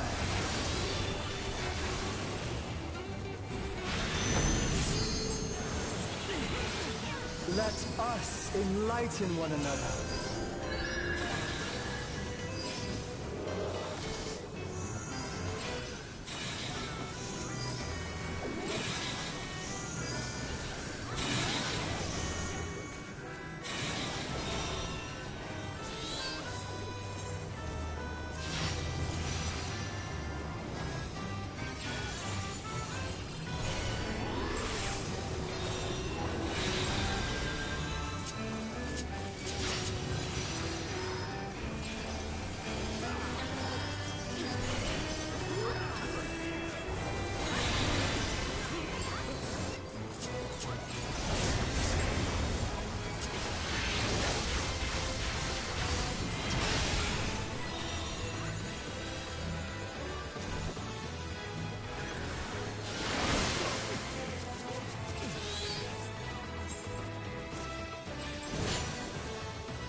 Well done, wise children. Well done. Smooth sailing so far, I see. Come then.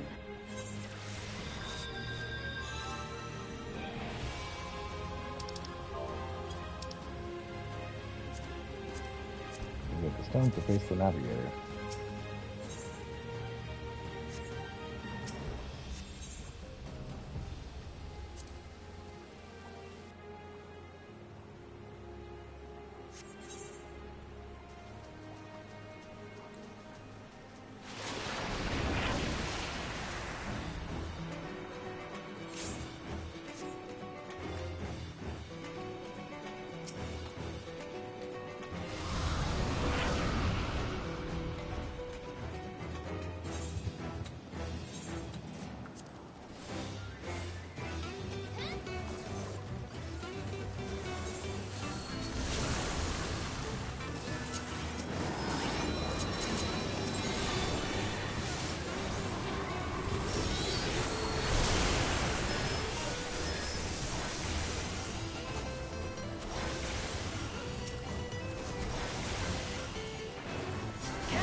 She who rules the tides.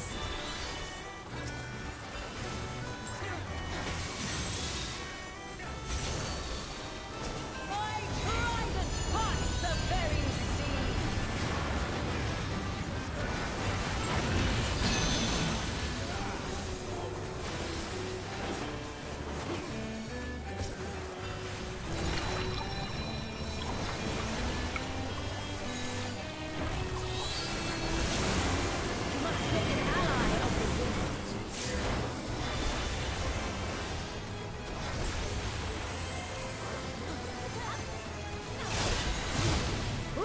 Above the white caps.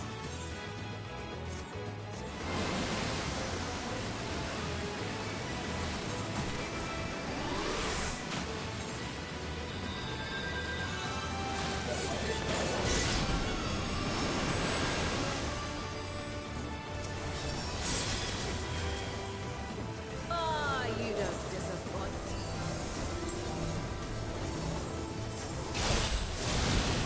That someone isn't disappointed. Cut it out, you! Like the stormy seas, I'm a harsh mistress.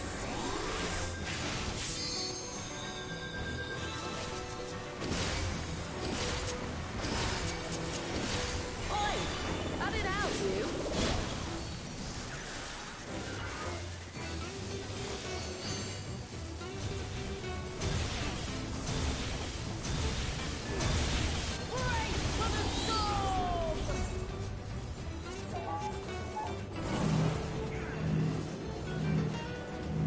Boy Cut It Out You is actually a pretty good summary of my experience with this girl.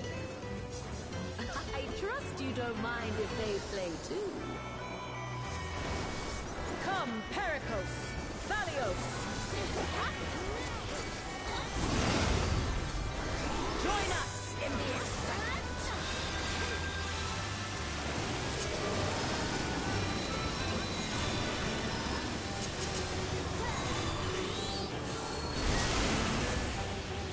Dance upon the waves.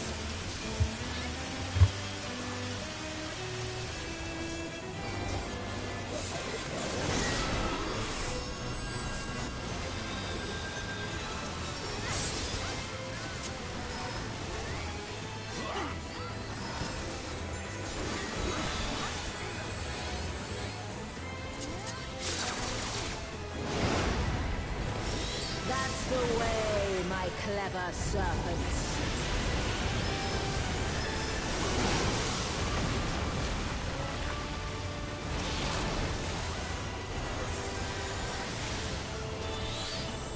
Feel the might of the navigator!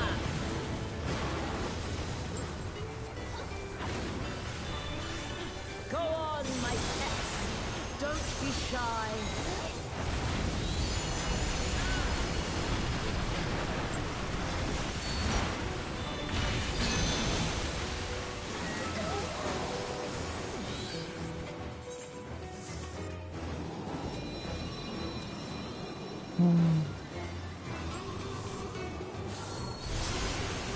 Boundless as the ocean.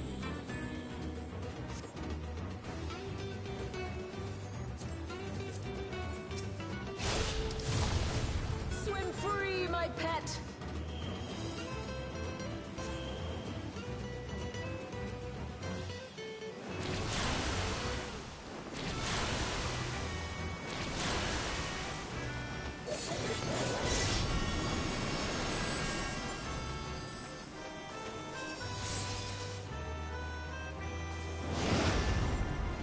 You can surely do better than that.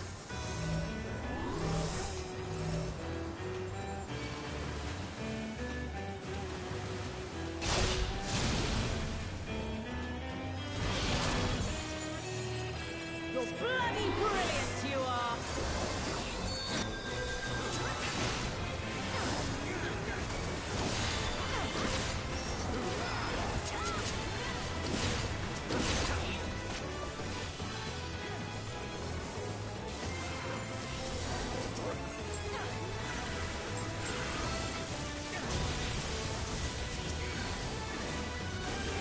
Brace for the storm!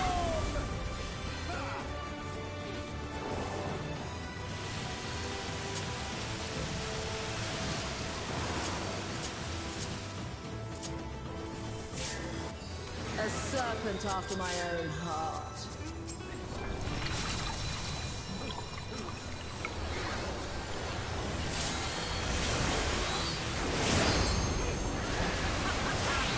Well done.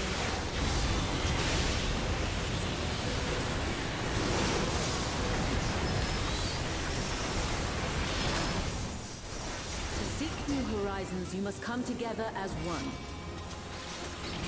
It falls to you and yours to navigate the seas ahead. After all this time, it feels strange calling to you thus. Oh man, freaking beautiful. Move to the Mythic Mountains. Thank you for making it this far. Not long now, till our journey together must end.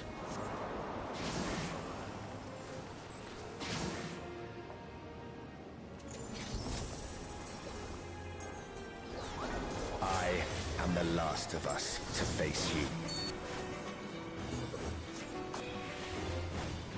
Alright, let's go.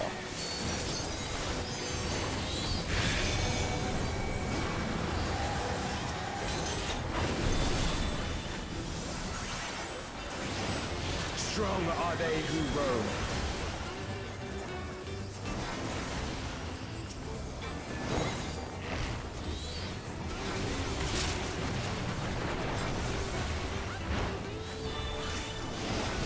Stand firm amidst the storm.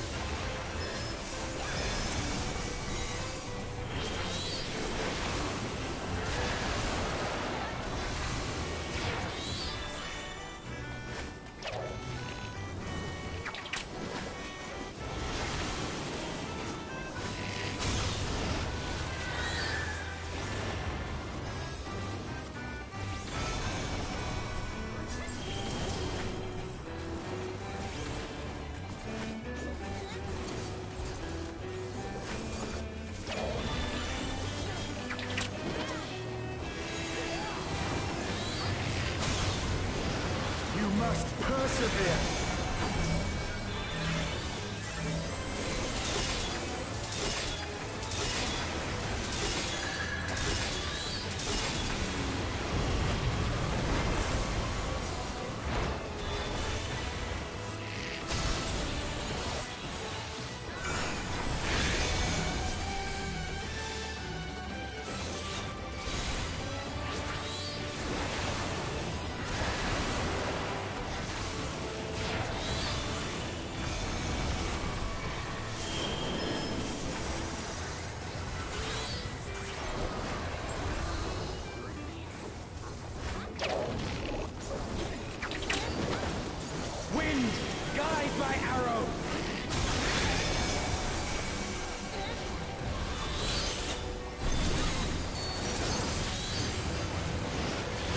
bowstring sings.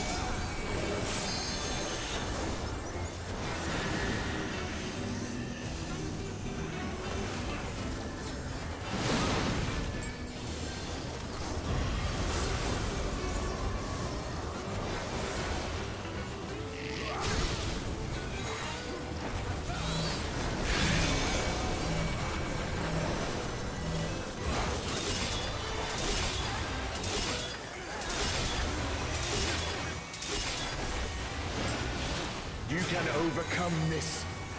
I know you can. Arise!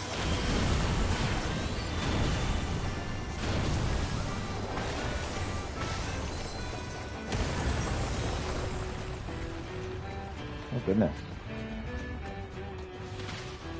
Your prayers have given us strength. By fighting you, that strength shall be returned to the star. Come! Grant us our heart's desire. Stay not your steps.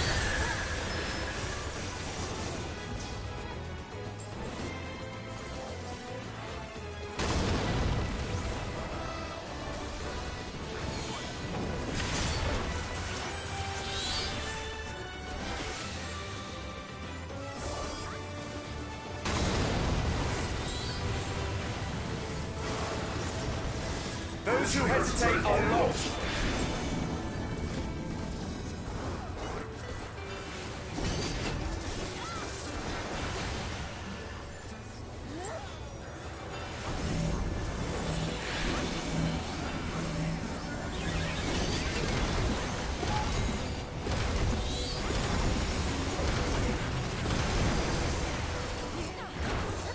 Behold the Wanderer's arrow.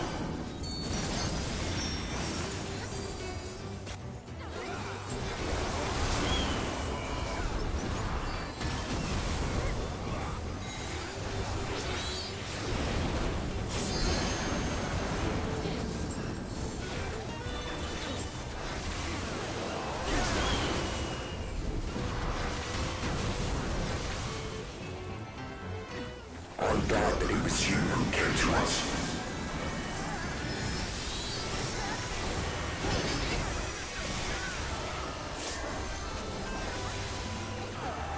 Here our journey ends.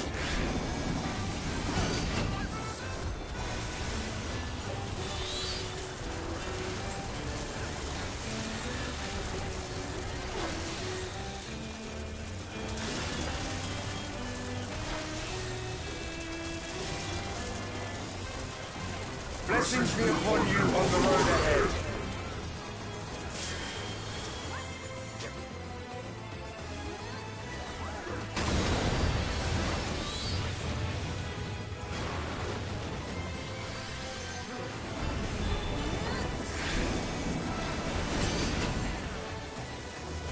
May the wind ever be at your back.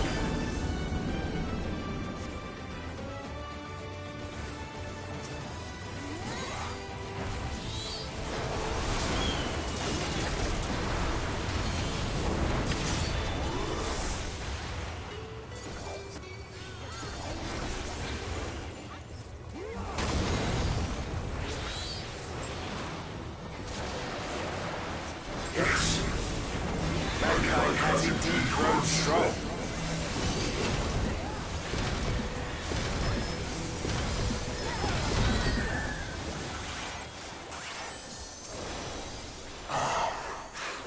The sweet sorrow of parting. I beg you, stay the course to the end.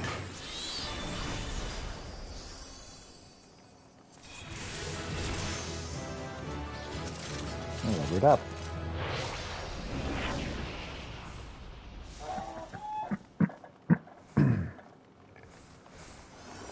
Herphiogenics shoes of scouting. You're back. The Omnivulus. It's suddenly transformed. Servants? What's the meaning of this? Those ones, I leave to you.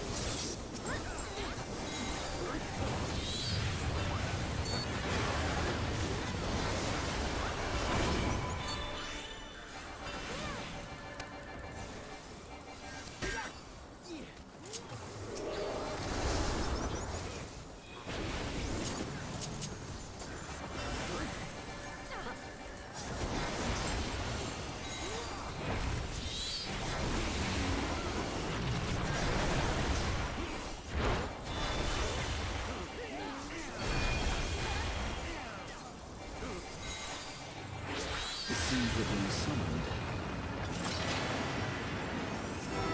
Go, my friend.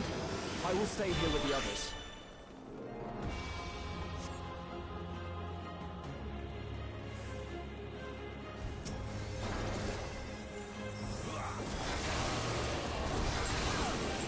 Stay away from the seventh heaven.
Okay, here we go.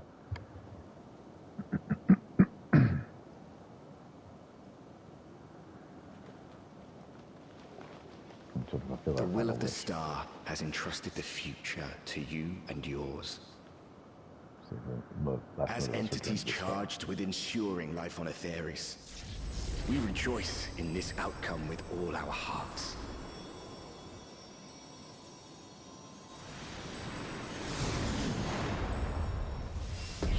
Best of them all.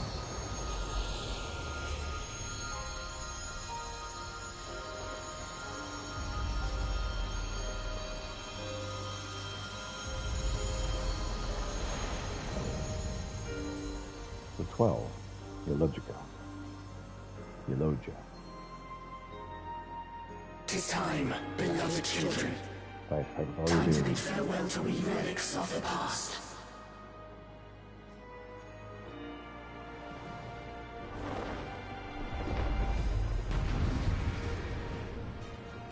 Alright, did I die during the cutscene?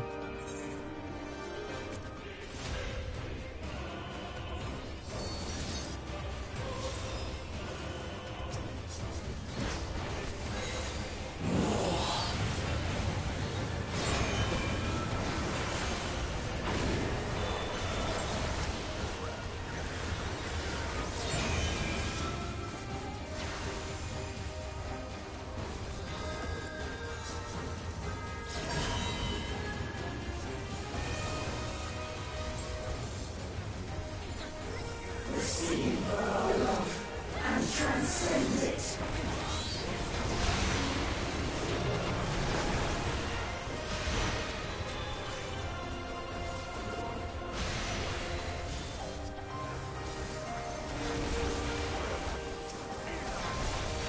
Blessings be upon their Aetheris.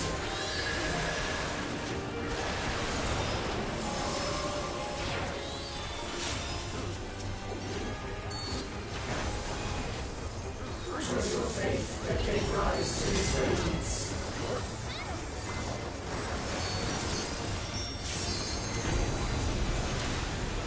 Shine like the stars on high.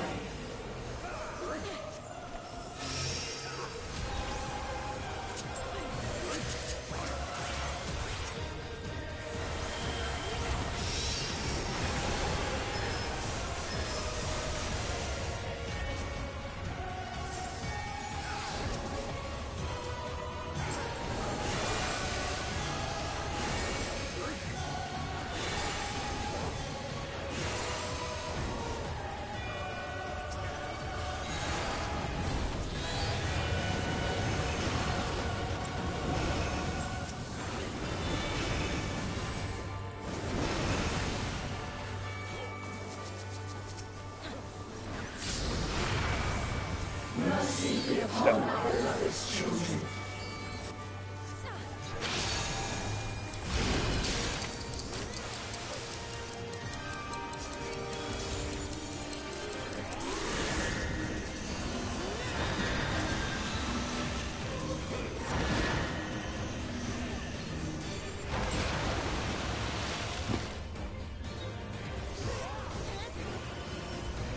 Shrug.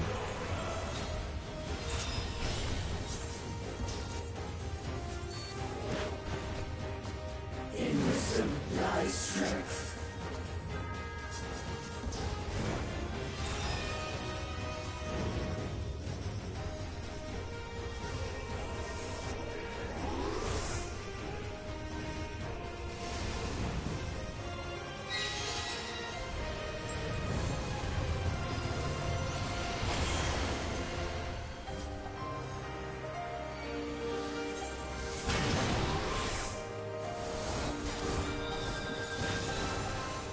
In unity lies resilience.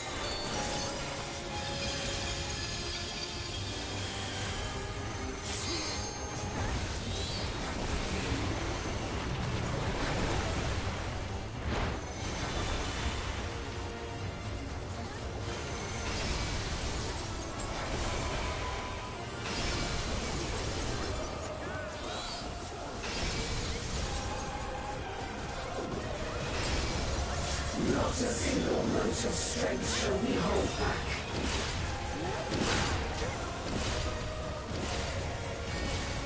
This is insane.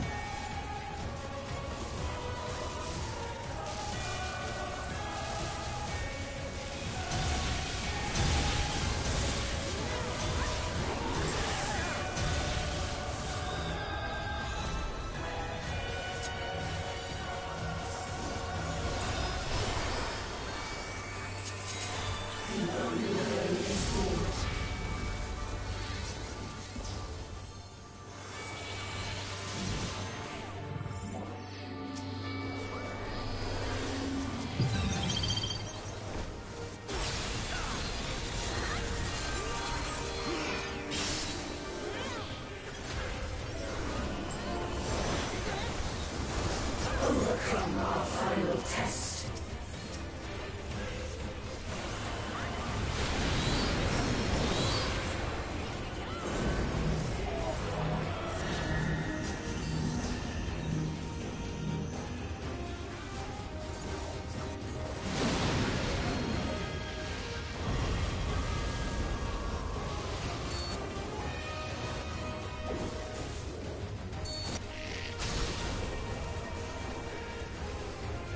Freaking nuts. I haven't even got my coffee yet. Not gonna drink my coffee yet.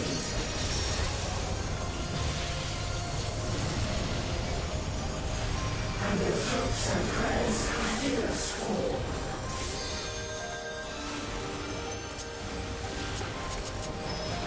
Unto the sun, we surrender our all.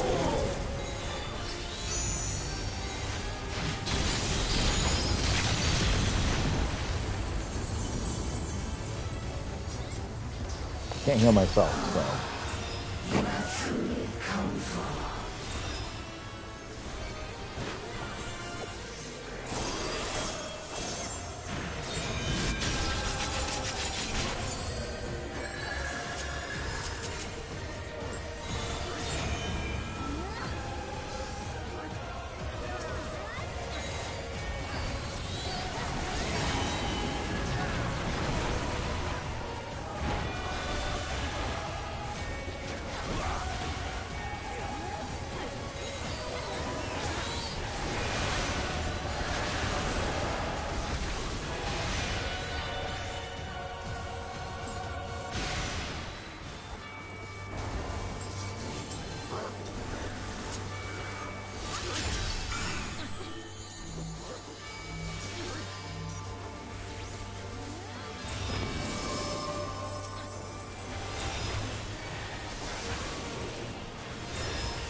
We had a big hit there right before we died.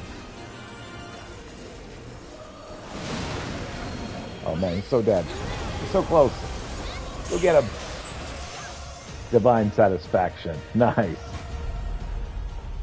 Whew. All right.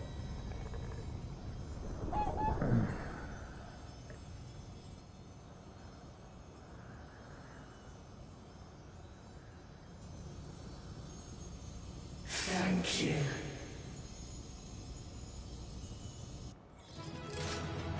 Duty complete.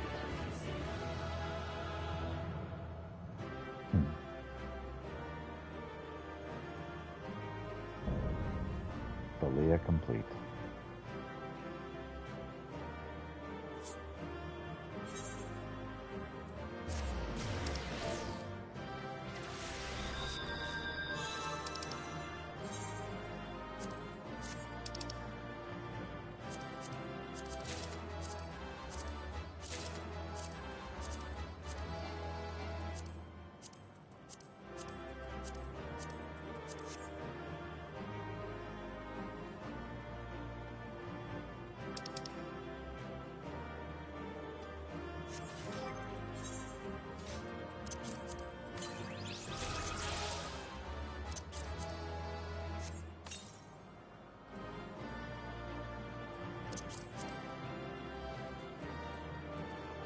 What? I just got a second one? Okay. That works.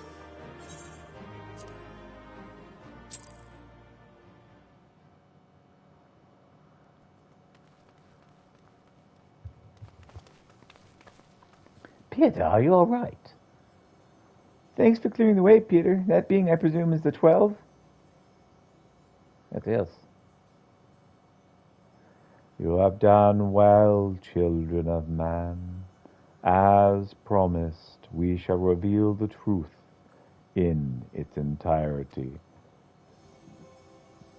Our desire is simply thus, to give ourselves unto the star as a blessing. Let me get some coffee. Be right back.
Spilling water, spilling coffee everywhere.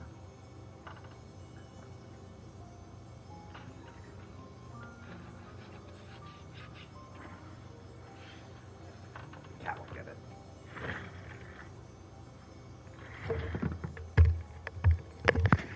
All right.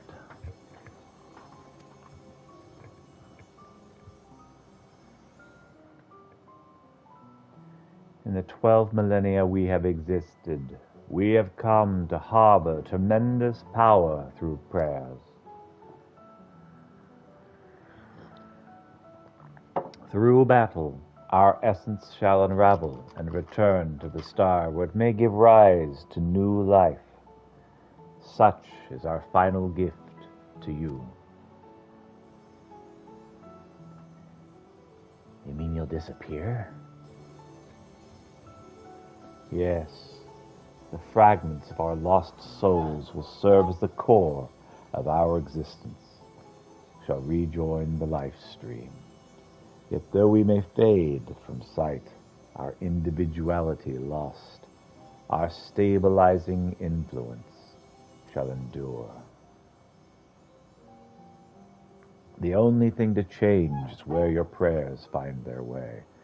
Henceforth it shall be this, the instrument of blessing that receives the mortal hopes that shall be given back to the star.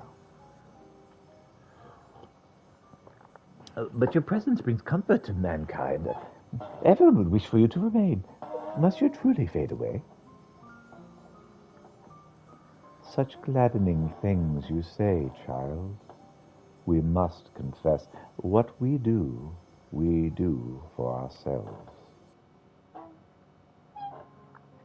When mankind overcame the final days, it so moved us that even we, who are but constructs, knew the greatest joy.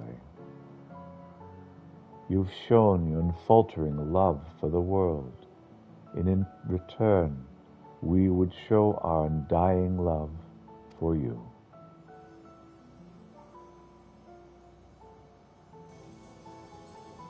Worry not. Myths are wont to be woven and passed down. So long as men hold the 12 in fondness, we shall live on in your faith in us.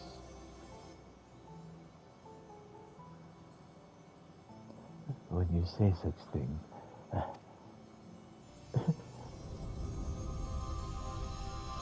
the moment of parting has come. By our blessing, may you march toward a brighter future.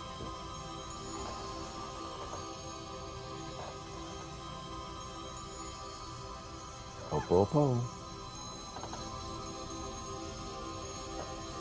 Farewell, my beloved children.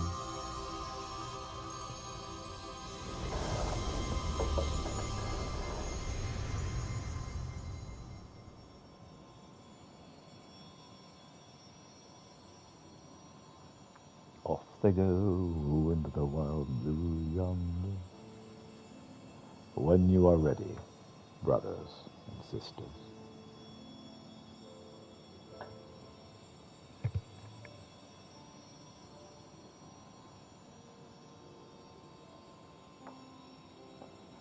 May the font of your ingenuity ever grow. Yours is the strength to destroy all of your obstacles. Abide in virtue. Hold fast to the truth. There is meaning in your deeds. Celebrate life and embrace death. May you flourish and reap a bountiful harvest.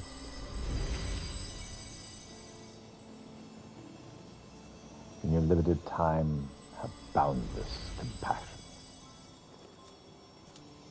Carry yourself with honor and forge on toward victory. Harbor love in your heart for others and for the world. From past to future, the river of knowledge flows. Be part of its nourishing waters.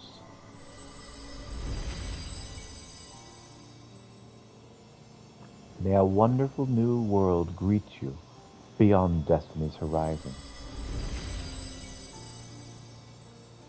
Be calm as the ocean, and you shall weather any storm.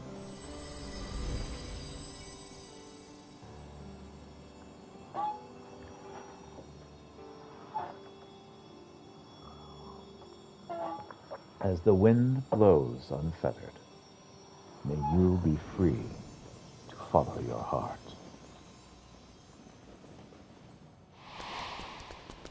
A bow! A bow!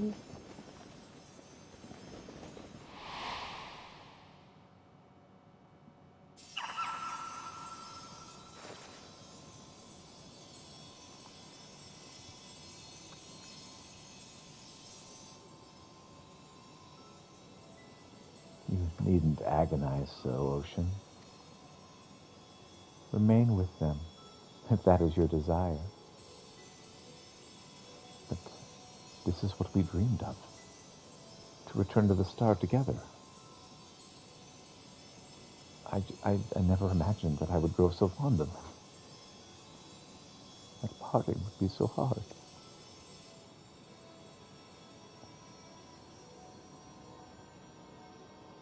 Long have we abided in patience to rejoin the life stream, with a drop in the river of time that is man's fleeting life. Why not share your fate with them?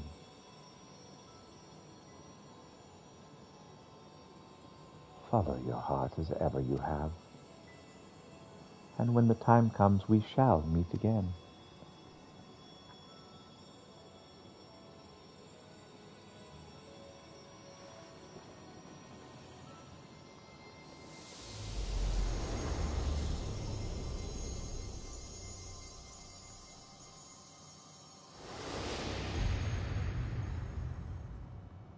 Oh, flashbang. Yeah?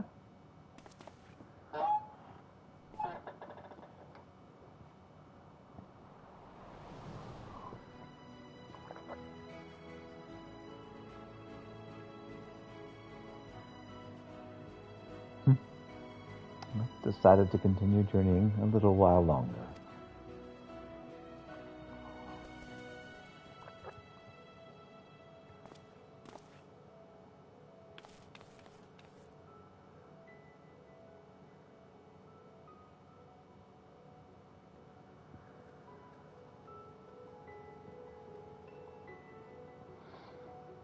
That's sweet.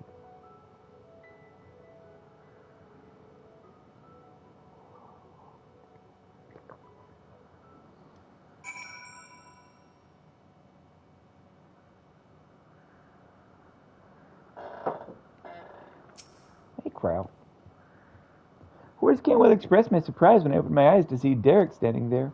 I'm naturally curious as to what happened, but above all, I rejoice for a dear friend returned.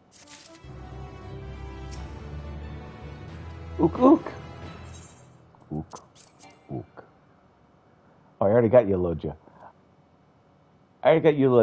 From a previous thing.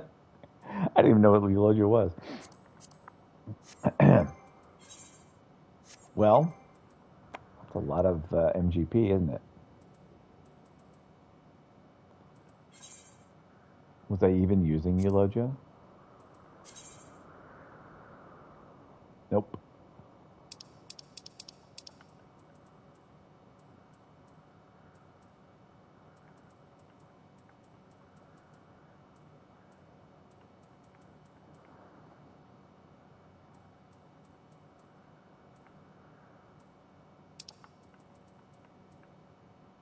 There's Eulogia. Instead, we're using Innocence. Ook, ook. All right, Derek, let's go. What do you got for me?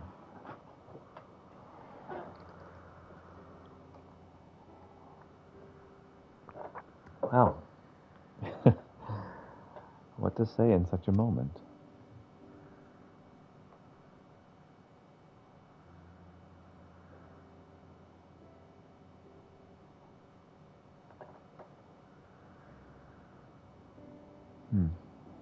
Best to speak from the heart, I suppose.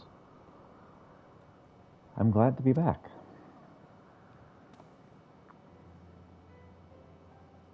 And it. And we're glad to have you back.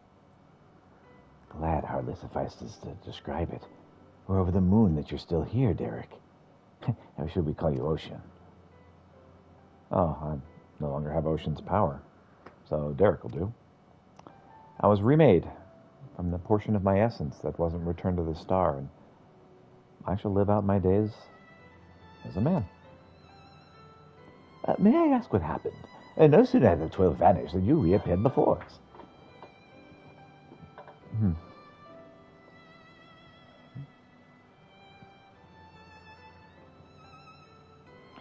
At the very last, I couldn't bear it. I couldn't bear to say farewell.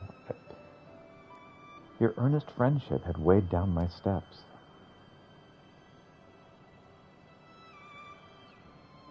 And the little fellow's fervent call halted them. Oh, Cook! I was overwhelmed by the keenest longing to remain among you and see more of the world that I love. Upon seeing me torn, my brethren bade me follow my heart, and I needed no further urging.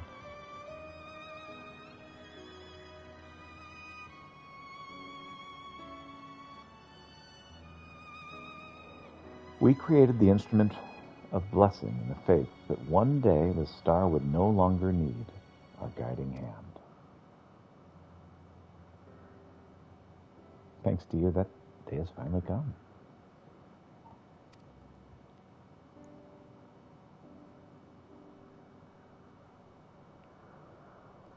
Oh, but I ramble. How uncharacteristic. Let us head back to Omphalos, shall we?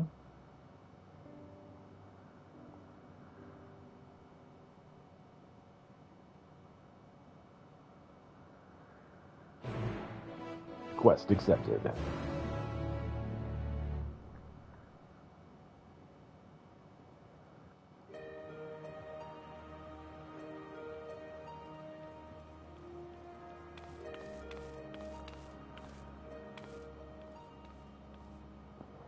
Well, we must return to Charlane. The form will expect a report.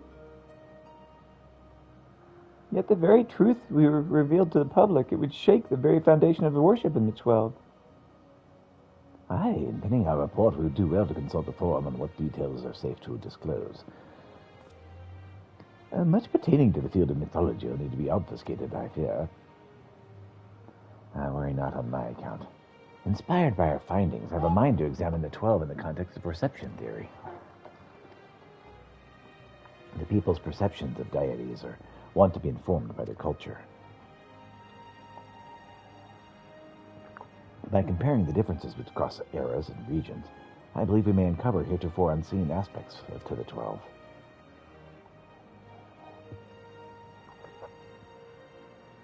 Perception theory, you say? Most intriguing.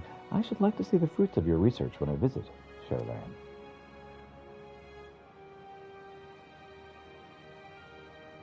But when you do, take care not to reveal who you used to be. Be care not to reveal who you used to be. Our scholars will be all over you like starved beasts. Oh, I see. Perhaps I shall wait a while before I come calling. Before I came to you, I simply roamed the world. I had no objective, nothing I wished to find. With this renewed second chance that I have, I mean to undertake my travels with a renewed perspective. But ere I set out,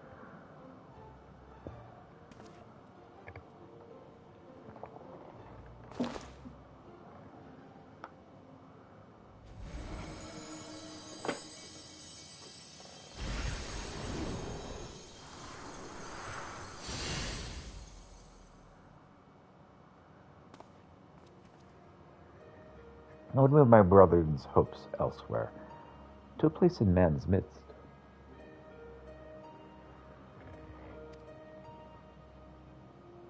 Oh, what a wonderful idea.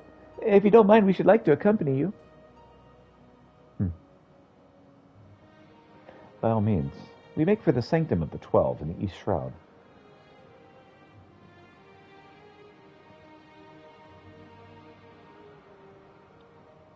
Try to remember where that is.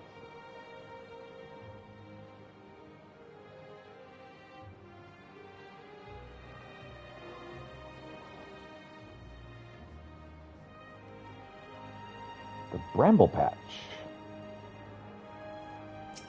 Is that where people get married? Is that what that is?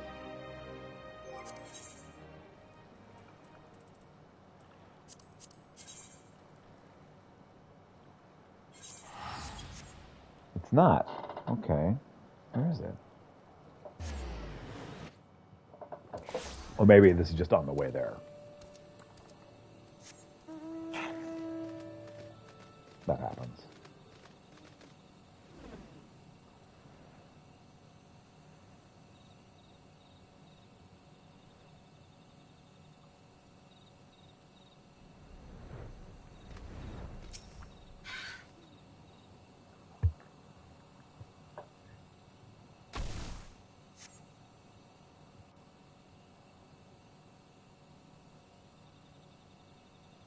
Yeah, but on the way there.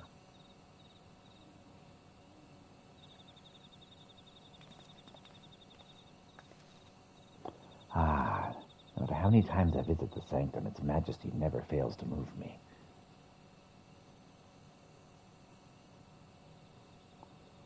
And the rich history, originally built during the dawn of the Fifth Astral Era, it was reclaimed by the wood before being restored in the wake of the calamity.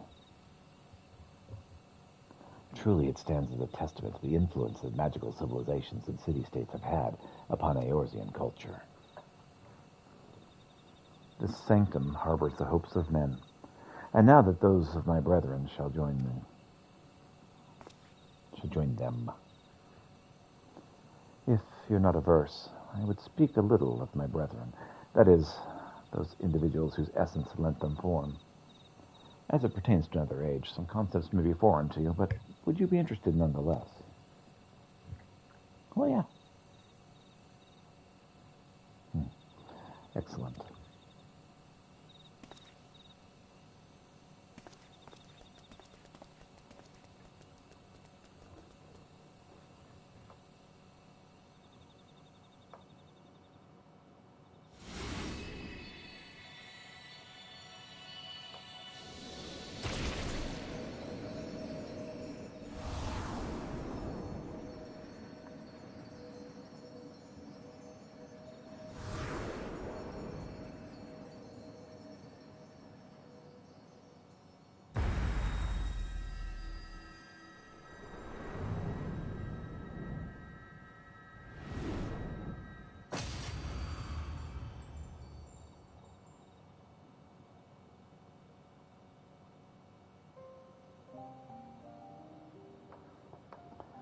Bearcat was a man with a gift for creating inanimate objects such as buildings and furnishings. With his abilities, he served a supervisory role at the Bureau of the Architect, where he was nothing short of a pillar. His chief was carefree to a fault, you see, but took it upon himself to ensure the work was done. Ralger was a brawny man whom Vana encountered in her travels. They quickly struck up a friendship, and he joined her on a quest to destroy an enormous meteor who was hurling toward the star. 'Tis fair to say this event gave rise to the legends surrounding the destroyer. Azema was a woman who served as a judicial officer in the Bureau of Administrator, an experience which served her well as the warden. She was an ardent proponent of the seat of Azem, and dreamed of training under Vana and her successor.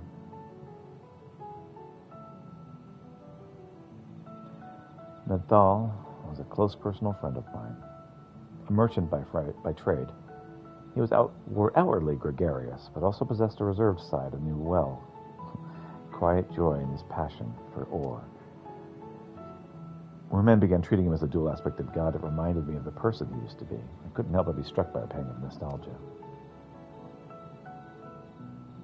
Nafika was a landscape architect of great repute, who grew plants gathered from the star over. Despite being skilled in magic, she preferred to nurture plants as nature intended, and her garden never bloomed with beautiful flowers. All who visited were said to leave with their souls salved. Athik was a researcher who observed newly made creations in Elpis. He possessed mastery over time magics and was known to be kind-hearted, if a reticent man.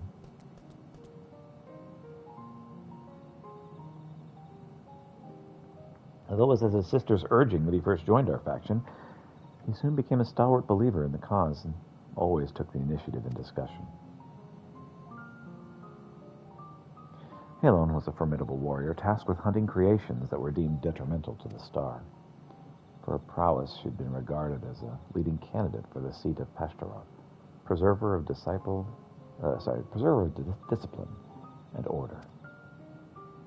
Menfina was the youngest among us, a student, affiliated with the wards of La Brea at the Academia Nider. Even within that prestigious institution, she was considered a prodigy, and hers were the hands that created the magic to isolate and seal Zodiac. Theliac was the headmaster of Academia Nider, a man of learning and leadership both. He presided over the institution's myriad faculties. No known phenomenon existed in which he wasn't versed. The words do not do justice to express the remarkable scholar that he was.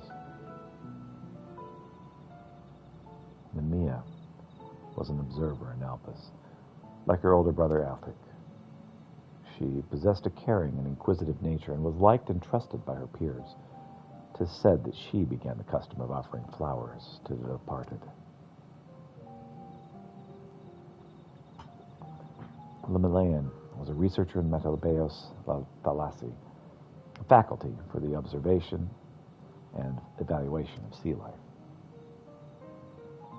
So passionate was she about her work that she once threw a knife at someone who inadvertently came too close to her observation subject.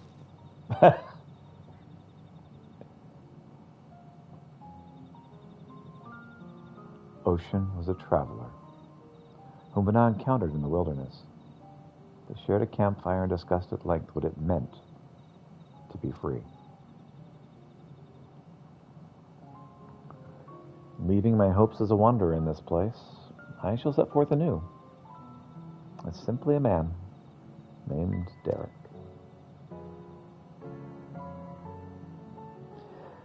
And last but not least, the Watcher. He was the chief archivist at Anameus and Nider, and respected Vana deeply, as an individual even as he cared for her as a deep friend. Indeed, among our number, none was more devout than Vana. No one more devoted to Vana, and that devotion made him best suited to his duty and solitude that accompanied it.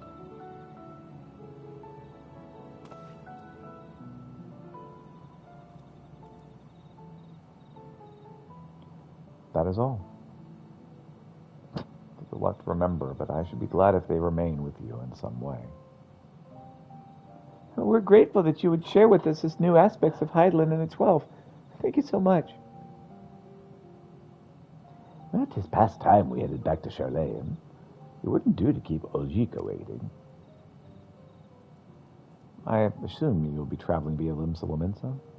In which case, allow us to see you off from there. Till now, I've wandered alone. But as recently learned, a journey is better shared. So they tell me.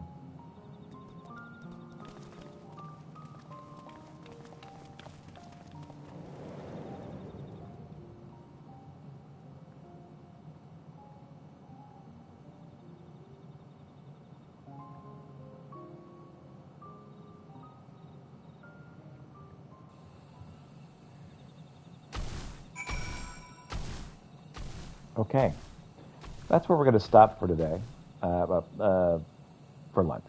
We're going to be back after lunch. So, thank you so much for watching, and if I don't see you again, hope you have a wonderful day.